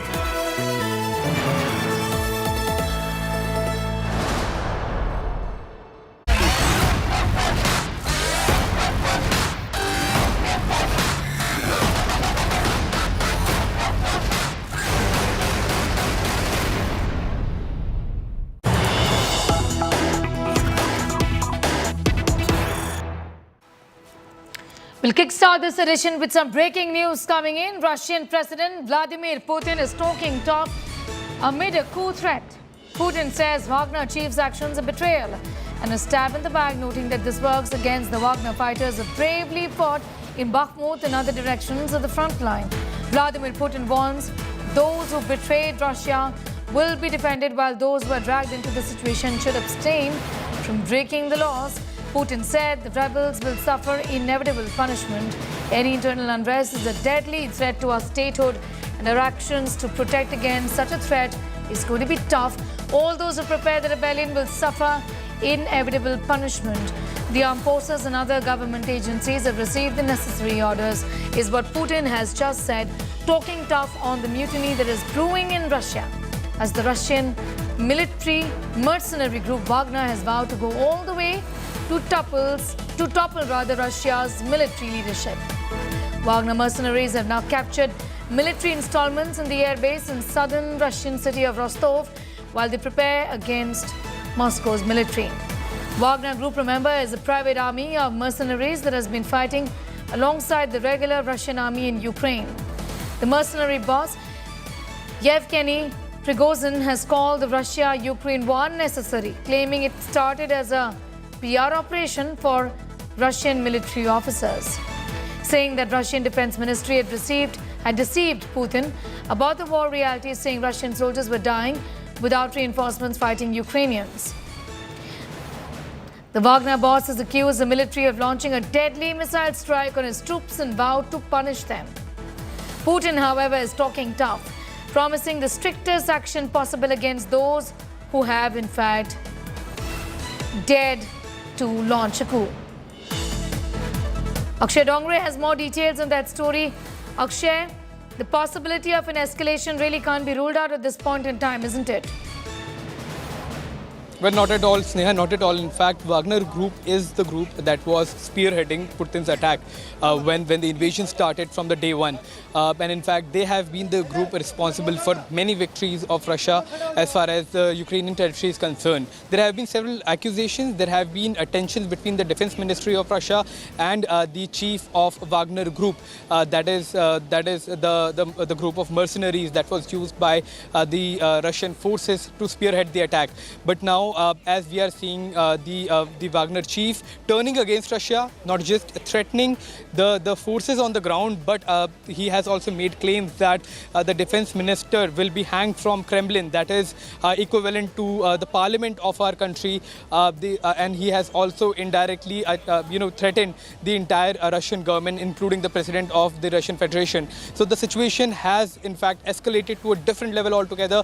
Nobody was expecting this turnaround of the Wagner Group, because from the very beginning we were seeing that how the militants, or rather the armed youth of Wagner Group spearheading the attack, continuing with their assault on different Ukrainian cities. We saw them in trenches, we saw them fighting along with the Russian troops. In fact, they were at the front lines of these Russian army officials as well as the personnel who were attacking the Ukrainian cities as far as the conflict is concerned. But with Putin now coming up and saying that this has been just coming back to you in a moment from now, Akshay. In fact, Alexander is also getting us up to speed with the situation on the ground, joining us from Moscow right now. Earlier, Alexander, when I spoke with you this morning, you did say that it appears that all is fairly calm right now. Give us a sense, really, of how the Kremlin is looking at this particular threat, given that the Russian president has spoken out and promised the strictest action possible against those who revolted. I'm standing here in one of the districts, which is a very quiet one, almost very quiet one, and it's located almost 1 hour drive from the Kremlin, a very sleepy district, and it's a Saturday morning. People are passing by, cars are passing by, and the situation looks very normal. The only reminds of the revelation, I would say quote unquote revelation right now is the name of the street. The street is named after Giuseppe Garibaldi, the Italian revolutionary who took the Rome in Italy many, many years ago. That's something that Mr. Prigozhin wants to do now, because he's believing that he's a guy who represents the people, and he will be against the defense chief, Sergei Shoigu. And President Putin, who just spoke live on television, has compared actions of Mr. Prigozhin with the 1917, the actions before the revolution. Then he said there was somebody beat Russia on the back. That of course reminds the actions of the Bolshevist radicals, who at that time, then Russia was fighting the World War I with Germany, started to make propaganda against the war among soldiers. That brought the Tsarist government and started the second Russian Revolution.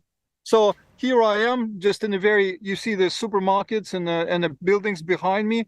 Things are very quiet, and you see the women is passing by there and a car. So everything is quiet here in Moscow. But as we hear reports, the military took control under certain buildings in Moscow, the governmental buildings, which are far away from here. Okay, give us also an idea about how the US and Ukraine are really looking at this developing situation, because at the end of the day, this is an armed rebellion, and a lot is being said about the fact that the Russian president really hasn't looked this weak in a very, very long time, isn't it? Well, it's difficult to say. What actually we hear from the news reports, that of course the Ukrainian, the political elite and the armed army is of course looking at the situation.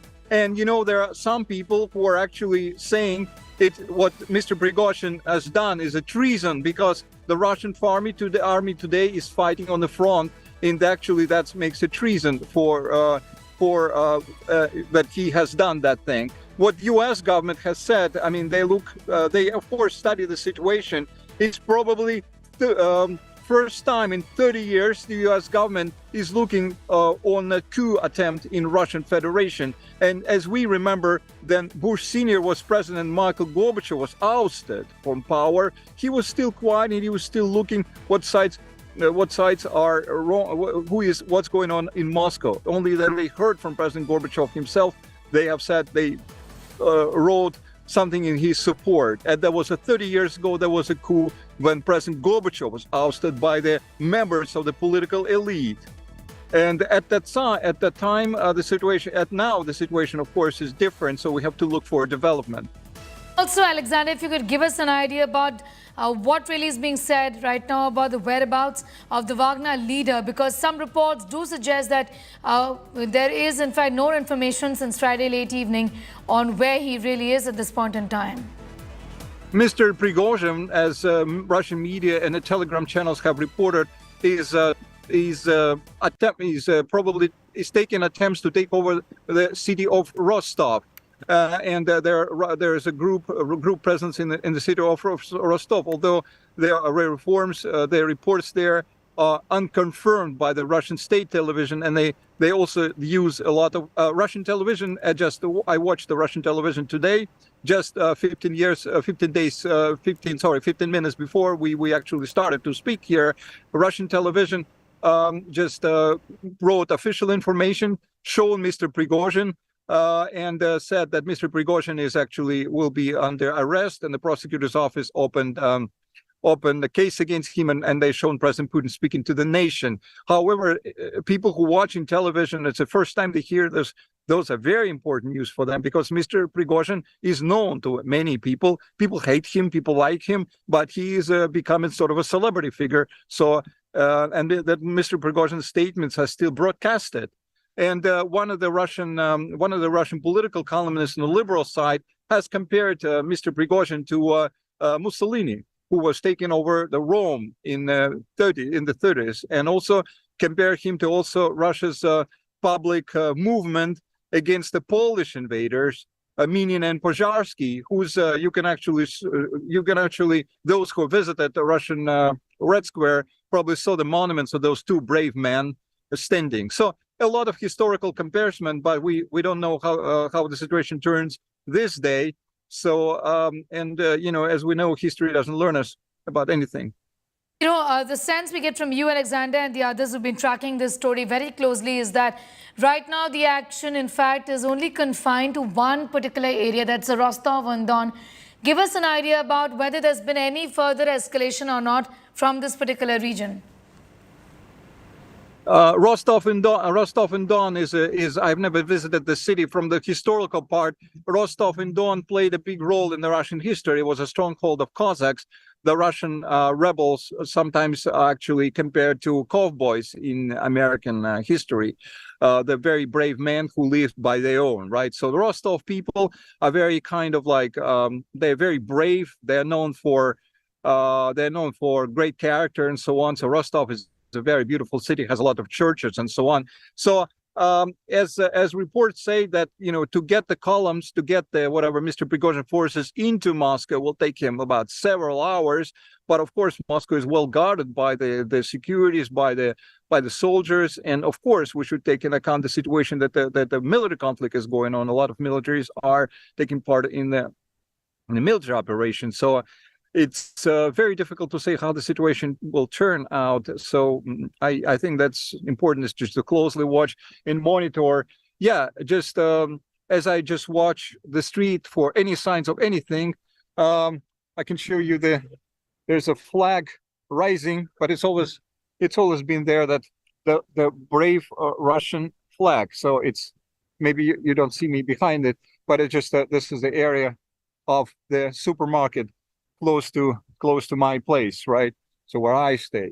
So yeah, people just, I don't even see people looking at their telephones carefully. But when I was in the morning, I haven't seen anything like people standing near the banks, because people usually like to withdraw the money if the situation gets worse. And you can see the guy behind me. There's a guy delivering something, right? So yeah, so not much signs of anything here, but not even in the center of Moscow. But as I have said, as I repeated, of course,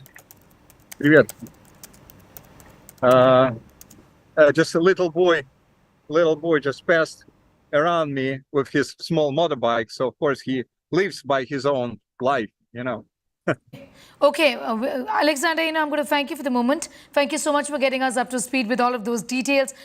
Clearly, at the moment, calm, at least in the other regions, but Rostov seems to be fairly restive when it comes to the Wagner leader taking over the army headquarters in Rostov. And how far is this going to escalate? Clearly, we need to wait and watch. Putin, however, says he's ready, and that none of these people who've launched a coup really against the Russian people, he says, will be spared. Alexander, I'm going to thank you listening to what the Russian president said just a few moments ago in his public address.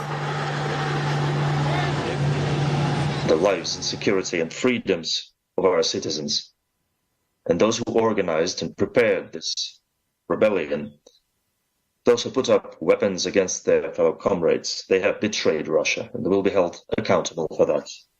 And those who are being drawn into this, I call upon them not to do this fatal mistake and do the only right thing, to stop taking part in criminal activities. I believe that we will be able to defend what is sacred and dear to us, and together with our motherland, we will overcome any ordeals and we will become ever stronger. Okay, so we've heard, in fact, of the mutiny brewing in Russia's mercenary group Wagner, vowing to go all the way to topple Russia's military leadership. Wagner mercenaries have now captured military installments in the airbase in the southern Russian city of Rostov, while they prepare to go against Moscow's military. The Wagner group is a private army of mercenaries that has been fighting alongside the regular Russian army in Ukraine. Listen in from their leader. Мы били по ним, они били по нам, и это происходило все эти долгие 8 лет, с 14 по 22. Иногда нарастало количество различных перестрелок, грубо говоря, обмена боеприпасами, обменом выстрелами иногда уменьшалось. На 24 февраля ничего сверхординарного не было. Сейчас уже Министерство обороны пытается обмануть общественность, пытается обмануть президента и рассказать историю о том, что со стороны Украины была безумная агрессия. И они собирались вместе со всем блоком НАТО на нас напасть. Это происходило. Поэтому спецоперация, так называемая 24 февраля, она была начата совершенно по другим причинам. Я обращаюсь к руководству, командирам и бойцам ЧВК «Вагнер». Мы вместе с вами прошли трудный, тяжелый путь. Мы вместе с вами воевали, шли на риски, несли потери, мы вместе побеждали. Мы одной крови, пока не поздно и нужно, и необходимо это сделать. Это подчиниться воле и приказу всенародно избранного президента Российской Федерации.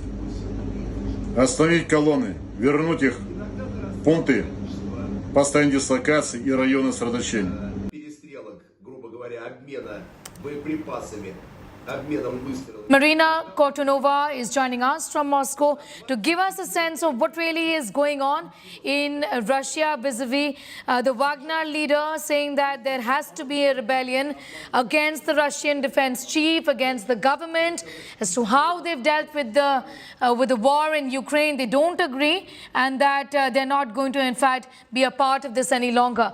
Marina, would you say that there is an internal rebellion of sorts? What has the Russian president said? Well, minutes ago, he made his speech and appeal to the nation, and he said that Russia is waging a hard fight for its future, and the entire military and information machine of the West is directed against Russia. Any strife must be discarded during the period of the special operation, and now the fate of Russian people is being decided. Putin called the heroes of the Wagner fighters who fight in the northern military district, and their names and glory were betrayed by those who organized this rebellion. So what we know so far about an attempt armed rebellion by Wagner Group chief Yevgeny Prigozhin. On Friday last night, footage and audio attributed to Wagner troops and Prigozhin surfaced online, alleging that a missile attack had been launched at a Wagner camp and that the strike was delivered from the rear, that is by forces of the Russian Defense Ministry. Russia's National Anti-Terrorism Committee said that allegations spread on behalf of Wagner chief Prigozhin were unfounded and that the FSB had opened a criminal case over calling for an armed rebellion. The FSB said that there was a threat of escalation on Russian territory. Russian Armed General Sergei Surovikin called on Wagner troops to return to their bases and hold their positions. Russia's defense ministry reported activity by Ukrainian forces in Bakhmut tactical direction who took advantage of Prigozhin's provocations.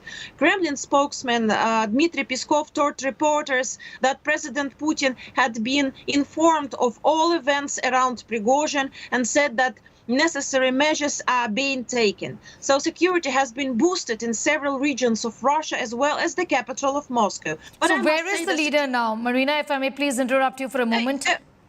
I must say that the situation is very calm at the moment. Okay. So the Moscow is very calm, the capital of Moscow is very calm, but these are some measures are being taken, some especially several regions of Russia, strict restrictions in the southern regions of Russia, in Rostov-on-Don, in Voronezh. Okay, where is the Wagner leader right now?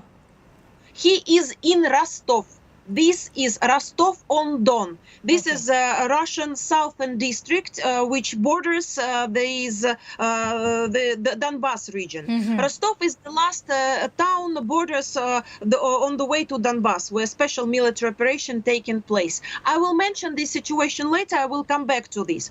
So Russian regional authorities said that law enforcement agencies were doing everything necessary to protect the general public, and the authorities added that Ukraine was seeking to spread disinformation about the introduction of curfews in Russia. So we've been reading Telegram channels the whole night, and it was actually very tough. Okay. Russia's Federal Security Service has opened a criminal case against the head of Wagner mercenary group after Yevgeny Prigozhin called for a march for justice against the evil of the military. The FSB says the command amounts to calling for an armed civil conflict in Russia. It has described Prigozhin's orders to his forces as criminal and traitorous and has called on Wagner mercenaries to help security forces arrest him. You know, Yevgeny Prigozhin denies. Okay, I want to ask you, how seriously is the Kremlin taking this threat? How worried is President Putin?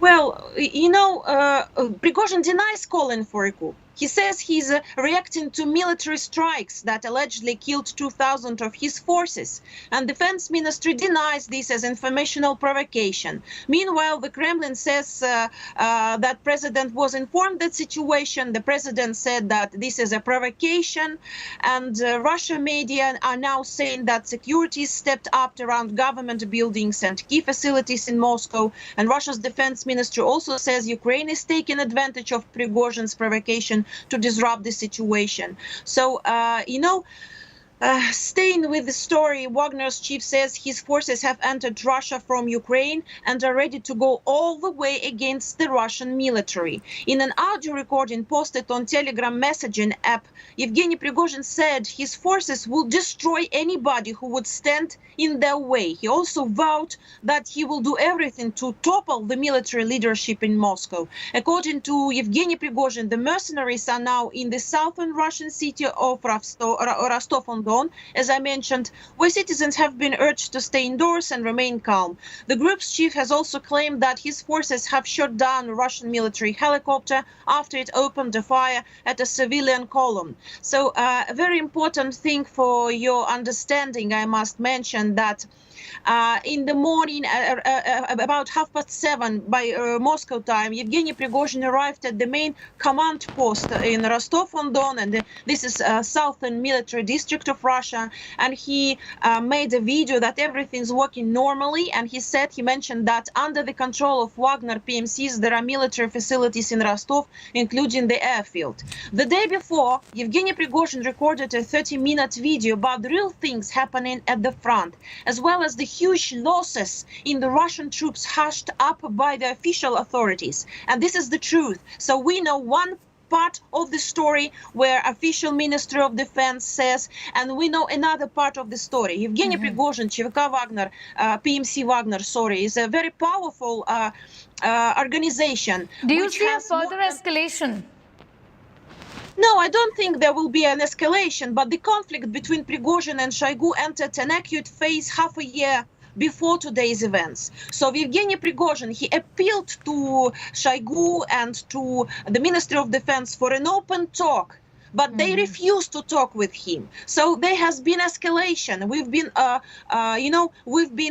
watching this escalation, and this is actually the final drop of his patience, maybe, because there are huge problems in the military areas, and Yevgeny Prigozhin knows one side of the story and Russian official defense knows their story, but there was no dialogue between them. This is what is bad, actually, because when the situation in the country is very difficult, people should sit and talk, and the problem of Ministry of Defense, they refused to talk with Yevgeny Prigozhin, to talk about the problems. There were a lot of problems, but I don't really know. There is a big part of Russian population. They support Yevgeny Prigozhin. These kind of problems should be discussed. They should not be silenced.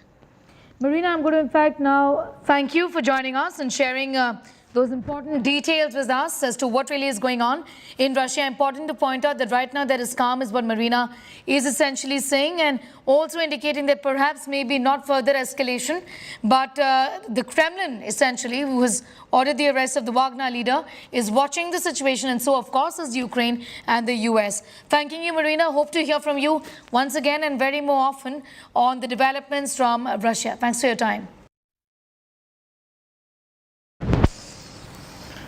That interview and that ground report, much more going up on our website too. That's indiatoday.in. You can also download the India Today app. News continues on the other side. Thanks for watching.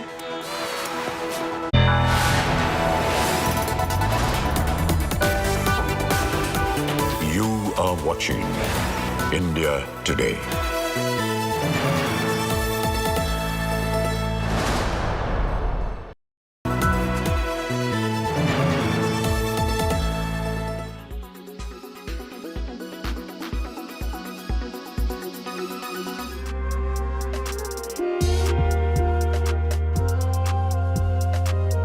If you travel towards these Western countries, European countries, it's crazy how people they are involved in yoga. Every third street will have a beautiful yoga center. It's not only that you're just running outside and you got some place and practicing yoga. There are dedicated academies, institutes, studios to practice yoga. So what our experience is, let it be the streets of Manhattan or in Japan. People, they practice there. They spend a year or 2 years and then they are back to Himalayas. You will see them in Himachal Pradesh, in Rishikesh or in Nepal, these kind of mountain ranges. They come and they spend their time. They try to go more deep in yogic practices.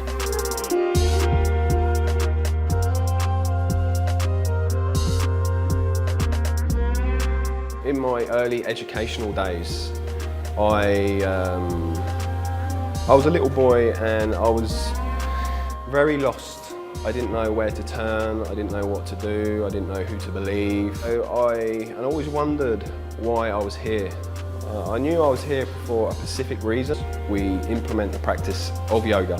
So naturally, it changes your inner mechanism. I gave up my business in the UK and I sold my house in the UK to come to India to learn the ancient teachings of yoga and pranayams, breathing techniques, mudras and meditation techniques. And it's helped me so much because obviously moving from England to India is such a big jump and it's enabled me to have a stronger mindset. Now that I realise that this is what I need to do in this lifetime, it's very passionate for me to bring these teachings back to the West, back to England and help humanity.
Why does this happen?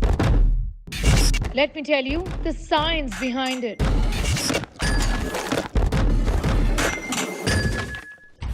For more informative videos like this, keep watching India Today News Mo. Kerala's public health. All political parties traveling from different parts. Armed with facts, Looking at political black. she takes the news by its horns. Do you think the future of these students are not hampered? Fierce, bold and direct, setting the tone for the biggest stories from every corner and every angle. Expect nothing but the unfiltered truth. News first, niceties later. Watch me, Nabila Jamal, on India Today. Make your media plan smarter with India Today Live TV on your connected devices. Amplify your brand with 100 million smart internet viewers. To advertise, mail us at sales@aajtak.com.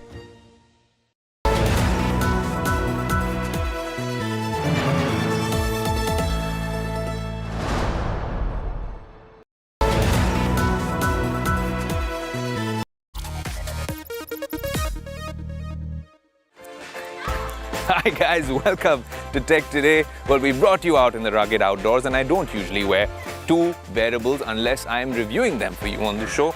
And that's what we're doing in this particular episode, the Garmin 265 Forerunner, a new product from Garmin.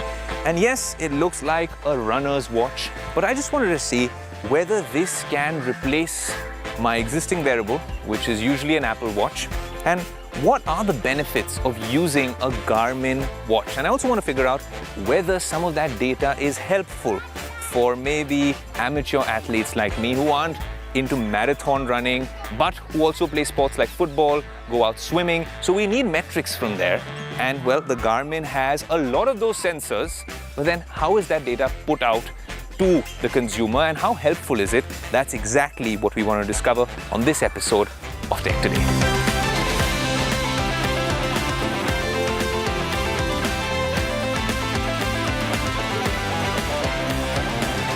Well done. See, now that's the beauty of playing the sport of football, but one thing that really doesn't work with the Garmin 265 is it doesn't come with a football mode. Now what that means is you got to put it in cardio or in indoor running or something like that.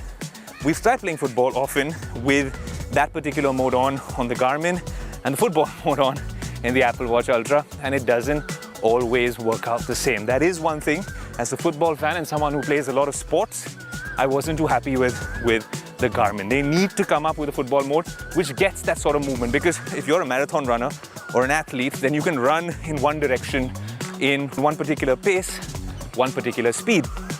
But when you are using the Apple Watch, it's non-steady movement in football. So I'm going to run very quickly and then I'm going to stop. Then I'm going to decelerate, I'll pass the ball and run. That's how the best footballers play. And for that, the Apple Watch is a much better companion. Now, of course, this particular watch comes with an AMOLED touchscreen, which is great in brighter environments and in darker environments. But yes, in terms of the display and the user interface, it's not as intuitive as other watches. But once you get used to it, the data that it gives on the Garmin app is unparalleled.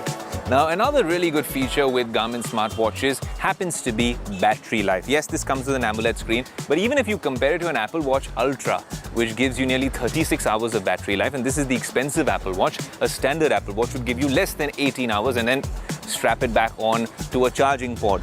The Garmin watch, this particular one, gives you nearly 18 hours with GPS mode on for running. So that's amazing, and can give you nearly half a month, 13 to 15 days in standard mode. Now, that's your normal watch mode.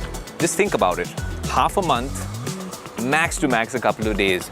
And this is just the Garmin Forerunner, which is meant for performance athletes and running. If you're talking about the Fenix 7 Solar, which is even more expensive, and we had it exclusively on Tech Today, using solar power, it had a film on top of that Garmin watch, which would then mean that it could last for several weeks without a charge. Just leave it on the windowsill on a nice hot summer day here in Mumbai, and it charges itself. That's the sort of technology and innovation we want to see across the wearable space, and maybe even across the technology and personal technology space. Now, I told you about training readiness, which is a really cool feature which comes with high-end Garmin watches. It comes with this particular watch as well, which tells you that, hey, your body has recovered, your body battery is so. If you are low, then you need some more time for recovery. It uses a very complex algorithm to give you that metric. But there's also a morning report feature, which I find kind of cool. When you wake up in the morning, it gives you a bunch of things. It tells runners that, hey, what was your previous night's sleep quality? What is the body battery index? HRV status for heart health, recovery time, and of course it also gives you workout suggestions for this particular training days. And that's why the Garmin is perhaps not a watch just purely for tech enthusiasts, but it is a watch for people who are very serious about their training, running. In fact, we've used the Garmin watch even for our yoga workouts along with the Apple Watch, and they have given nearly 99.9% similar results. So when you're talking about accuracy, if you thought the Apple Watch was the gold standard, not just for running, but for other workouts as well, well, the Garmin watch gives you precisely the same values. Even for heart rate measurement, it gives you almost the same values in terms of BPM. Yes, the Apple Watch has an ECG feature because the Apple Watch is not only directed towards fitness and training, it's also more of a lifestyle gadget and of course a health-centric gadget as well. So there's a lot of things in terms of health metrics that the Apple Watch can do within the Apple ecosystem especially. The Garmin watch is very interesting because in terms of sensors and accuracy and portraying or depicting that data, it does a stellar job as well. Now what's really interesting is while I was doing this particular piece to camera, the Garmin watch just beeped saying time to sunset is another 10 minutes. That means I have 10 minutes to wrap up this shoot. The sun's setting in the background, but we're trying to tell you exactly what this watch is all about. It has all sorts of really cool features as well, especially, like I said, if you're into training and running on a regular basis, even swimming. The Apple Watch does a stellar job. The Apple Watch Ultra is not just for swimming, it's actually for divers, PADI certified divers. This is a certified dive computer, and we've shown you the Apple Watch underwater. The Garmin watch does a great job for swimming at least, and that we have tested as well. Let me tell you a few more features with the Garmin watch. Yes, it comes with an AMOLED screen. Yes, it comes with wrist-based running power or running dynamics. It also comes with multi-band GNSS, advanced training metrics, recovery insights, 30 plus advanced sports modes, some of them which we've showed you already. If I just tap this button right here, you will get all of these modes like run, track run, treadmill, yoga, HIIT, Pilates. Now just going on with that features list, of course it comes with advanced health monitoring and with music storage of up to 500 songs, smart notifications, and you can also customize the Connect. And given our lifestyles in the media and how we're running from pillar to post to put all this content together and pull off some of the biggest events of the year like the Tech Today Congress, it also tells you how stressed you are. Even if you're in resting state, this often gave me a notification when I was stressing out a little too much, like we all do, we're all human. Final verdict on the Garmin Forerunner 265 at a price of over 50,000 rupees. It's more expensive than the standard Apple Watch, but of course it's cheaper than the Apple Watch Ultra. It gives you a battery life just in watch mode of nearly half a month, and that is praiseworthy about a wearable which costs 50,000 rupees. Now, is this a watch that can replace your standard wearable or an Apple Watch or a Samsung Galaxy Watch? My short answer, unfortunately, is no. This is meant for a very particular, specific type of consumer who is not just passionate about running or training, but is obsessed with it, wants that sort of data, and really doesn't mind being disconnected from the cellular world. The Garmin Forerunner 265 is a very interesting proposition, but yes, I'd wish that they'd be able to put all that data together, put it to better use, and then make it ubiquitous and accessible to all of us enthusiasts.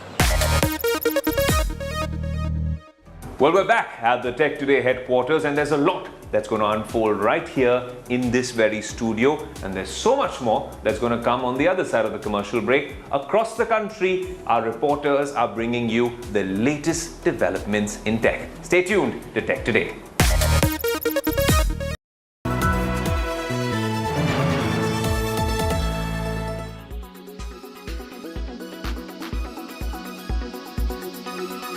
What we're going to do now is take a look at how the mainstream American media has covered Prime Minister Narendra Modi's state visit to Washington, D.C.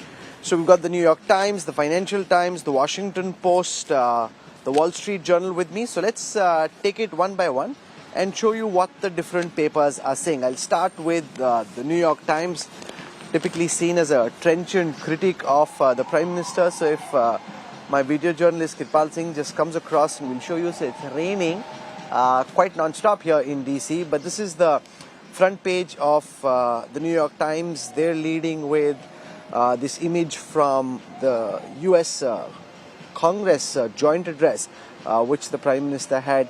Kamala Harris there, all the senators and the congressmen there. Their take is, for Modi's visit, abundant pomp and no friction. Biden hopes to make India an ally. Military deals, joint projects, but India is no closer on Ukraine, and that's the take from the New York Times. Let's now come across to the pink paper, the Financial Times. Pink paper, the Financial Times has this image of President Biden and Narendra Modi on its cover. This talks about stronger ties. Modi and Biden commit to a defining relationship between the two democracies. This again on the front page of the Financial Times, and they're talking about how Prime Minister Modi spoke of making this one of the defining relationship of the 21st century, saying that the India-America partnership is built on mutual trust, candor and respect. Let's now come to the Washington Post. The Washington Post features the visit prominently on. Welcome back to Tech Today. I'm your host Ayush Alavadi. Now, every year people talk so much about the Apple event. And yes, there is an Apple event, a one more thing moment, but we saw with the last WWDC how they launched an Apple Vision Pro and no one's really been able to shoot with it. The Americans don't know when it's coming to them, and we certainly don't know whether it's coming to India at all. The only other competitor to Apple events in terms of scale and of course in terms of innovation happens to be Samsung Galaxy Unpacked. This year, the one thing we know is it's happening in Korea. It's going to be an in-person event, but there's all sorts of leaks and rumors in terms of what are we going to get at that flagship event. We at Tech Today are super excited about it. Here's what we think we can expect at that particular event. And the only question I'm going to leave you with is, will you fold?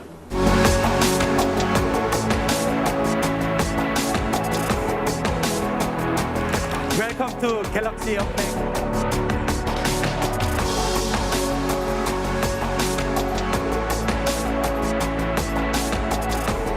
Samsung's biggest annual event, Galaxy Unpacked, is likely to take place in July this year. Just like every year, it's expected to launch a handful of devices starting from foldable phones, tablets, smartwatches and the TWS earbuds.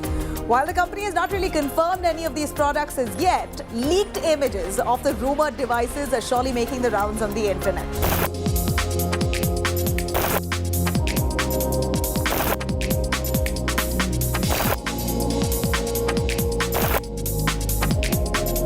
One of the biggest highlights of the Samsung launch event is this foldable smartphone. Samsung Galaxy Z Flip 5 and Galaxy Z Fold 5 are expected to debut at the Galaxy Unpacked event.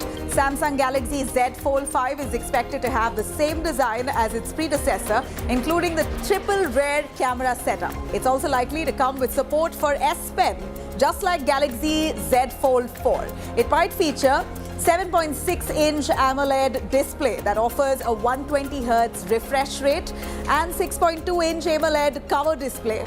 Galaxy Z Fold 5 may be powered by Snapdragon 8 Gen 2 chipset and offers up to 1 TB storage and 12 GB RAM.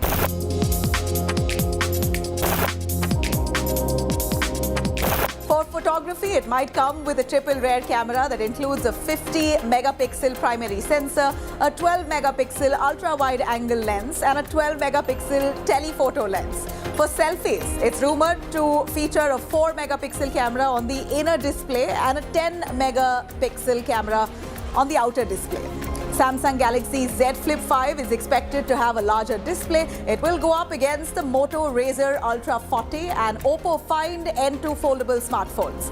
The company is also expected to launch 2 new smartwatches at this event, Samsung Galaxy Watch 6 and the Galaxy Watch 6 Classic. As per the leaked images, the Galaxy Watch 6 Classic smartwatch is expected to come with a rotating bezel, unlike Galaxy Watch 6. In fact, they are likely to come with the same circular design and different strap styles as well. Samsung Galaxy Tab S9 Ultra is confirmed to launch at the Galaxy Unpacked event. In addition to Ultra, Samsung might also launch Galaxy Tab S9 at this event. The Ultra model is likely to feature thinner bezels along with the S Pen. This model is expected to be powered by Qualcomm's Snapdragon 8 Gen 2 chipset. Lastly, Samsung might also launch a new iteration of its Galaxy earbuds. Samsung Galaxy Earbuds 3 TWS earbuds are likely to look very similar to their previous generation. Not much has been really revealed about these earbuds yet, but as per leaked images, they will be available in white color option.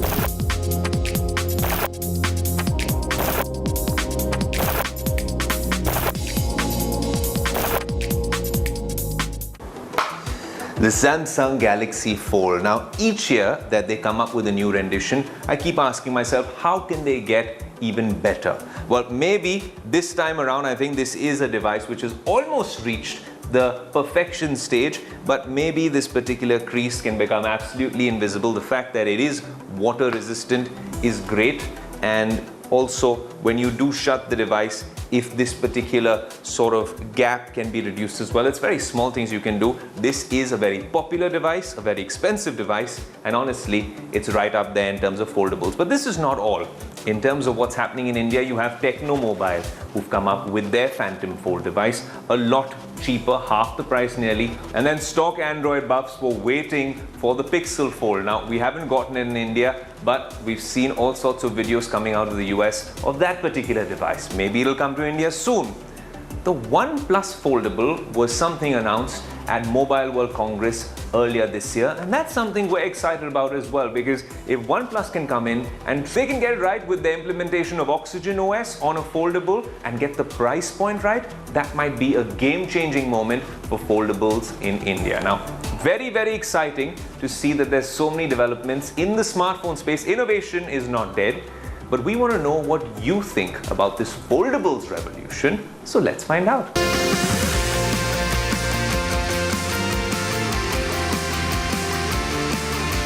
It was a couple of decades ago when Motorola single-handedly revolutionized the whole mobile phone industry when it launched the first foldable that we'd all ever first seen. But now these foldable phones are making a comeback.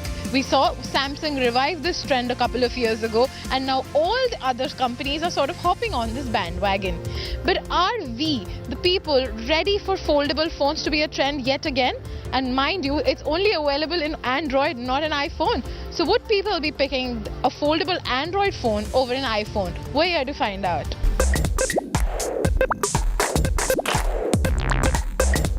So if you had to pick between an iPhone and a foldable phone? Foldable. I will like a regular phone. iPhone. I think iPhone is the best. Foldable. It would be a foldable phone. I would choose a non-foldable. Well, I would prefer a foldable phone. As a clumsy person itself, I will prefer a regular phone. What would you pick? Would you flip, fold or nothing, or just go with an iPhone? Or would you want an iPhone that's foldable? Currently nothing, because I think the hinge mechanism is not there yet. And maybe right now the foldable phones are pricing only at the flagship level. So if they price it at mid-range level, then maybe I will consider them, but till then not. Because sure, it's nice to see new technology, but I don't find it that useful. Yeah, there's some cool features like, oh, you can flip it, it's compact, but then I don't find those features useful. Plus it might cost a bit extra.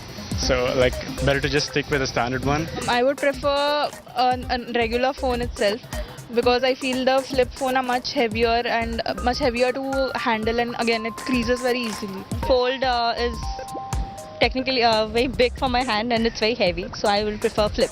The main problem is fragility of the phone. If it falls, it can be shattered. It is we have to handle it with care. The repair cost goes up to 50 to 60,000. Buying an Apple foldable or just generally no? I think other companies have already come with Samsung, the hinge technology, the Motorola has great technology. I feel Apple, by doing it, it does go ahead, but would not make a big difference since it's already been worked on for But now that Google, OnePlus, Oppo, everyone has gotten into this foldable race, would you want to give it a chance?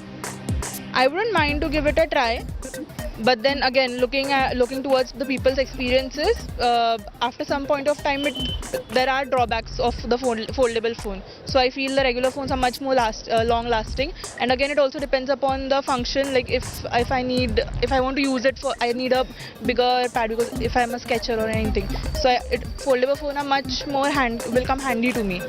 So hence at that moment I'll prefer foldable phone. Concerns regarding the hinges, the glass and the body, and even affordability. These are the leading concerns of the youth of Mumbai that we just spoke to when it comes to a foldable phone. But with such big names like Google, OnePlus throwing their hat in the ring for the foldable phone, it is only for the time to tell which one will succeed. But it sure is safe to say that the foldable technology is here to stay and advance. Back to you, Ayush.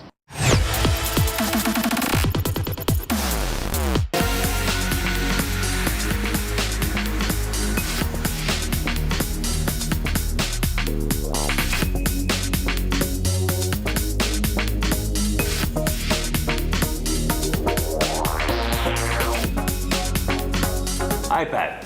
Get yourself an iPad. Well, you want to get an iPad Air maybe? iPad. I think you should get an iPad. I think you should get the iPad Pro if you're being really luxurious. No, an iPad Air or an iPad 9th generation for you. Well, that used to be my standard default response if anyone asked me whether they should pick up a new tablet and which one it should be, because there wasn't much competition from the Android guys. But then a few weeks ago, we saw the OnePlus Pad, exclusively a first look and a review on Tech Today. And we were in the Delhi studio with the team, and all of us, with the colors on that, the output and the performance, mind equal to blown with what OnePlus had done with its tablet. And then every time there's a revolution coming, well, you need a captain of the ship, but it's nice to have, well, two pilots in the cockpit. And what if I told you that I just found my second pilot to drive the Android tablet revolution forward, the Xiaomi Pad 6. And honestly, the iPad has a lot of competition with this monster.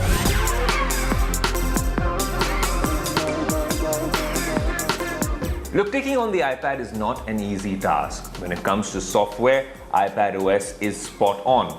Can it get better? Maybe become more like macOS? That's a pipe dream. Android has a long way to go, but that's nothing to blame the Android tablet guys. It's Google that needs to work on that. From the hardware side, that's where companies like Xiaomi and OnePlus can come in.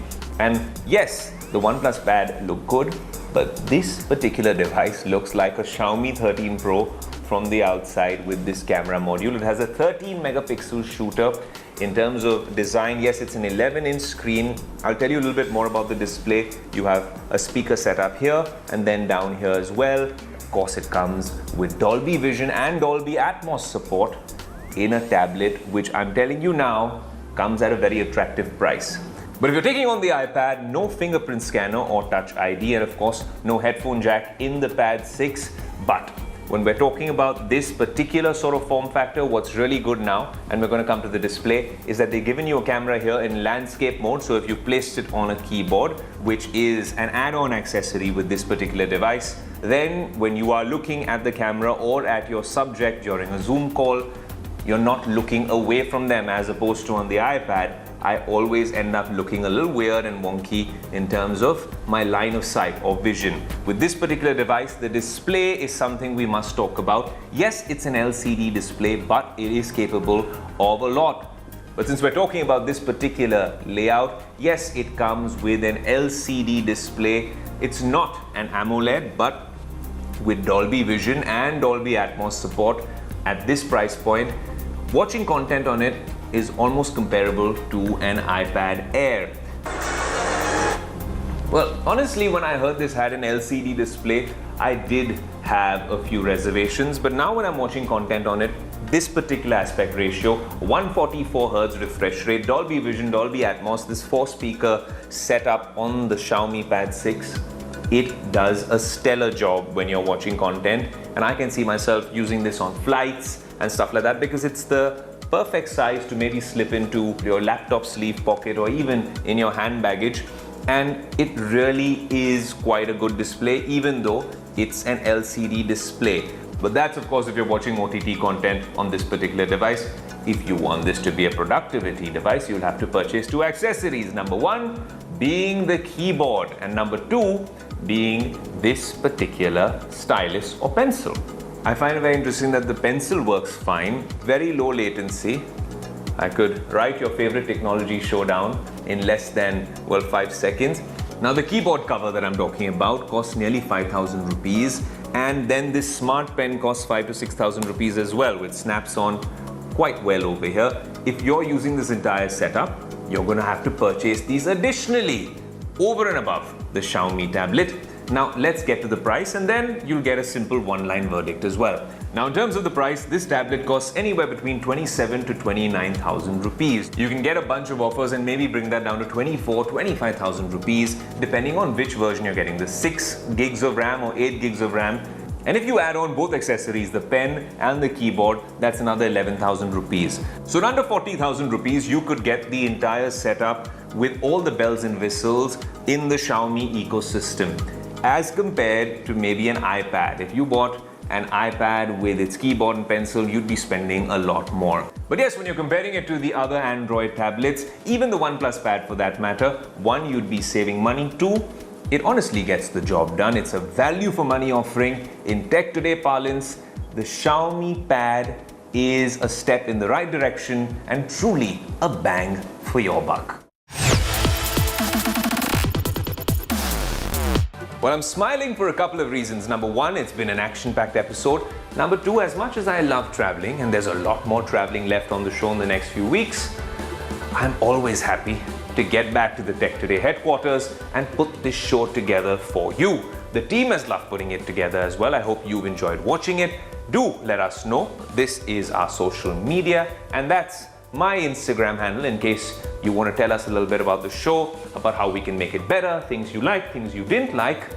And until next week, when we put all of this together for you, yet again, an action-packed episode, I'm your host Ayush Alavadi saying adios.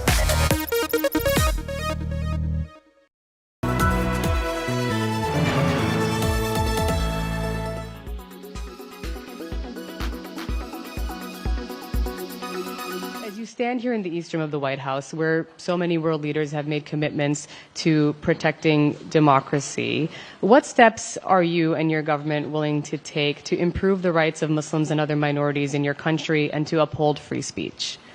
मुझे आश्चर्य हो रहा है कि आप कह रहे हैं कि लोग कहते हैं नहीं, भारत डेमोक्रेसी है. Asked on India's democratic credentials and rights of Muslims, the Prime Minister made an emphatic answer at the joint briefing with President Joe Biden. Prime Minister Modi was answering to Wall Street journalist Sabrina Siddiqui. The Prime Minister's body language said it all. He removed his earpiece to make his point with full authority. What steps are you and your government willing to take to improve the rights of Muslims and other minorities in your country and to uphold free speech? मुझे आश्चर्य हो रहा है कि आप कह रहे हैं कि लोग कहते हैं नहीं, भारत डेमोक्रेसी है. और इसलिए जब आप डेमोक्रेसी कहते हैं, जब डेमोक्रेसी को स्वीकार करते हैं और जब हम डेमोक्रेसी को लेकर के जीते हैं, तब डिस्क्रिमिनेशन का कोई सवाल ही नहीं उठता है. और इसलिए भारत सबका साथ, सबका विकास, सबका विश्वास, सबका प्रयास, उन मूलभूत सिद्धांतों को लेकर के, और इसलिए हम चलते हैं. Prime Minister Modi made it clear that his government will not let go of India's democratic credentials at any cost. In a massive pushback to silence critics who have trained guns on India over the issue of minority rights, President Biden also rubbished claims by former US President Barack Obama on India's track record in safety.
are watching India Today.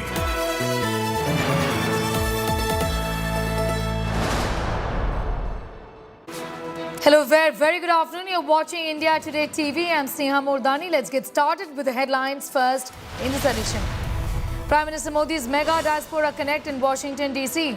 says India shaping world's Vikas, hails India-US ties. Singer Mary Milben touches the Prime Minister's feet after singing the national anthem. Bharat माता की, भारत माता की, भारत माता की. Prime Minister Narendra Modi meets CEOs on the final day of the US visit. The meeting marked by pledges of deeper US-India cooperation on areas including space, artificial intelligence and also quantum computing. Prime Minister Narendra Modi wraps up his US visit en route to Egypt now. Egypt to formalize strategic partnership during his key visit. Manipur is on the boil. The Home Minister has called an all-party meeting. The Congress attack says no Modi, no meeting. BJP's big attack at the opposition meeting calls out double standards, says Tukde Tukde gang coming together with dreams of becoming the Prime Minister. Massive escalation in infighting in Russia. Russia accuses Wagner chief of a mutiny. Putin talks tough, warns of severe punishment. Military tanks roll out on streets of Russia. I believe that we will be able to defend what is sacred and dear to us. And together with our motherland, we will overcome any ordeals and we will become ever stronger.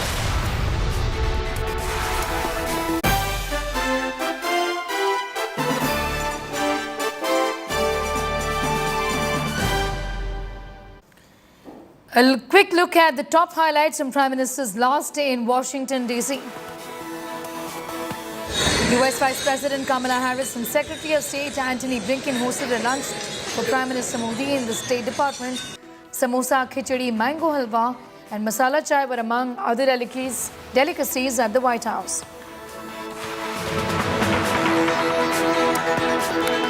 U.S. President Joe Biden gifted a special T-shirt to Prime Minister Narendra Modi with the Prime Minister's quote on AI.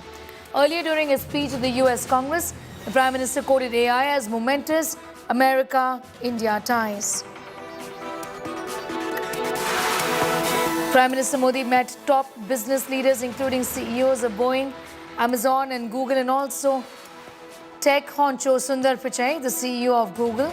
Modi's meeting with Boeing CEO Dave Calhoun comes on the heels of Air India signing orders of over 200 jets earlier this week from Boeing.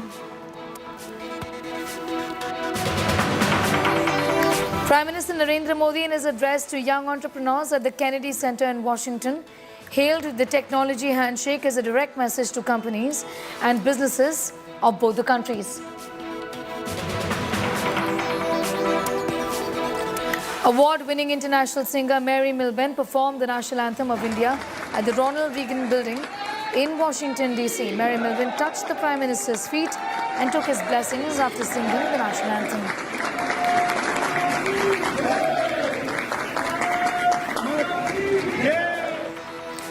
On the final leg of the US visit, as a state guest, the Indian Prime Minister addressed the Indian community at the Ronald Reagan Building in Washington, D.C. The Prime Minister's much-anticipated address began with international singer Mary Milben rendering India's national anthem. Lauding the several deals inked during his maiden state visit, the Prime Minister said India-US ties had embarked on a glorious new journey by converging on global strategic issues, technology transfer, manufacturing cooperation and much more. The Prime Minister announced that Indian origin members will not have to leave the US for an H-1B visa from now onwards. Also said that United States will open new consulates in Bengaluru and Ahmedabad. Chants of Vande Mataram and Bharat Mata Ki Jai reverberated inside the building.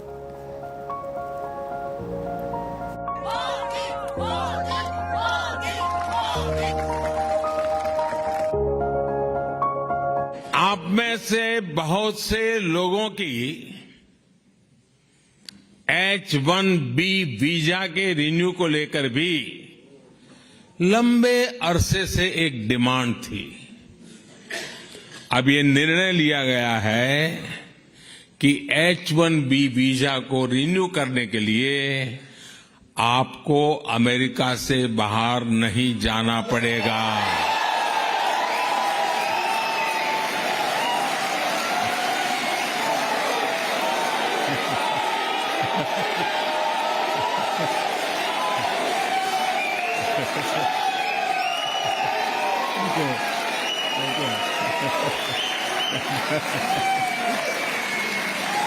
Thank you. America में रहते हुए ही अब ये visa renew हो जाएगा। इसके लिए इस साल एक पायलट प्रोजेक्ट शुरू किया जाएगा। इसका बहुत बड़ा फायदा हमारे आईटी प्रोफेशनल्स को भी होने वाला है। इस फैसले के जो भी अनुभव होंगे उसे देखते हुए यही व्यवस्था भविष्य में एल कैटेगरी वीजा के लिए भी हो सकती है। आप में से बहुत सारे लोग यहां बरसों से अमेरिका में रह रहे हैं। यहां आप अपने जीवन में, अपनी दिनचर्या में व्यस्त रहते हैं, लेकिन मैं ये भी जानता हूं कि आपका मन, आपका दिल भारत में भी लगा रहता है।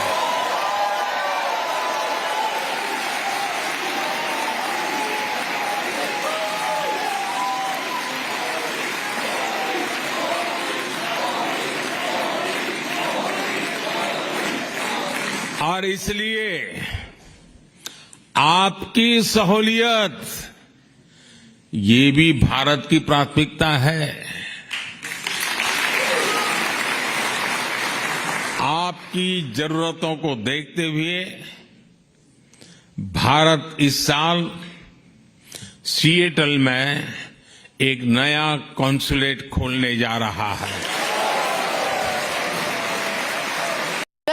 To begin with, let's talk about the visit to the United States of America. Prime Minister Narendra Modi had a very fruitful and a successful visit to the United States of America. It's a state visit, a historic one where there have been many firsts, with a very warm, resounding welcome, not just from the Indian community, but from the Biden family also. The Bidens inviting him for a private dinner, apart from the state banquet that they were anyway going to host.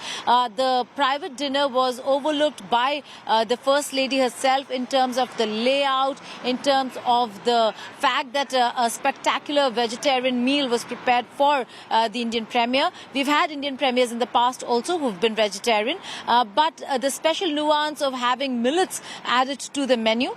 In terms of the deals and the announcements, there have been so many when it comes to substantive outcome. Be the GE F414 deal with HAL, that is going to be a game changer. Manufacturing in India. India has been pushing for not just complete technology transfer, but also has been saying that if India is buying your product, your complete product, then source the raw materials, source from India whatever that they can source. And if they're looking at manufacturing outside, then look at India to manufacture outside. The Artemis Accord, another very important move forward in space collaboration, where we could see Indians in the International Space Station by 2024. There are so many aspects when it comes to economy, trade, but one pain point for all the Indian Americans was the visa issue. And I'm not talking about delays in visas, that's for the Indians. I'm talking about Indian Americans and the H1B visa policy, or for that matter, those with work permits now can get their visa stamped here. a huge move forward for all these people. They were so happy when Prime Minister Narendra Modi spoke about it. But also in terms of visa delays, more consulates coming up in India, and similarly more Indian consulates coming up in America. Well, on the final day of his U.S. visit, Prime Minister Modi and President Biden participated in an India-U.S. high-tech handshake event at the White House. Several leading Indian and American CEOs of tech companies and startups took part in this event aimed at deepening technology collaborations between the two nations. The Prime Minister met Google CEO Sundar Pichai, Amazon CEO Andrew Jassy, Microsoft CEO Satya Nadella, Apple CEO Tim Cook, among other business leaders. NASA astronaut Sunita Williams, Mahindra Group CEO Anand Mahindra, Zerodha co-founder Nikhil Kamath and Mukesh Ambani from Reliance Industries were also present at this event. The Prime Minister underlined the immense potential of harnessing India-US tech cooperation for social economic growth. President Joe Biden gifted a special t-shirt to Prime Minister with latter's quote on AI. Remember, the Prime Minister in his US Congress address had hailed the momentous development of AI, which is America and India. America ने technology में जो प्रगति की है वो, और भारत का युवा विशेष करके टैलेंट के कारण आज विश्व में अपनी पहचान बना रहा है। तो टैलेंट और टेक्नोलॉजी का ये मिलन मैं समझता हूँ अपने आप में एक उज्जवल भविष्य के लिए गारंटी लेकर गया है। ये सुबह कुछ ही मित्रों के बीच की है, लेकिन ये सुबह उज्जवल भविष्य की गारंटी लेकर गए। एक उज्जवल भविष्य की आशा अपेक्षा के संकल्प के साथ हम सब लोग राष्ट्रपति बाइडेन का जो विजन है, भारत के जो एस्पिरेशंस है, राष्ट्रपति बाइडेन के पास जो ताकत है और भारत के पास जो संभावनाएं हैं, उन सबको लेकर के आगे चलने का एक मक्कम निर्धार का ये अवसर है। और इसके लिए मैं सचमुच में मेरे मित्र रहमान को बहुत अभिनंदन करता हूं, क्योंकि उन्होंने भारत की यात्रा की, काफी समय निकाला और उन्होंने खुद ने जो अनुभव किया और उन्होंने आकर के यहाँ इसको आगे बढ़ाया। मैं आपका भी आभारी हूँ। राष्ट्रपति बाइडेन जी का जितना आभार करूँ उतना कम है। मैं फिर एक बार आप सबका बहुत बहुत धन्यवाद करता हूँ। We're sticking up for our values and the vision of the world. And so our partnership between India and the United States will go a long way, in my view, to define what the 21st century looks like. And our technological cooperation will be a big part of defining our partnership. So look forward to continue working with all of you and on our voyage of discovery, as was referenced, and to building a better future. It was an honor to meet Prime Minister Modi during a historic visit to the US. The excitement here, in terms of seeing the progress India has made, particularly around the vision of digital India and the economic opportunity. And I had met the Prime Minister in December, and we continued our conversation. And we shared Google is investing $10 billion in the India Digitization Fund. And we are continuing to invest through that, including in companies working on AI. India Today's Rahul Kanwal spoke to Zerodha co-founder Nikhil Kamath, who attended the Prime Minister's Tech Handshake event at the White House. Listen in. Do you want to talk a bit about the Tech Handshake? Sam Altman, Sundar Pichai, Satya Nadella, all the movers and shakers there in that room. You were there too. How do you see this tech collaboration between India and the United States shape up from here? Yeah, I think many possibilities, many opportunities. There is a friendship which has kind of formed between our Prime Minister and the US President, which was evident for all of us in the room to see. They were really pally with each other and, like joking and stuff like that. You got to see Biden's funny bone? Yeah, and he is quite funny. And I think even from like when I was in the room, when they asked me to speak, I was talking about the India stack and all the opportunities of exporting exporting our India stack and many things in our banking ecosystem per se to the West. Because banking in India, I must say, is more efficient, cheaper and faster than Western countries. And I think we're trying that experiment with Singapore a little bit, but India stack abroad, I think, will be a very valuable product. It doesn't even have to be implemented in a manner where India has any of the data. The data can be localized in their geography. But I think that's a huge opportunity for us to work with them, wherein we not only transport services or we not only transfer services, but IP of some sort which has been organically created in India. So you met up with Satya Nadella, Sundar Pichai, Sam Altman. You want to talk a bit about how it was meeting with them and your big takeaways from those meetings?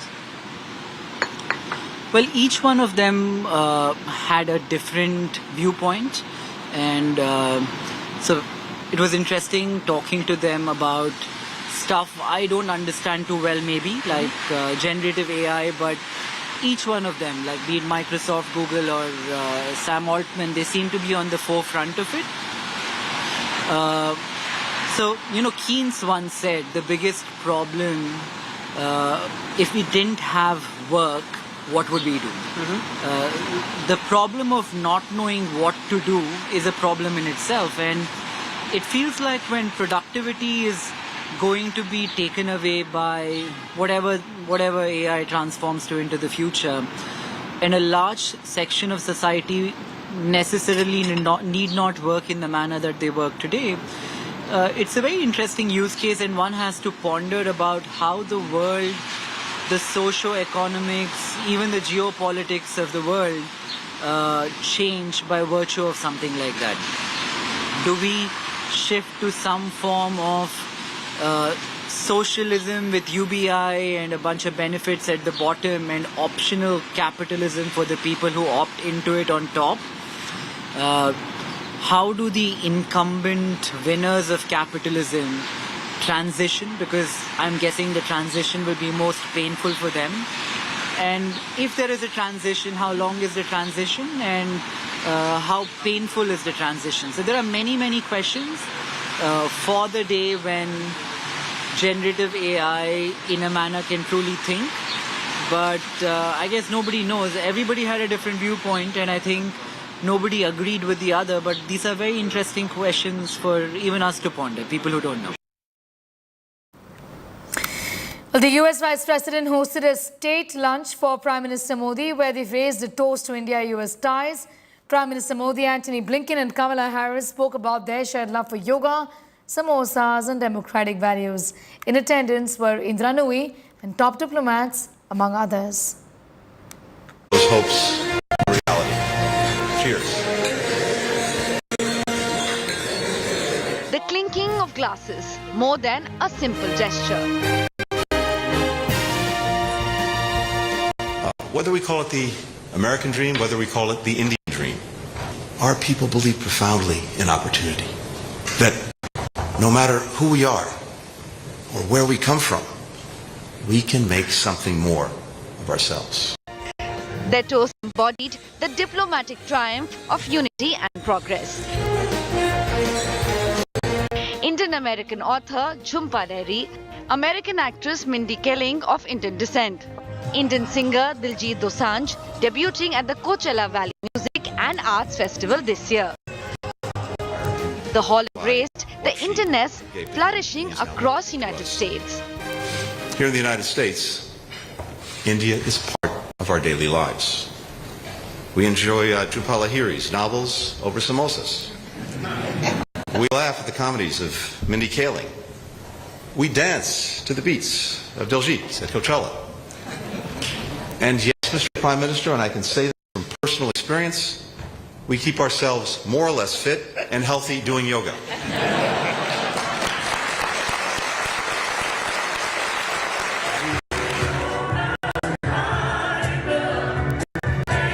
The lunch hosted by the US State Department in honor of Prime Minister Narendra Modi made a profound affirmation of interconnectedness.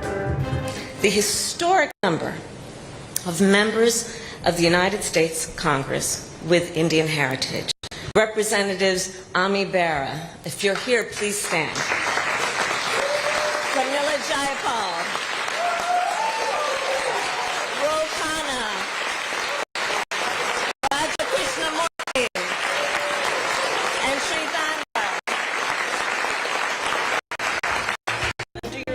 The words of US Vice President Kamala Harris carry the essence of her cherished childhood memories of southern India, invoking her ancestral roots with passion and pride. More expansive than every morning consisted of taking long walks on the beach with his retired buddies. I remember them talking about the importance of fighting corruption and fighting for equality. Throughout these walks, I recall my grandfather teaching me lessons about not just what it means to have a democracy, but to keep a democracy. The Prime Minister thanked the hosts for their gracious reception. उपराष्ट्रपति कमला Harris और secretary Blinken का इस भव्य स्वागत के लिए बहुत बहुत धन्यवाद करता हूं। पिछले 3 दिनों में मैंने अनेक बैठकों में हिस्सा लिया, कई विषयों पर चर्चा की। इन सभी बैठकों में एक चीज कॉमन थी, सब एकमत थे कि भारत और अमेरिका के लोगों के बीच मित्रता एवं सहयोग और गहरा होना चाहिए। Talent, technology and diplomacy came together earlier in the day. The Prime Minister and President Joe Biden met top CEOs of the US and India at the White House. It was an honor to meet Prime Minister Modi during a historic visit to the US. The excitement here. I had a very good and productive conversation with Prime Minister Modi. I think we share a number of goals together in India. The Prime Minister's passion for India's development, the welcome mat to business and investment and opportunity. Microsoft's Satya Nadella, Google's Sundar Pichai, NASA astronaut Sunita Williams, Mahindra Group Chairman Anand Mahindra, Reliance Industries, Mukesh Ambani and several others present. हम नई और उभरती technology के क्षेत्र में नए विश्वास के साथ काम कर रहे हैं। President Biden once again emphasized the significance of Indian-US relationship. And our technological cooperation will be a big part of defining our partnership. So look forward to continue working with all of you and on our voyage of discovery, as was referenced, and to building a better future. Unparalleled warmth, heartfelt camaraderie, American hospitality. Prime Minister Modi leaves an indelible mark on India-US relations. Bureau Report, India Today. Well, Prime Minister Modi's 2-day Egypt tour begins today after a power-packed 3-day visit to the United States of America. The Prime Minister is gearing up for his Egypt visit today. This will be his first visit to Egypt and also would be the first official bilateral visit of the Indian Prime Minister to Egypt since 1997. Upon his arrival at Cairo, the Prime Minister will hold a roundtable meeting with the Egyptian Prime Minister, followed by an interaction with the Indian diaspora community as well as the Egyptian thought leaders. During his 2-day visit, the Prime Minister will be at the 11th century Al-Hakim Mosque, historic and prominent mosque in Cairo. He will be visiting the Heliopolis War Grave Cemetery to pay tributes to the Indian soldiers who made the supreme sacrifice fighting for Egypt during the First World War. PM के बारे में, मोदी जी के बारे में हम सभी बहुत गर्वान्वित हैं जो उन्होंने इतने सालों में काम किए हैं, starting from infrastructure to Covid vaccine. सारी दुनिया अब उनका लोहा मानती है। He is one of the most powerful leader और उनकी वजह से हमारी इमेज यहाँ पे इजिप्ट में बहुत ऊंची हुई है। I mean we feel proud, we are honoured. we are having for the first time a round table between Honorable Prime Minister and the Egyptian Prime Minister. After President Sisi's highly successful visit to India in January 2023, both countries agreed to elevate the relations to a strategic partnership, and on his return, President Sisi constituted a special India unit in his cabinet, which consists of senior ministers, and they have been tasked to improve relations with India. So Prime Minister will be having a meeting with the India unit, and I'm sure that this will lead to very concrete outcomes and further deepen bilateral relations. Moving forward, Prime Minister Narendra Modi's second leg of his two-nation tour is Egypt. A very important tour, a very important country for India. President Sisi had come visiting India for the Republic Day, and then now Prime Minister Narendra Modi, a long overdue visit, is going to be in Egypt for an official visit to the country, where he is going to engage the North African Islamic nation that holds a lot of sway in the region and is a powerful country, and is going to engage them on many quarters. Security is going to be very important and top of India's agenda. Economic and trade ties, given Egypt's position, geostrategic position. But what he is going to do is, apart from the bilateral meeting, he's engaging an India group that was constituted by President Sisi after he went from India, when he had come for the Republic Day. He went and constituted this group. He's also going to meet thought leaders of Egypt. He's going to go to the Grand Mufti Mosque in Egypt and the Al Hakim Mosque. So a lot of messaging, a lot of symbolism, and a lot of substance. Symbolism and substance has been part of Prime Minister Modi's agenda in America. It will be so in Egypt as well. And then in Egypt, as he does in every country, he is going to engage the Indian community there as well. All right, the story and much more up on our website too. That's indiatoday.in. You can also download the India Today app. Thanks for watching.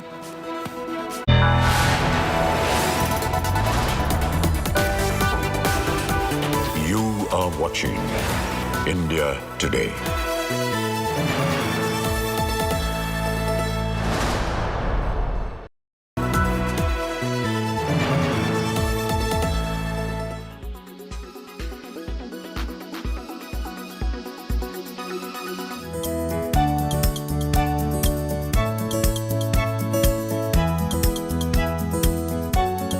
This month, when the International Chess Federation released the rankings for the under-7 category, right on top was an Indian wonder kid.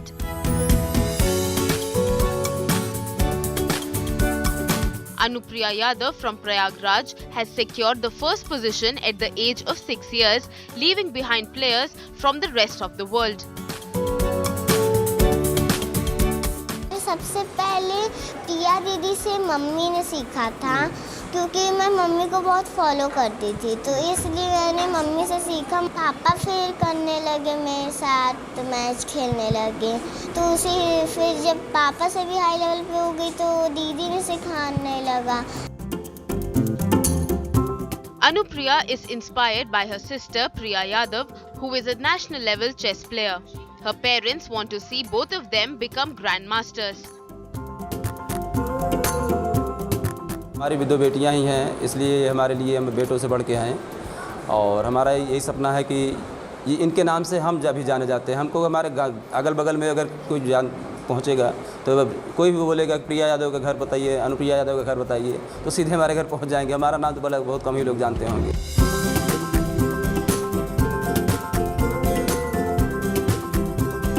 While Anupriya aims to be a grandmaster, her immediate goal is different. मैं पापा को हरा लेती हूँ बस। Mummy को भी हरा लेती हूँ। दीदी को तो नहीं। अब आगे सपना क्या है, किसको हराना चाहते हैं? दीदी को। After the latest rankings were released, school teachers felicitated Anupriya for her achievements. Anupriya is now a hero at her school. Bureau Report, India Today.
People often donate heart and eyes, but now you can also donate your skin. North India's first skin bank is ready in Delhi's Safdarjung Hospital.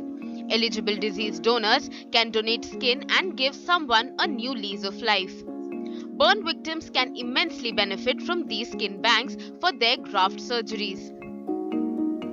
Skin banking में ये खास बात है कि इसमें कोई matching की जरूरत नहीं है। कोई भी पेशेंट स्किन डोनेट कर सकता है।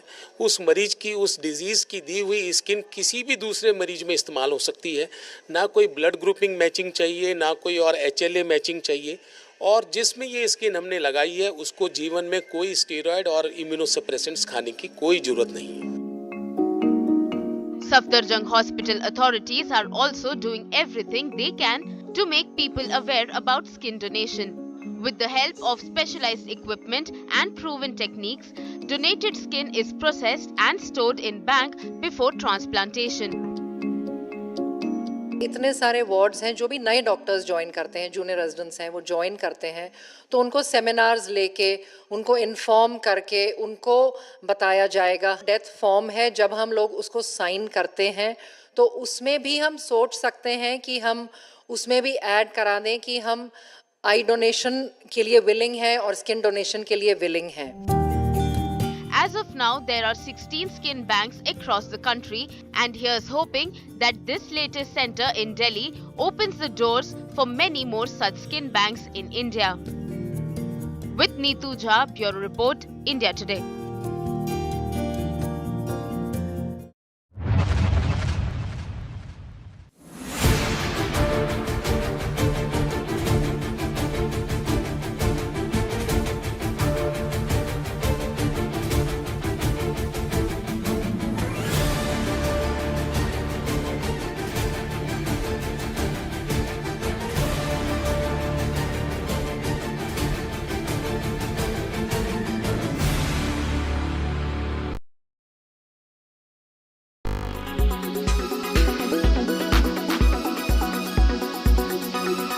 Why does this happen? Let me tell you the science behind it.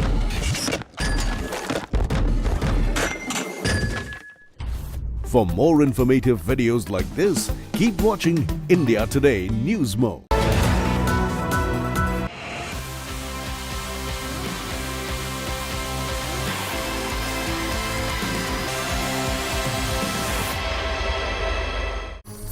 Hello, welcome. You're watching our special broadcast. I'm Dipali Patel. In the next 30 minutes, we on India Today are going to celebrate the life and times of superstar Thalapathy Vijay as he turns a year older.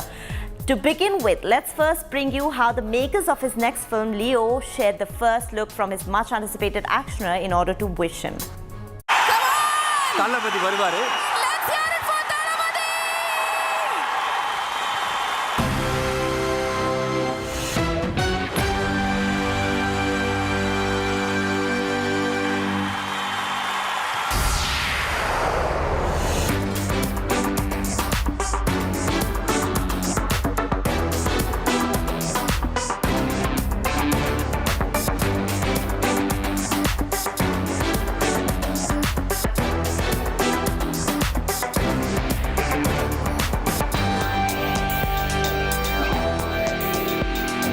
Thalapathy Vijay, an actor par excellence, every single time he's on the screens, he creates nothing but only magic. And when this mass hero turns a year older, fans turn on the celebration mode.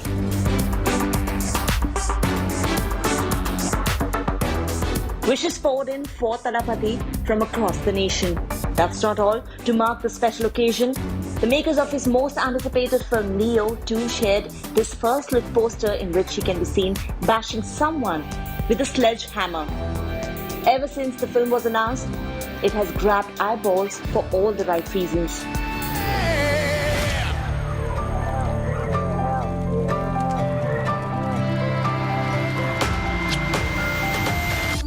Bloody sweet.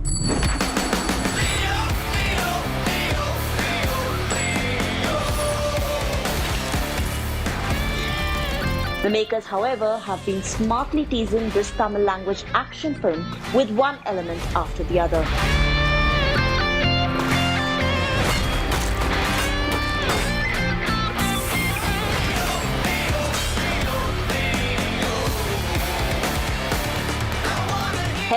Lokesh Kanagaraj, the Tamil actioner, is currently in shooting phase and comprises of an ensemble cast including Trisha and Sanjay Dutt.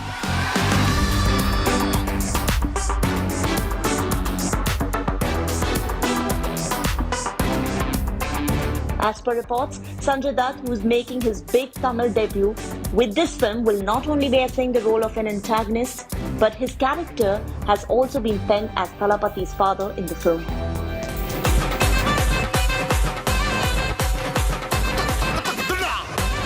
Leo is special in ways more than one, as it also marks the second collaboration between the filmmaker and Vijay after Master.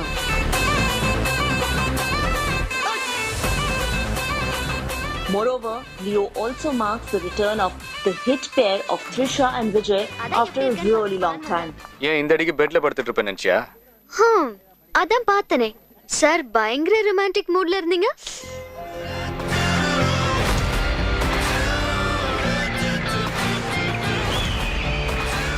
So as the poster has left everyone intrigued, one cannot wait to witness Thalapathi take down the bad guys in Leo.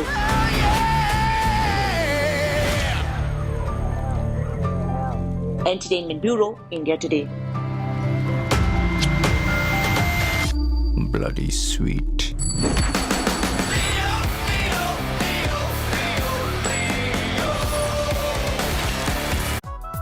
Not just Leo, Vijay is also making headlines for his next venture, tentatively titled Thalapathy 68. The actor, who was last seen in Varisu, shared details of his next film on social media. Here's more on that.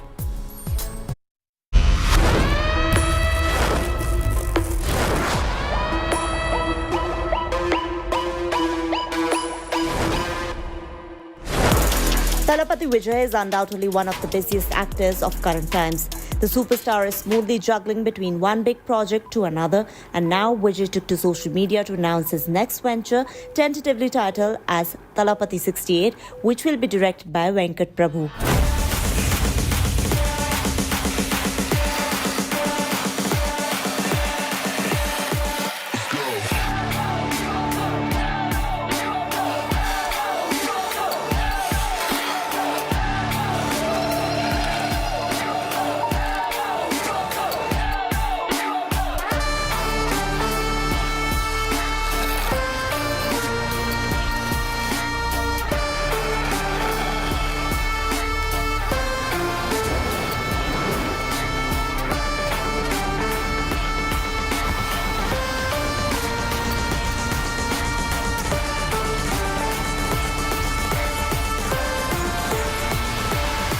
The film will reportedly be made on a grand scale and is slated for 2024 release.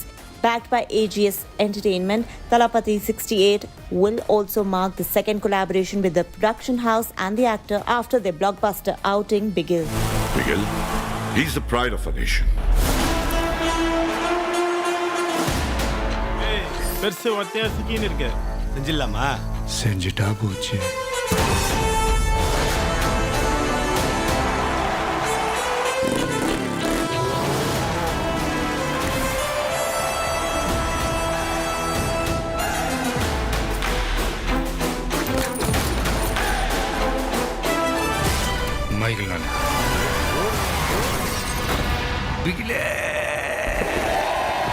Meanwhile, Thalapathy Vijay also has Leo, which is one of the most anticipated films of 2023. With back-to-back films in the pipeline, Thalapathy Vijay has kept his fans on tenterhooks as they eagerly await to witness him on the big screens after he delivered a blockbuster with Varisu much recently.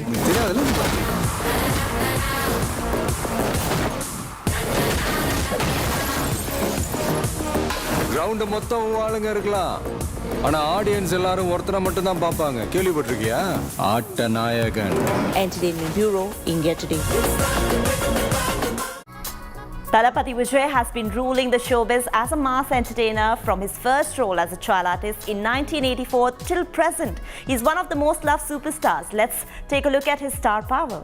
Mass entertainer, Vijay has had a dream run on the professional front.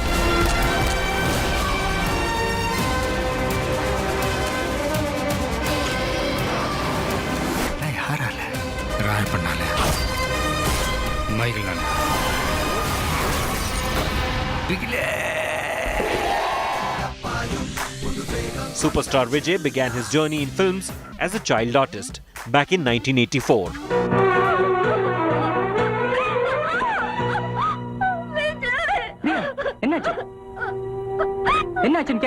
And his first movie as a hero was Nallai Tiruppu in 1992, when he was 18-year-old.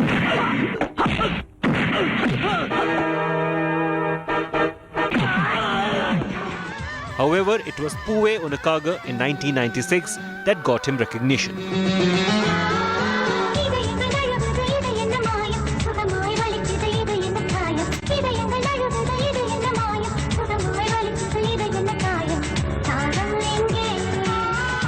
It was a blockbuster movie starring legendary actors like M.N. Nambiar and Nagesh.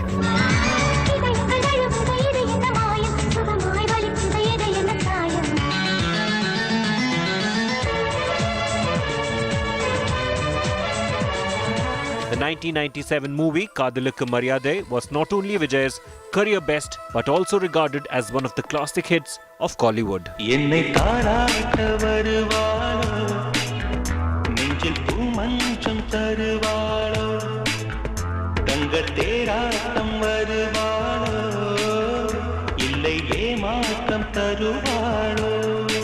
Interestingly, the female lead in the film was Shalini, Tala Ajit's wife.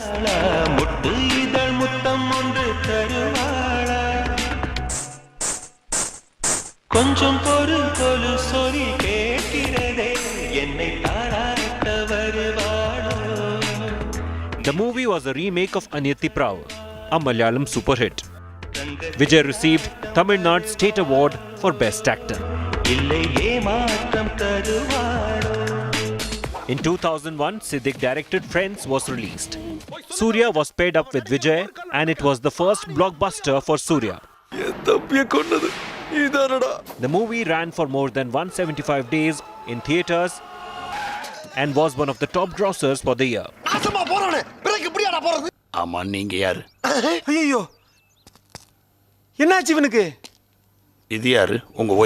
Post a few career flops, Vijay bounced back as an action hero with Tirumalai.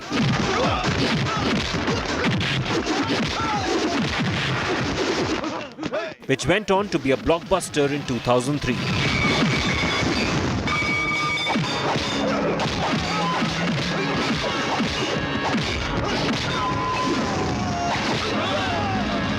And then came Gilli, also an action thriller directed by Dharani in 2004.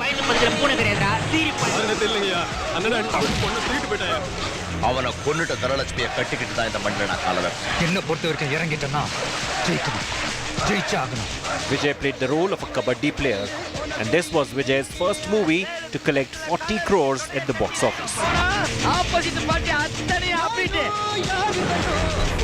Pokhri released on Pongal 2007. It was a remake of Telugu film Pokhri,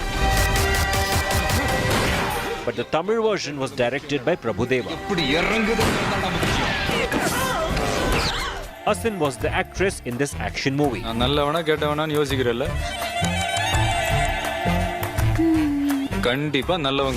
The movie ran for more than 200 days in theatres.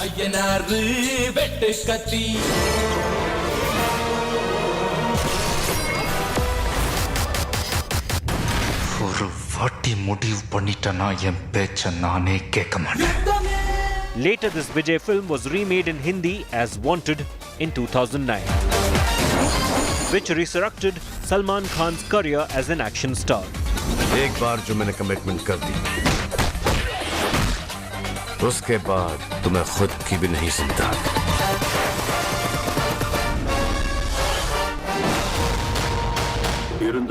The first movie of Vijay which entered the 100 crore club was Tupaki in 2012, directed by A.R. Murugadoss. Captain Arka, adikena karanam.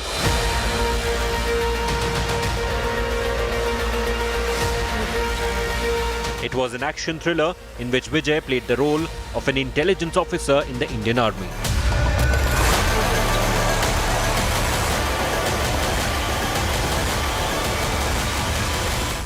I'm waiting.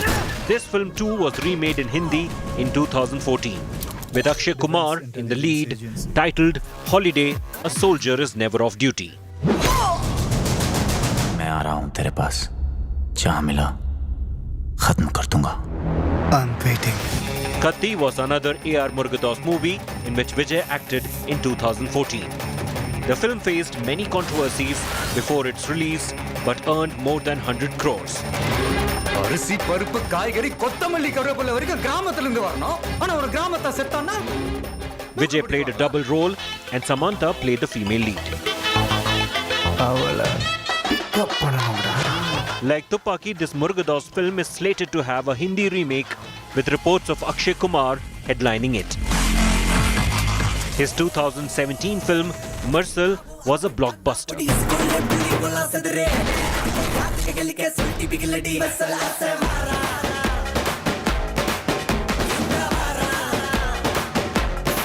Despite the controversy it caused, the film became a huge hit.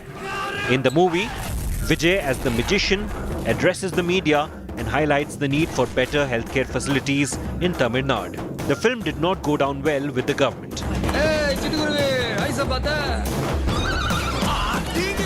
Like Mercenary, his film Sarkar too had its share of controversies. But it did not dampen the ticket collections. விலைக்கு வாங்க வரல. இன்னைக்கு என்ன நாள்? Election டே. நான் என்னோட ஓட்டு போடுறதுக்காக வந்திருக்கேன்.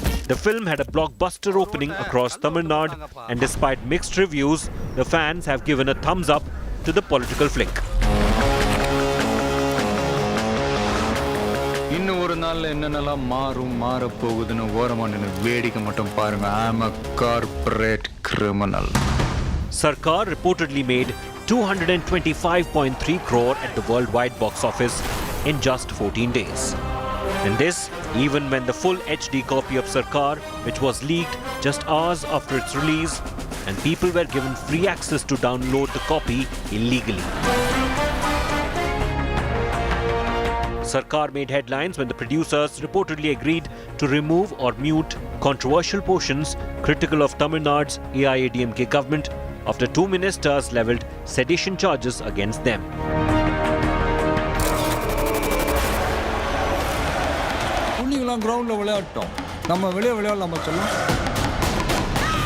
Vijay was then seen in a sports drama Bigil in 2019 and the film turned out to be a blockbuster.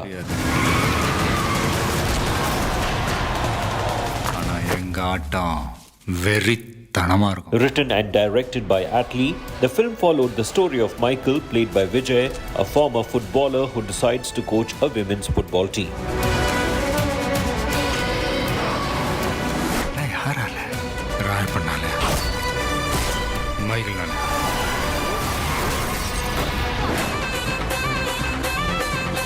Two years after Bigil, Talapati Vijay returned with Master in 2021. The superstar played the role of a college professor, John Dureraj, in this Lokesh Kanagaraj directorial.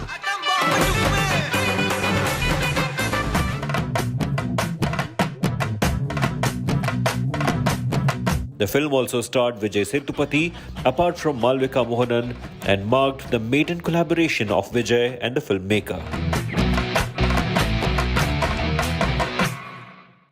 Despite the coronavirus pandemic, Master opened to a fantastic start at the box office.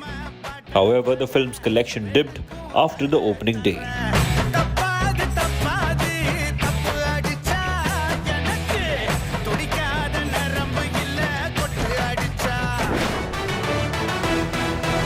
Master was not only subjected to some negative reviews, but social media was also flooded with memes criticizing the action film.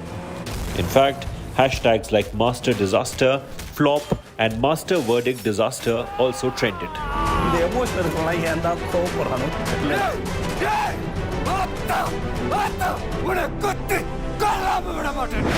But after receiving much flack from audience, the actor came back with a bang with Beast. Despite being panned by the critics, the film turned out to be a massive success and minted over 230 crores worldwide. Directed by Nelson Dilip Kumar, the action flick also featured Pooja Hegde and Selva Raghavan. Beast narrated the story of an ex-RAW agent who goes on a crusade to rescue people held hostage in a shopping mall by terrorists. Because I'm not a politician. I'm a soldier. Entertainment Bureau, India Today. It's time for a very short break now, but there's lots more coming up on the other side, so stay tuned to India Today.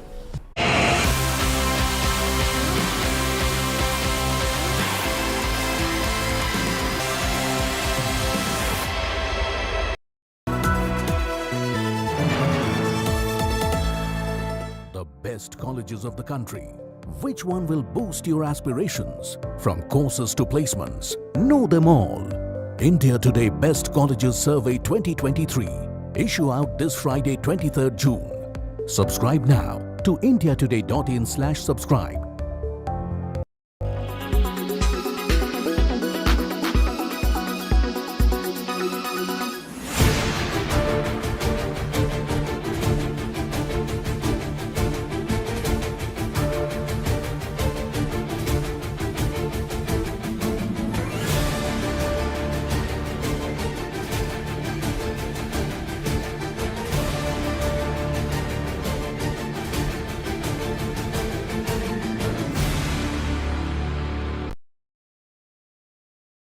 Weather forecast now. Delhi, maximum 42 and minimum 31 degrees. Mumbai, maximum 30 and minimum 27 degrees. Kolkata, maximum 33 and minimum 26 degrees. Bangalore, maximum 27 and minimum 21 degrees. Chennai, maximum 33 and minimum 26 degrees. Hyderabad, maximum 29 and minimum 22 degrees.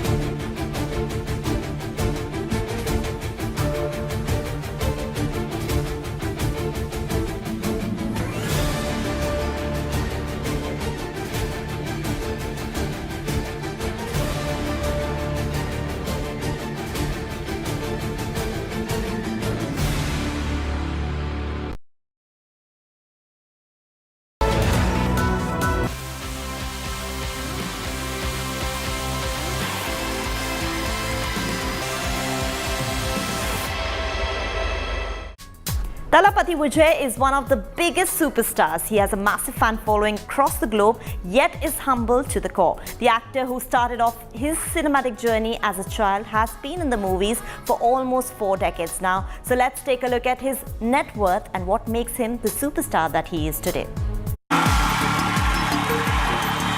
Joseph Vijay Chandrasekhar, aka Talapati Vijay. One of the biggest superstars of Indian cinema, perhaps the most bankable too. And his fan following is unmatchable, just as his king-size life on and off screen. With no inherent show-off personality like one of those rare low-key celebrities, he surely and easily make it to the list of most grounded actors, but his name is also among those big shots who takes home a huge paycheck with every film, making his net worth something which often sweeps his fan base off their feet. That's right, while his acting prowess is enough to make his fans go berserk, what's also often talked about is his stature as the wealthiest actor in Indian cinema. According to reports, Talapati Vijay has a whopping net worth of $56 million, which is around 445 crore rupees, and earns an annual income between 120 to 150 crore rupees. Not many know that he reportedly charged around 100 crore rupees for Nelson Dilip Kumar directorial beast. One of the best and the most notorious spies we have ever had.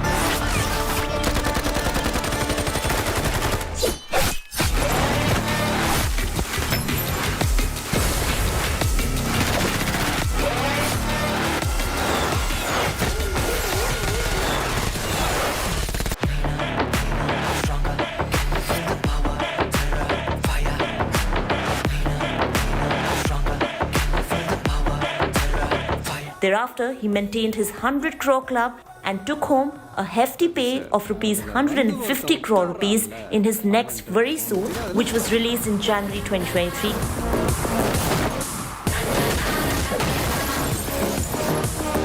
Ground மொத்தம் ஆளுங்க இருக்கலாம், ஆனா audience எல்லாரும் ஒருத்தரை மட்டும் தான் பார்ப்பாங்க. கேள்விப்பட்டிருக்கியா?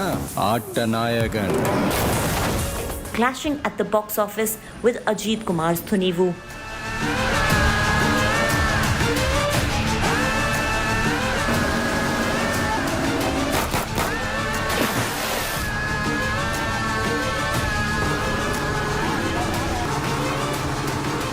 Not just films, in fact, owing to his popularity, Thalapathy Vijay also makes smart choices when it comes to his collaborations with brands. According to reports, the actor earns an estimate of rupees 10 crores per year for his several brand endorsements. What's more, Thalapathy Vijay even is an owner of several expensive assets.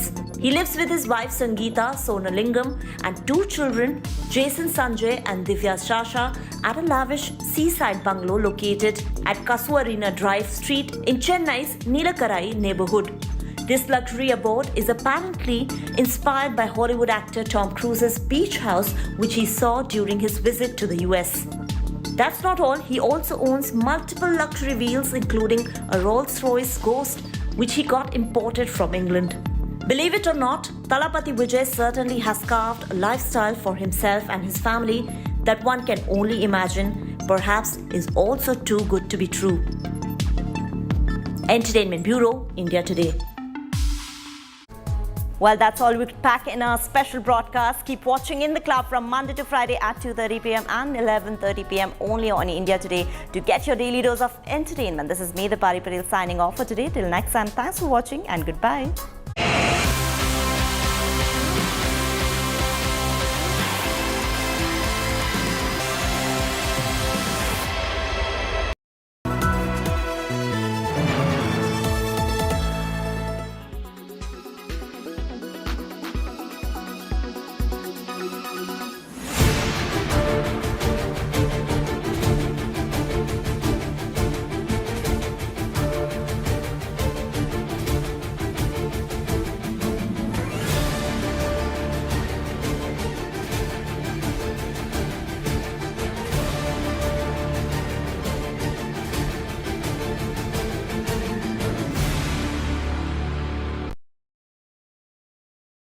Weather forecast now.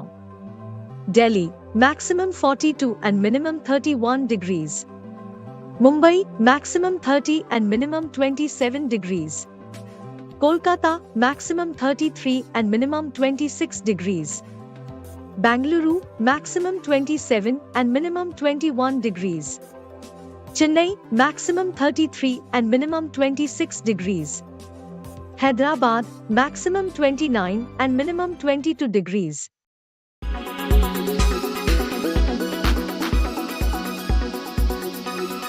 Why does this happen? Let me tell you the science behind it.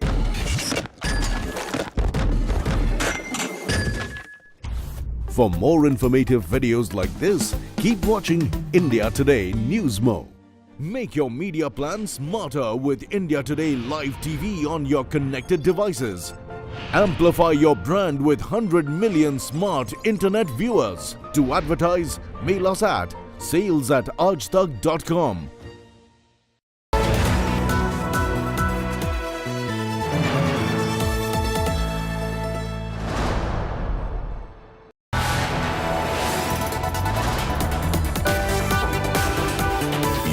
are watching India Today.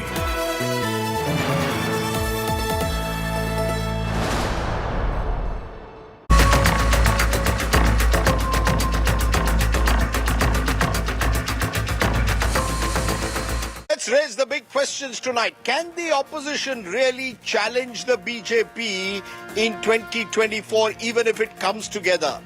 Will the opposition be able to rise above their differences?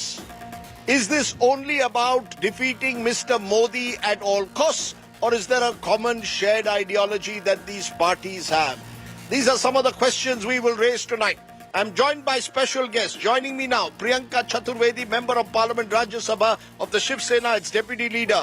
By Priyanka Kakkar, Spokesperson, Aam Aadmi Party. Rohan Gupta, National Spokesperson, Congress. Saket Gokhale, National Spokesperson, Trinamool Congress. Fawad Halim, Leader of the CPIM.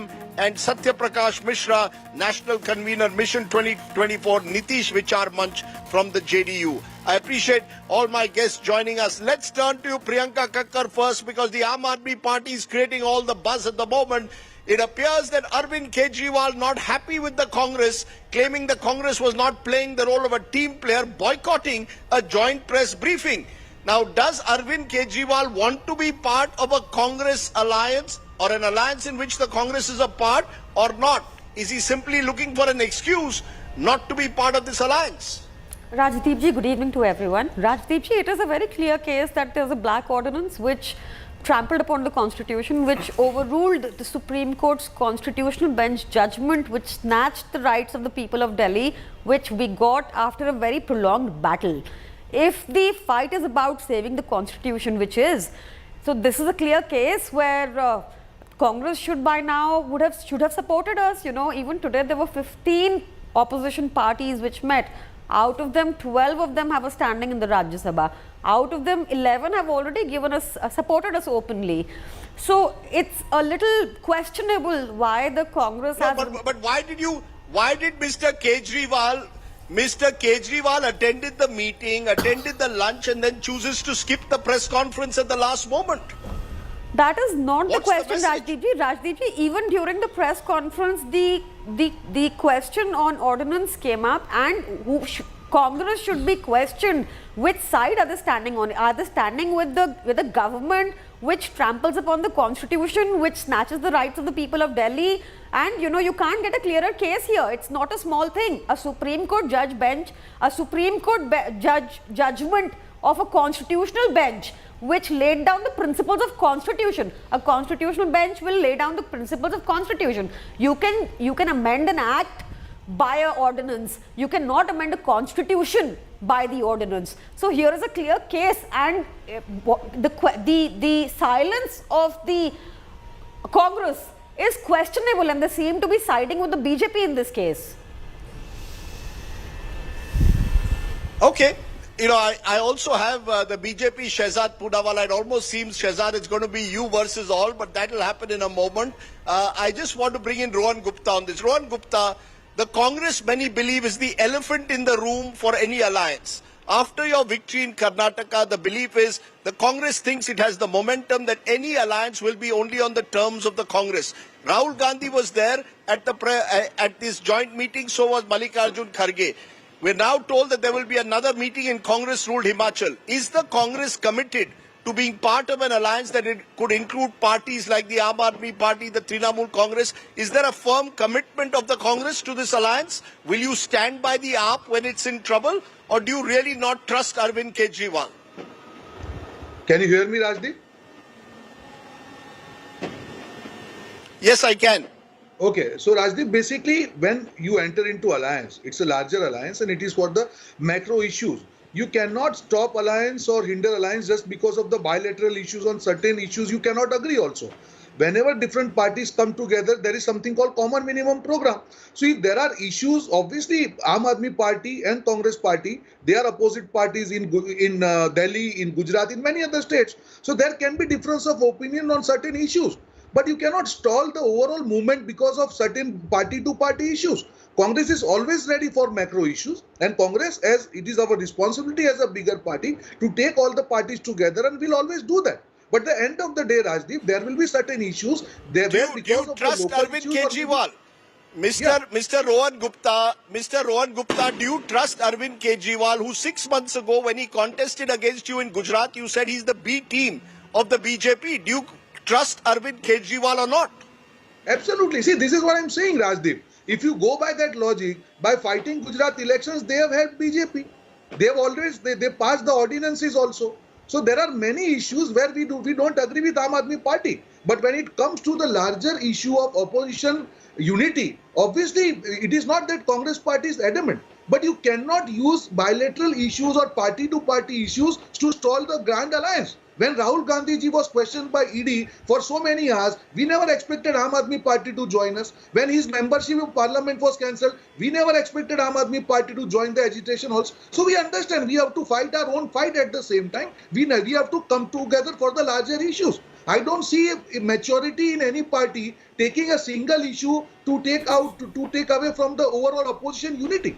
So I think it's upon Aam Aadmi Party to understand that there will be issues where we won't agree on each other's viewpoint, but that doesn't mean that we cannot come together on common minimum program. Okay, so you're saying you can agree to disagree, but you must come together on a common minimum program. What is that common minimum program, Priyanka Chaturvedi? Because it was very interesting. Your leader, Uddhav Thackeray, was seated at that press conference which I was at next to Mehbooba Mufti. This is the same Mehbooba Mufti. When the Shiv Sena was in alliance with the BJP, you would describe her as someone not to be trusted, almost as an anti-national. Suddenly the PDP is sitting next to Uddhav Thackeray. Is this the politics of convenience? The BJP says all of you have come together only with a single purpose, to save yourself from the enforcement directorate and to defeat Mr. Modi at all costs. So, firstly, our agenda is very clear that enough of Man Ki Baat, now it is time for Jan Ki Baat. Unfortunately, the people of this country aren't being heard, whether it's with regards to price rise, whether it's about the growing joblessness, women's safety. You're seeing the women wrestlers protesting still haven't got justice. And these are women wrestlers who brought, accolades for the nation. Then you talk about the farmers, you talk on various issues. So our agenda is very clear. Shiv Sena has been very clear that for the sake of India's democracy, for its constitutional values, because we have been suffering, Maharashtra has faced the consequences of how constitutional norms were bypassed and how elected government with an alliance was pulled down, where the Supreme Court itself has called the entire floor test illegal, immoral and unconstitutional. So we will take all steps possible to ensure that we fight for India's democracy and constitution and do the Jan Ki Baat. And if for that we are sitting next to Mehbooba Mufti just because we are in an larger alliance, the micro issues versus macro issues, I think the larger picture, how does it become an issue of compromise? How is it an issue of compromise when our common minimum idea is that we are fighting for the people of this country? You tell me in the government how many of these ministers or BJP spokespersons or BJP senior leaders have spoken up, Mehbooba Mufti as a persona non grata. Ma'am, you saw Mehbooba Mufti as a persona non grata almost till the other day. Now she's your ally. With her. I am sorry, Mr. Sardesai. Mr. Sardesai, we will continue to have our difference with Mehbooba Mufti. Right? We also have our differences with Congress party on various issues. I don't think you're understanding the larger picture. The larger picture being that the people of this country deserve a better government. They deserve a government which is not only talking about their own Man Ki Baat, is speaking for the people of this country, the Jan Ki Baat. The various issues that are impacting my nation is something that everyone should worry about. And let me tell you, this is not a gathering of opposition. This is a gathering of those people who love their nation, who love its unity and diversity, who love the idea of the democratic principles and constitutional norms that were set by Baba Sahib Ambedkar and the Constituent Assembly, and we very well fight for it. We are the ones fighting for upholding these very norms.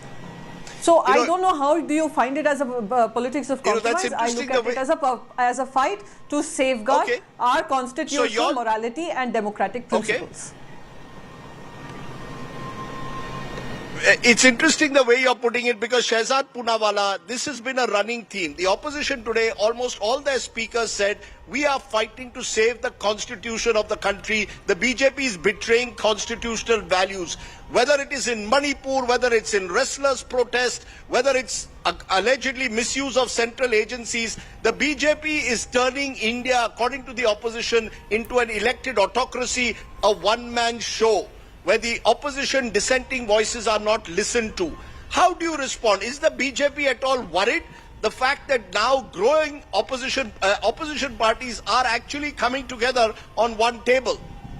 Rajdeep, in fact, I want to use your platform and say I congratulate the Congress and all of these parties who are against me on this show as well, that today they have admitted that despite the fact that they say that the issues are prime, they themselves, by themselves, can't contest against the BJP and Prime Minister Modi. So they all need to come together with those elements whom they never saw eye to eye. For instance, the TMC has accused the left of the most brutal suppression for 34 years in Bengal. But today the TMC is hand in glove with the left. As you are speaking about the intimidation by agencies, let me just update you, Rajdeep, it's a breaking news for your channel also, that the Kerala Congress chief, Mr. Sudhakaran, has been arrested not by ED, not by CBI, by Kerala Crime Branch. And the Congress has just now tweeted intimidation and autocracy. Imagine, Bengal mein dosti, Bengal mein dosti and Kerala mein kushti. This is the way. And this is the same Congress, by the way, Rohan Gupta is representing, which says Manish Sisodia pe karwai bilkul sahi hai, par Sonia Gandhi par karwai sahi nahi hai. Now, Madam MP Priyanka Chaturvedi ji is there. She said that we are raising the people's issues. We can ignore one or two issues. But Bala Saheb Thackeray, who I know because he comes from our state, Rajdeep, is the one who said, I will rather shut my shop but never go with Congress NCP. And the same Bala Saheb Thackeray ji had an unstinting view about Savarkar ji. Congress abuses Savarkar on a daily basis. Forget that, sir. I will show you one statement published by India Today. Rajdeep, India Today is a credible organization. You are the consulting editor of it. Sanjay Raut says, and I quote unquote, Muslims' voting rights should be revoked. Now please tell me, because we have JDU sitting here, we have TMC and Congress and Fuad Halim sitting here, and Aam Aadmi Party is also sitting here, which of these parties considers this statement to be pro-constitution and acceptable for the larger interest? Arey, aapka allegation yahi hai na, the BJP is unfair to Muslims, it is killing secularism, killing democracy, it is misusing agencies. All of these things when done by Kerala left party, it's kosher. When Sanjay Raut says revoke Muslim rights of voting, it's kosher. Same Sanjay Raut said, I kicked Babri down in 17 minutes. That is kosher. But now they are all coming together. And therefore I say, Rajdeep, may I just complete, because I don't know how much opportunity I will get. BJP versus all, you made your point. No. Just one last sentence. Let her respond. Rajdeep, one last sentence, then ma'am can respond. Examples were just given by Mr. Poonawalla. No, 1 minute. Okay. Examples were given by Mr. Poonawalla about how a political party, when it was with the BJP, says one thing. Now you are coming closer to the Congress. Now you claim to be fighting for constitutional values. Is this about constitutional values, or is this at the end of the day about opportunism? The fact that you now recognize the only way to survive is to stick together. Okay, so let me give you two examples. Since he says he also comes from the state of Maharashtra, we were in alliance with the BJP. Shiv Sena, under Bala Saheb Thackeray ji, in alliance with the BJP, had supported the candidates of the Congress for the presidential elections. Is that not a fact? Maybe he has forgotten that. He may have forgotten that also, that Bala Saheb Thackeray ji had a meeting with Indira Gandhi ji and he had shown total support to Indira Gandhi ji. Maybe forgotten, but that is, their politics of convenience. Now he brought about statements of what Sanjay Raut ji said. Yes, we have transitioned from what a party we were and what party we are now. Just like BJP under Narendra Modi versus the BJP under Atal Bihari Vajpayee are two different identities. They have moved from what they were positioned as when Mr. Vajpayee was the Prime Minister, vis-a-vis what they stand for now. Would you have ever thought that Vajpayee ji could make such kind of hateful, insidious comments about any other minority in this country? He wouldn't do that. His conduct as a Prime Minister was that he would work for all. So there's a lot of difference. So, some statement he will pull out and he will keep it in front of the screen. Proves nothing. Rajdeep, may I come in very quickly? Yes. Very quickly. Okay, Rajdeep. let me, before I come to the other panel, Shehzad, you deserve a word, because you are, as I said, Shehzad versus all. The fact is, look at what your own Chief Minister, Assam Chief Minister Hemanta Biswa Sarma said today. Virtually sort of, focusing on the religious profiling of Obama, calling him Hussein Obama, because Mr. Obama made certain critical comments in an interview yesterday to CNN International about Prime Minister Modi's handling of minorities. So the Prime Minister speaks of democracy in Washington, and his own Chief Minister seems to almost target Barack and call him Hussein Obama. The point is, do you fear in some way, Shehzad Poonawalla, that the BJP is boxing itself into a corner where these opposition parties, like it or not, for their own survival, are going to come together? Because under Mr. Modi, the BJP seems out to finish the opposition, using the enforcement agencies, using the power it has to somehow crush any form of dissent. Rajdeep, since you added a lot of addendums, let me answer one by one, starting with Hemanta Biswa Sarmaji's tweet. Mr. Biswa Sarma is absolutely right on fact. He is Barack Hussein Obama. But yes, those who are making Barack Hussein Obama the barometer of treatment of minorities in this country should remember that he bombed 7 Muslim countries, that he did not shut down Guantanamo Bay, that he promised a lot, but the race relations actually disproved under him. And if he has to hand out certificates, then they must accept that track record of Barack Hussein Obama as well. And we must also accept the statement of Joseph Biden also. But that we won't do. We will selectively pick up one thing. Rajdeep, now let me answer one by one, because if you keep adding questions, then it will become difficult. Others will be impatient for their turn. Now let me answer the second part of this. You said we are boxing ourselves. Rajdeep, how are we boxing ourselves? Today I am most happiest. Rajdeep, you should have been in the studio. I am smiling end to end because this is not Modi hatao. This is Congress ghatao. Look at the conditions. One says Bengal matao. The other one says UP matao. Third one says Tamil Nadu matao. Then fourth one says ki idhar matao. Delhi or Punjab mat jao. Left ko chhod do. This kind of terms and conditions are being applied. And Rajdeep, just 2 more sentences. One, Omar Abdullah has applied new condition. Now I don't know, Madam Priyanka ji will answer. He said that we must clarify our stand on 370, which Aam Aadmi Party, by the way, supported us on removal of 370. Are they going to go back on that stand? And last and foremost, you have said we are misusing agencies. My dear friend Rohan Gupta is here. Arey Rohan ji, wo Sisodia ji ke khilaf istemal hua agency ya wahan par karwai theek tha?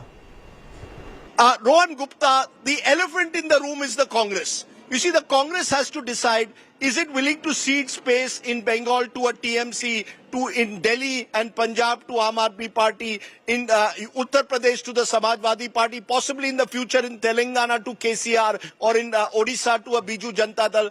Is the Congress willing to cede space? There's a belief that the Congress still is not fully committed to this alliance because it wants to wait for the winter elections. Is the Congress the belief that it is the driver of this alliance, led by a Rahul Gandhi? Is that what the Congress would want to see? Is the Congress clear that whoever, if this alliance wins an election, the Prime Minister will be a Congress person, possibly Rahul Gandhi? See, Rajdeep, first of all, Shehzad has habit and passion of showing the screen. Let me show his own video of 2017, where he was criticizing BJP and Mr. Modi. So, can I ask Mr. Shehzad's question, what changed in 7 years? So, let us not go into past, Rajdeep. I have got 10 such shairis and Rajdeep, things. let me answer that question. Rajdeep, let me answer that question. Don't talk in between. So, no, my Shehzad, point here 1 is, minute. Rajdeep, No, Rajdeep, is this the subject matter of the debate? What we are fighting is a bigger fight, Rajdeep. No, he must finish first. You will have to forget the small differences between the parties. Obviously, we are fighting at state level. So there are many parties, obviously, at our state unit will have a different opinion. But that doesn't mean that Congress is shying away from getting into alliance with the like-minded parties. Saket Gokhale, if one alliance partner has to take a step back, we will do it. Does Mamata Banerjee have faith in the Congress? In Rahul Gandhi's leadership? In the past, the indications has been that she's never been fully on the same page as Mr. Gandhi and the Congress party. She's got an Adir Chaudhary in Bengal targeting her every day. Does Mamata Banerjee trust Rahul Gandhi and the Congress? And will she work under their leadership? Mr. Sardesai, again, as Ms. Chaturvedi rightly said, who are you to insinuate that every party will have to work under the Congress's leadership or somebody else's leadership? Where is this coming from? We have not yet said we are going to work under X's leadership or Y's leadership. Number one. Number two, yes, whoever leads the Congress is their issue. That is their internal decision. As far as Mamata Banerjee is concerned, as far as the Trinamool Congress is concerned, we are extremely comfortable and happy to work with the Congress, with the Aam Aadmi Party, with the Shiv Sena UBT, with the JDU, with the RJD, with the CPM. That is precisely what, I mean, if after today's meeting, if we are asking such basic questions about whether we can work together, then I don't know. I mean, maybe there has been some confusion here. These parties got together for 4 hours today. We met. Okay. We said we are going to meet again in Shimla. I think by now that should be very clear that yes, these parties have agreed to work together. And number two, please again stop this thing about saying, will you work under XYZ party's leadership? Please allow us as the opposition to decide who is going to lead what and who is going to be facing which election where. We have not delegated that task to the media or to the BJP to decide who will lead the alliance. Okay. Okay, I'm not deciding for you. It's for you to decide how you want to forge your alliance. But Mr. Poonawala, you were targeted, and Rohan Gupta said, "Who?" No, 1 minute, Mr. Poonawala, you were targeted because Rohan Gupta said, "Who are you to tell us what we said about whom 5 or 7 years ago?" Right. 5 or 7 years ago, you were with the Congress party attacking Mr. Modi night and day. Right. Today, you are seen as a Modi cheerleader. Absolutely. So, are political parties or individuals not entitled to change their opinion? Circumstances change, you change, they are also entitled to change. How can you take the moral high ground on this debate at all? I am entitled to change as much as Priyanka Chaturvedi is entitled to change her opinion about the BMC and Shiv Sena. Of course, we all are entitled to do that. But let me tell you that what is fundamental to their politics. Let me bring that issue up because it's not about anti-Modism according to Priyanka ji.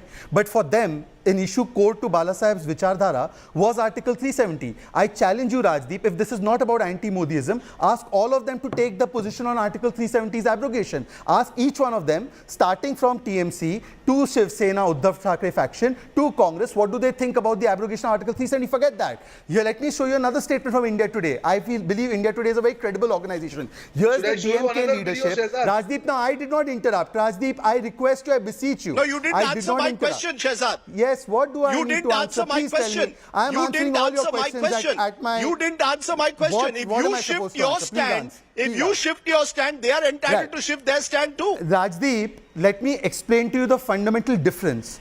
My opinion, allegedly 5 years ago about a personality and their political issue of existence are two different things. Unless Rajdeep, your journalism thinks that what Shehzad Poonawala thought about Rajdeep 5 years ago and Rajdeep today is as fundamental as Uddhav Thackeray Sena's political philosophy on which it is existing. If you equate the two, then it's your sense of judgment. But let me make a larger point, Rajdeep, and I hope you won't interrupt me. Rajdeep, here is the DMK, which was invited 30 today. seconds. Yes. Rajdeep, the DMK statements, Biharis are less brainy. 1 second, sir. Rajdeep, this is not fair. This is very old Rajdeep, article. this is not fair. Stand Rajdeep, of what his is study. happening? Rajdeep, this is your Very show. recently is that I seek your he immunity, was Rajdeep. cooperating every Rajdeep, I seek your every immunity. workforce of the Rajdeep, Bihar they are sitting in the with studio. utmost This is not fair, Rajdeep. This is very old Rajdeep, article this is he is not quoting. fair. This is Rajdeep, very old why are article you he is making me quoting. shout, Rajdeep? It is No, my turn this to is speak. very old. This is a gimmick. Rajdeep, what are you allowing? This is the gimmick. It is my turn to speak, Rajdeep. Blatant lie. No, I am in Patna today. I am in Patna today. I cannot hear noise. I am on a rainy day in Patna. I cannot hear today. I didn't want personal charges to be made of this kind. No, cross-talk doesn't help us in any way. I have to close the debate because I have run completely out of time. We will raise these issues. We will raise these issues on another day, not today. Priyanka Chaturvedi, though, I must ask you, since a direct question was posed, Article 370, where does the Shiv Sena stand? Can you be with a Mehbooba Mufti and an Omar Abdullah on the same platform? This is not fair. Very quickly. Rajdeep, I request you, don't I allow have this. also told you that we have a very different opinion from Rajdeep, Mehbooba this is not the way. Mufti, and we will Rajdeep, I continue was to do that. We interrupted. stand by Article 370. But our question, please allow me to complete. Mr. Poonawala, it was a fight between you and the Congress spokesperson, and you unnecessarily dragged me into your personal attacks. I don't appreciate those. All right. So, secondly, I just want to say one thing. We stand by our stance on 370. We will continue to stand by our stance. But our question is very simple. When are you going to hold an election in Jammu and Kashmir if peace is prevailing? When are you going to bring the Kashmiri pundits back home? And that is a fight Bala Saheb Thackeray ji had been fighting ever since Kashmiri pundits were thrown out of their homes. What is BJP doing about it? So before they come and try and show this, mirror to somebody, remember they are biggest hypocrites who are governing the country right now. Talking about ideology. Okay, I'm going to leave it there. There's a lot, before it gets far too personal, I'm sorry that I couldn't get enough of each and every one of you. I think I've given a sense, though, through this debate of what the challenges are lying ahead towards 2024. The BJP will target the opposition, saying it's a gathering of compromised individuals who've got serious charges against them. The opposition is going to say the BJP has compromised constitutional values of the country. You decide, because you will be the voters.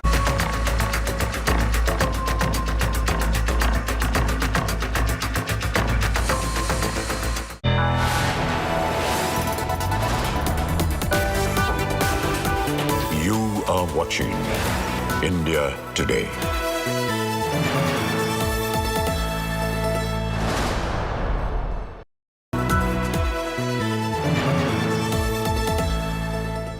1,000 plus top institutes, 14 career streams, best emerging colleges, jobs in demand. The India Today Group brings you the gold mine of best colleges in the country.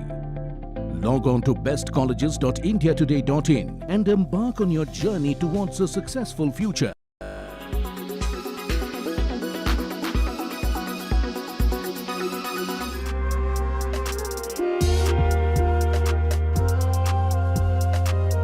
If you travel towards these Western countries, European countries, it's crazy how people they are involved in yoga. Every third street will have a beautiful yoga center. It's not only that you're just running outside and you got some place and practicing yoga. There are dedicated academies, institutes, studios to practice yoga. So what our experience is, let it be the streets of Manhattan or in Japan. People, they practice there. They spend a year or 2 years and then they are back to Himalayas. You will see them in Himachal Pradesh, in Rishikesh or in Nepal, these kind of mountain ranges. They come and they spend their time. They try to go more deep in yogic practices.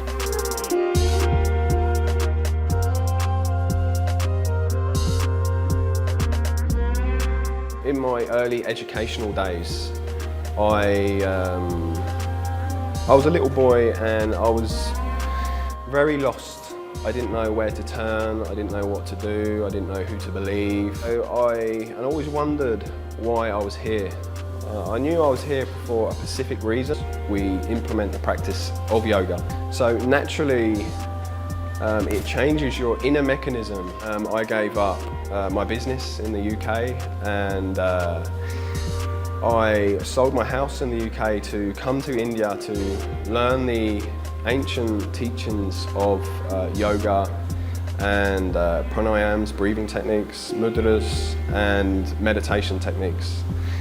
And it's helped me so much because obviously moving from England to India is such a big jump and it's enabled me to have a stronger mindset. Now that I realise that this is what I need to do in this lifetime, it's very passionate for me to bring these teachings back to the West, back to England and help humanity.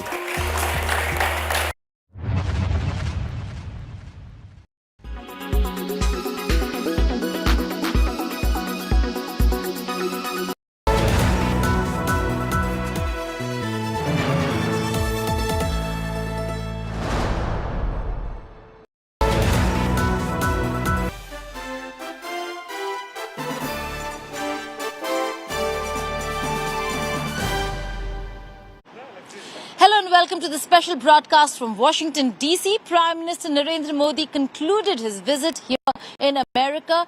He called his last engagement a dessert after dinner. He saved the best for last, so we will begin with the last engagement, that is, engaging the Indian diaspora. An ecstatic diaspora waited for the Prime Minister and then heard the Prime Minister speak, which was a very important statement, a very important address by the Prime Minister. Prime Minister Narendra Modi focused on things that really matter to Indian Americans. Pain points of visas, the pain points of very tough immigration policy and how he's made the change come about. Take a look at some of the moments from the Ronald Reagan Center. आप में से बहुत से लोगों की H-1B visa के renew को लेकर भी लंबे अरसे से एक डिमांड थी। अब ये निर्णय लिया गया है कि H-1B वीजा को रिन्यू करने के लिए आपको अमेरिका से बाहर नहीं जाना पड़ेगा।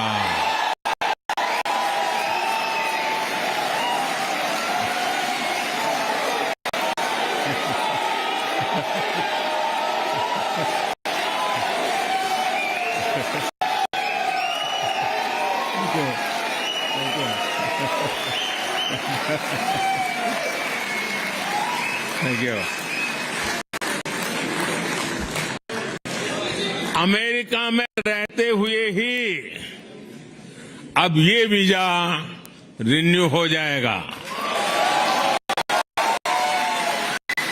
इसके लिए इस साल एक पायलट प्रोजेक्ट शुरू किया जाएगा।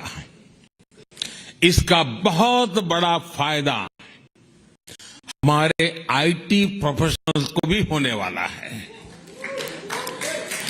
इस फैसले के जो भी अनुभव होंगे उसे देखते हुए यही व्यवस्था भविष्य में एल कैटेगरी वीजा के लिए भी हो सकती है।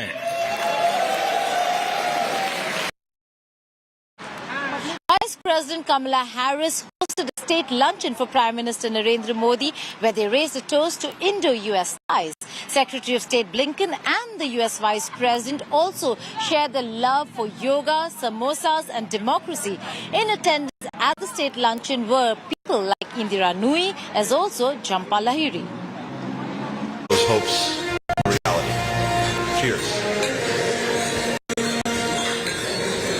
The clinking of glasses, more than a simple gesture. Whether we call it the American dream, whether we call it the Indian dream, our people believe profoundly in opportunity. That no matter who we are or where we come from, we can make something more of ourselves. Their toast embodied the diplomatic triumph of unity and progress. Indian-American author Jhampa Lahiri, American actress Mindy Kaling of Indian descent, Indian singer Diljit Dosanjh debuting at the Coachella Valley Music and Arts Festival this year. The hall embraced the Indianness flourishing across United States. Here in the United States, India is part of our daily lives. We enjoy Jhampa Lahiri's novels over samosas.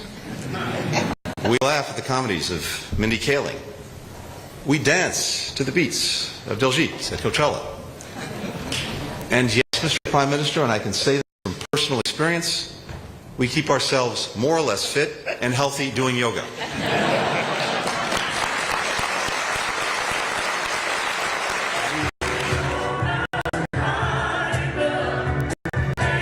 The lunch hosted by the US State Department in honor of Prime Minister Narendra Modi made a profound affirmation of interconnectedness. The historic number of members of the United States Congress with Indian heritage. Representatives Ami Bera, if you're here, please stand. Pramila Jayapal. Ro Khanna. Raja Krishnamurti. And Sri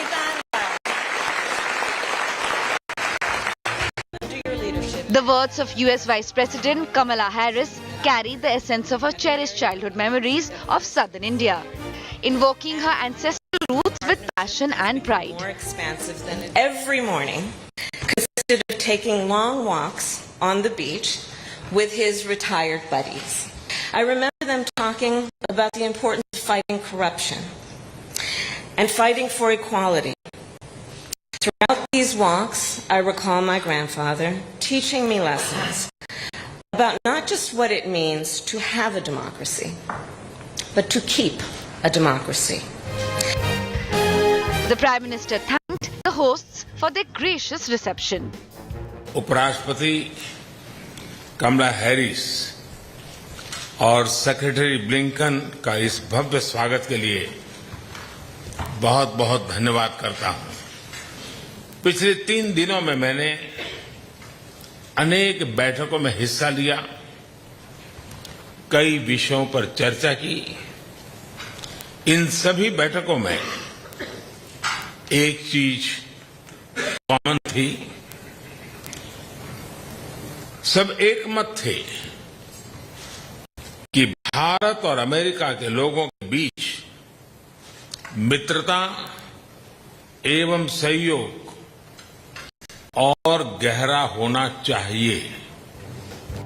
Talent, technology and diplomacy came together earlier in the day. The Prime Minister and President Joe Biden met top CEOs of the US and India at the White House. It was an honor to meet Prime Minister Modi during a historic visit to the US. The excitement here. I had a very good and productive conversation with Prime Minister Modi. I think we share a number of goals together in India. The Prime Minister's passion for India's development, the welcome mat to business and investment and opportunity. Microsoft's Satya Nadella, Google's Sundar Pichai, NASA astronaut Sunita Williams, Mahindra Group Chairman Anand Mahindra, Reliance Industries, Mukesh Ambani and several others present.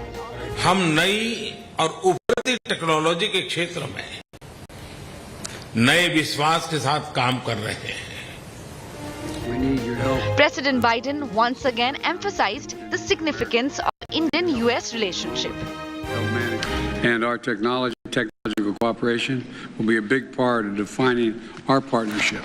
So we look forward to continue working with all of you and on our voyage of discovery, as was referenced, and to building a better future. Unparalleled warmth, heartfelt camaraderie, American hospitality. Prime Minister Modi leaves an indelible mark on India-US relations. Bureau Report, India Today.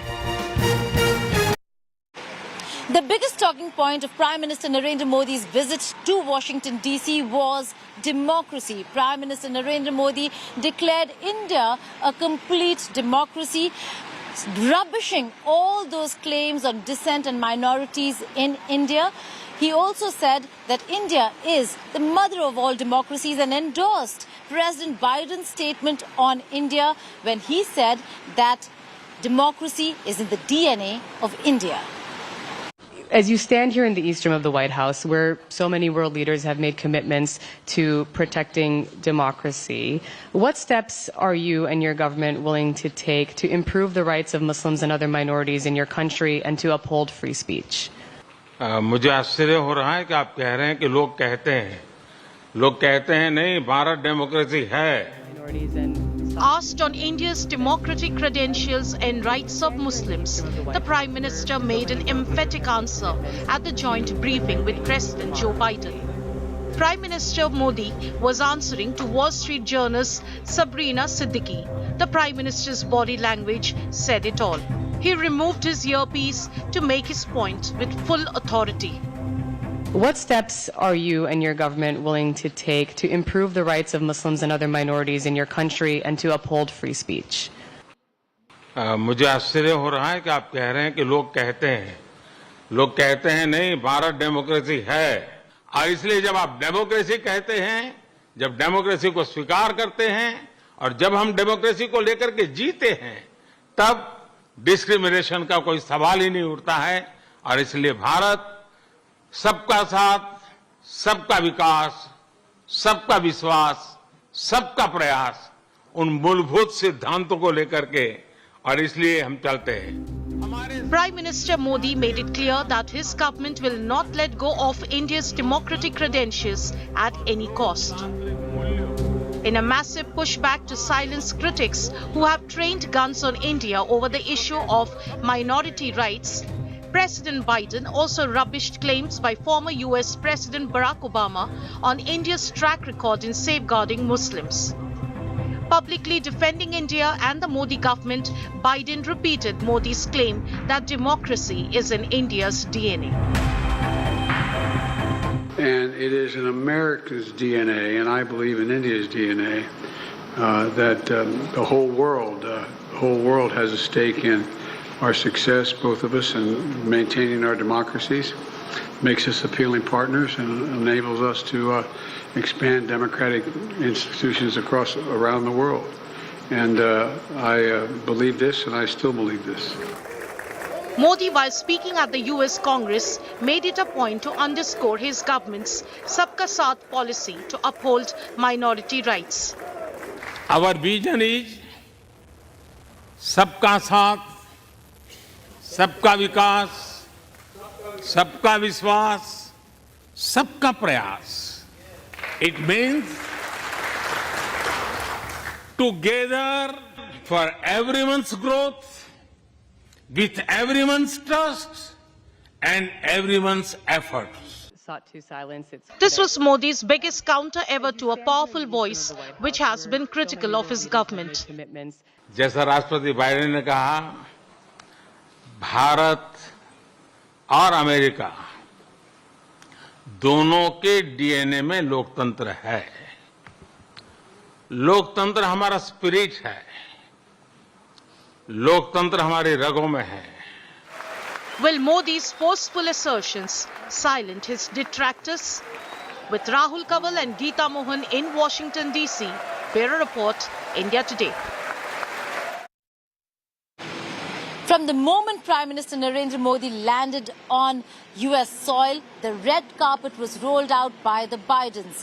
Food, hospitality, to the welcome that one saw at the White House. It seemed like Biden administration was hell-bent on ensuring that this state visit is a huge success for both India and the United States of America. Both complemented each other, where on the one side, President Biden called India and America as two great nations, two great friends and two great powers. Prime Minister Narendra Modi returned the compliment by saying that you're soft-spoken, but you take difficult and hard action. It was all pomp and grand at the White House in honor of the Indian Prime Minister Narendra Modi. The USA reserves this special treatment for its closest allies. The titans of business, fashion, entertainment and more, with the likes of designer Ralph Lauren, filmmaker M. Night Shyamalan, rubbing shoulders with tech leaders from Apple, Google and Microsoft in a state dinner hosted by the first couple of USA, where the who's who of American politics stood in attendance while India was celebrated and honored. Welcome to Prime Minister Modi's Washington home.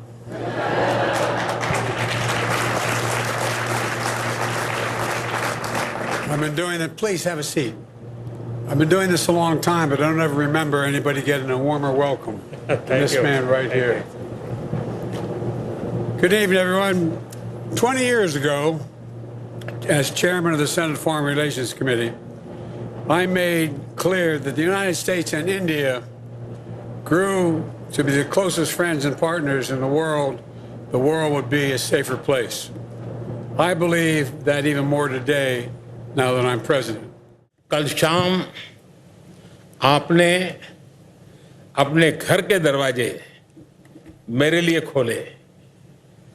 Special gesture के लिए आपकी मित्रता और गर्मजोशी भरे आदर सत्कार के लिए भी मैं आपका हृदय से बहुत-बहुत आभारी हूं।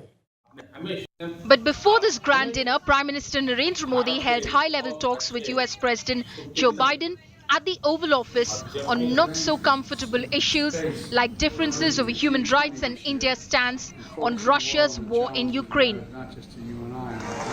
At the dinner party, bilateral ties and friendship were toasted too, with no alcohol.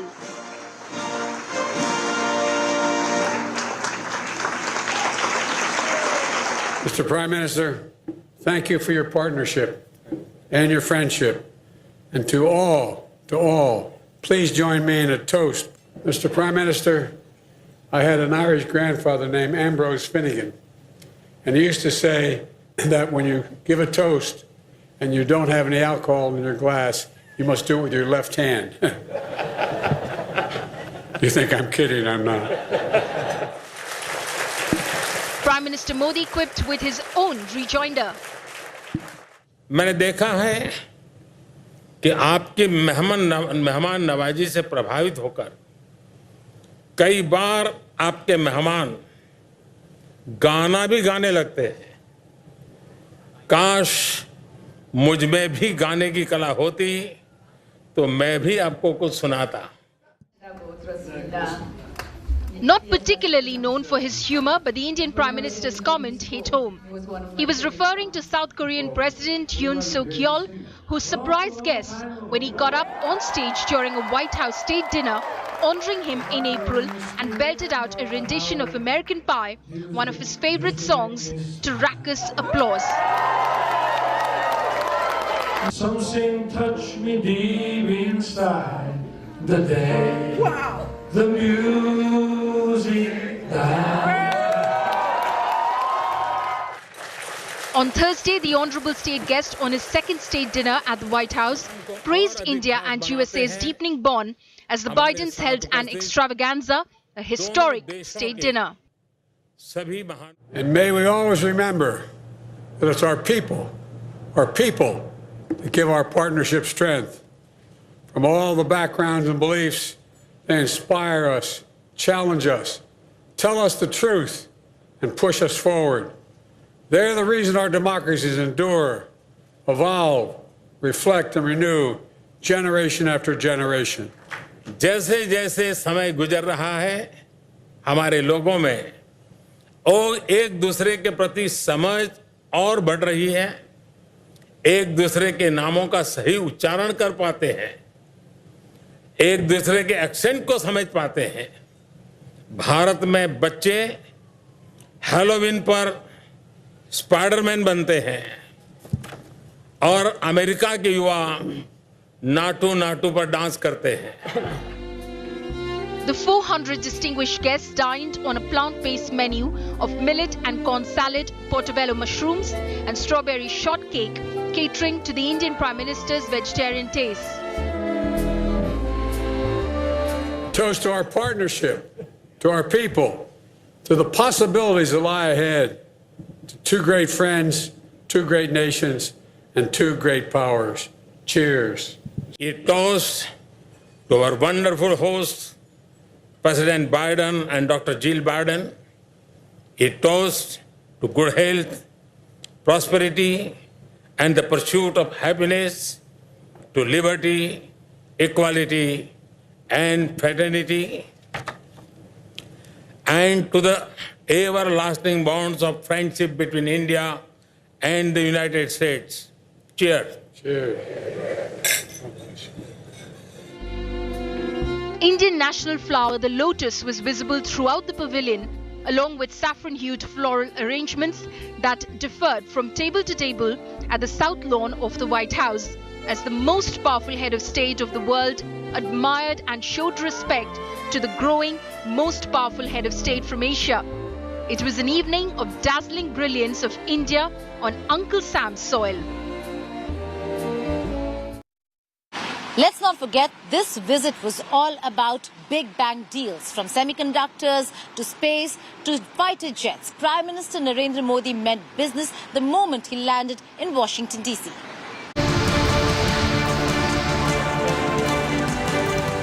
The highest trappings of American friendship on full display. America extends its most elevated protocols for Prime Minister Narendra Modi. But India means business, no mere optics. The Prime Minister gets down to work with the United States. A huge boost to India's air power. An emphatic statement of a deeper military cooperation. The Indian Air Force will get GE jet engines. The US manufacturer has announced plans to jointly produce